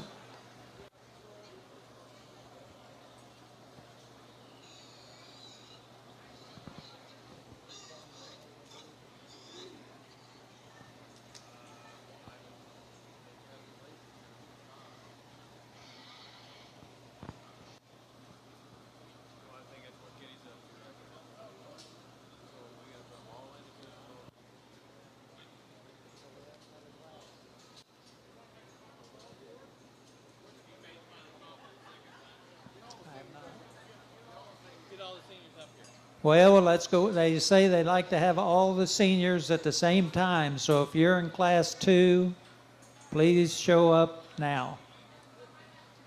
I don't know if they're going to show up. We'll take some of them left. A lot of them left now. So there might be only 1 or 2. So please, if you're in class 2 and you're waiting for that, please come now.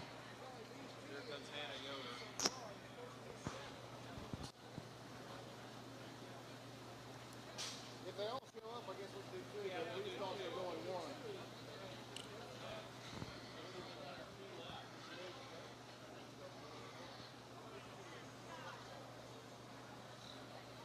We didn't want you to be the only one out there, Lauren. We didn't want just 1 or 2 kids out there in the second class.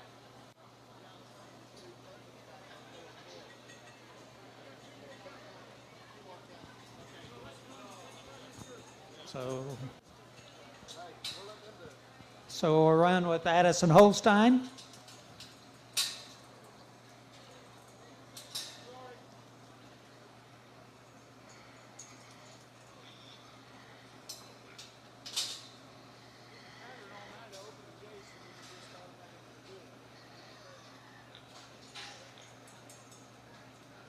Taylor Ferguson.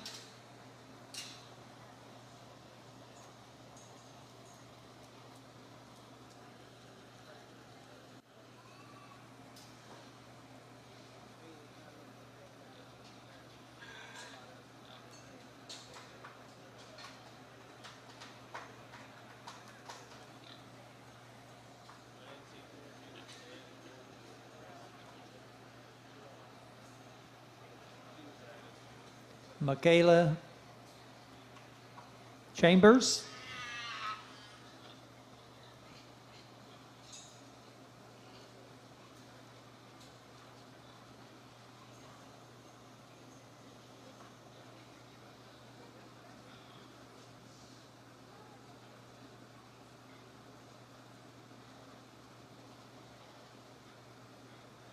Tyler Boyd.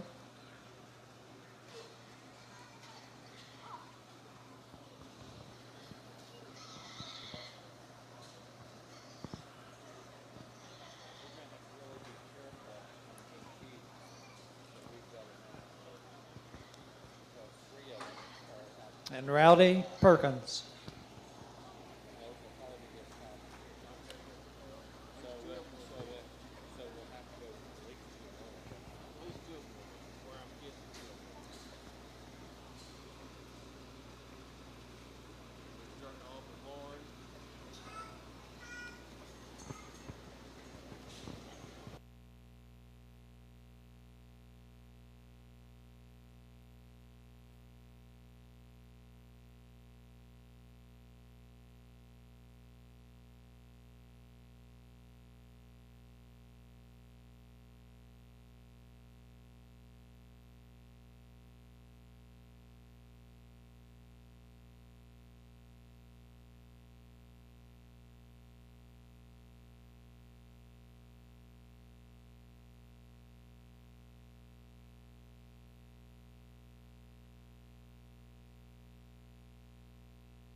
So in the ring now is Lauren Brinson.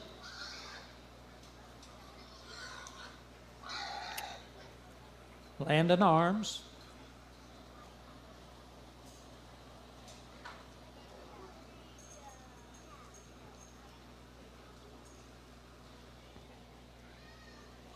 Hannah Yoder.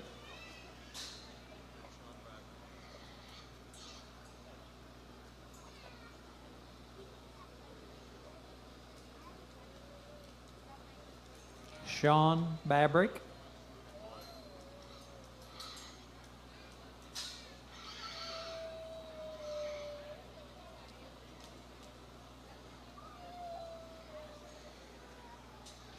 And Blake Huff.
The banner for Senior Showmanship is sponsored by Old National Bank.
Each of the Clover Junior and Senior first place winners in showmanship also receive a Visa gift card from Bayer Crop Science DeKalb Astro.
Well, since there was just 5 and 5, I kind of wanted to see all of them shuffle through here and make sure we got it right, and that way, we didn't keep too many from one, not enough out of the other, the way those types of things go from time to time. And so if it was confusing, apologize for that, but it really flowed quite well, in my opinion, in terms of what I was after. And, these folks in the pins aren't necessarily placed, all the way down through, and so don't get it in your head that, I was 10th out of 10.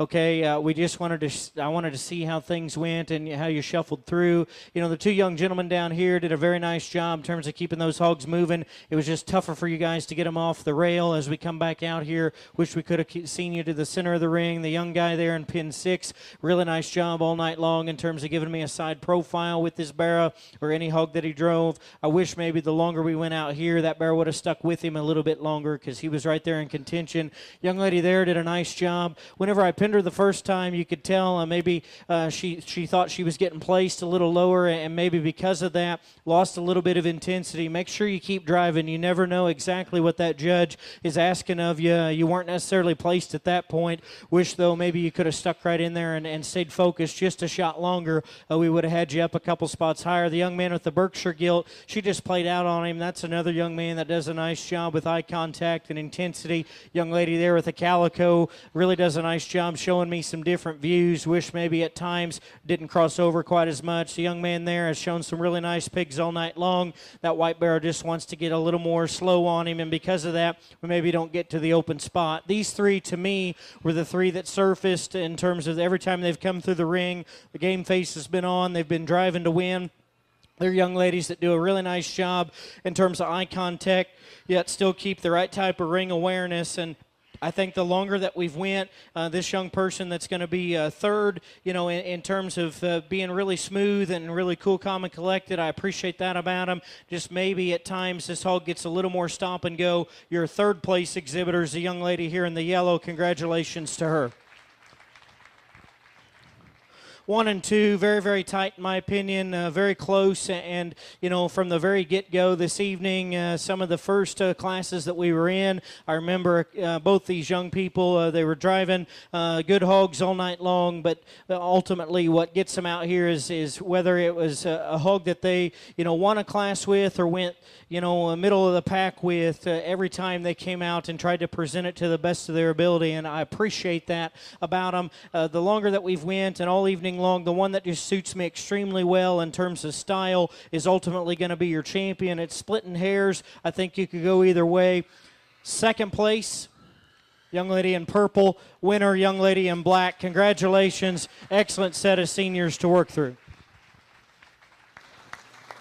And your senior showman, first place, Lauren Brinson, followed by Addison Holstein and Taylor Ferguson. Also participating with Sean Babrick, Blake Huff, Hannah Yoder, Rowdy Perkins, Michaela Chambers, and Tyler Boyd. Congratulations to all of you, and thank you very much.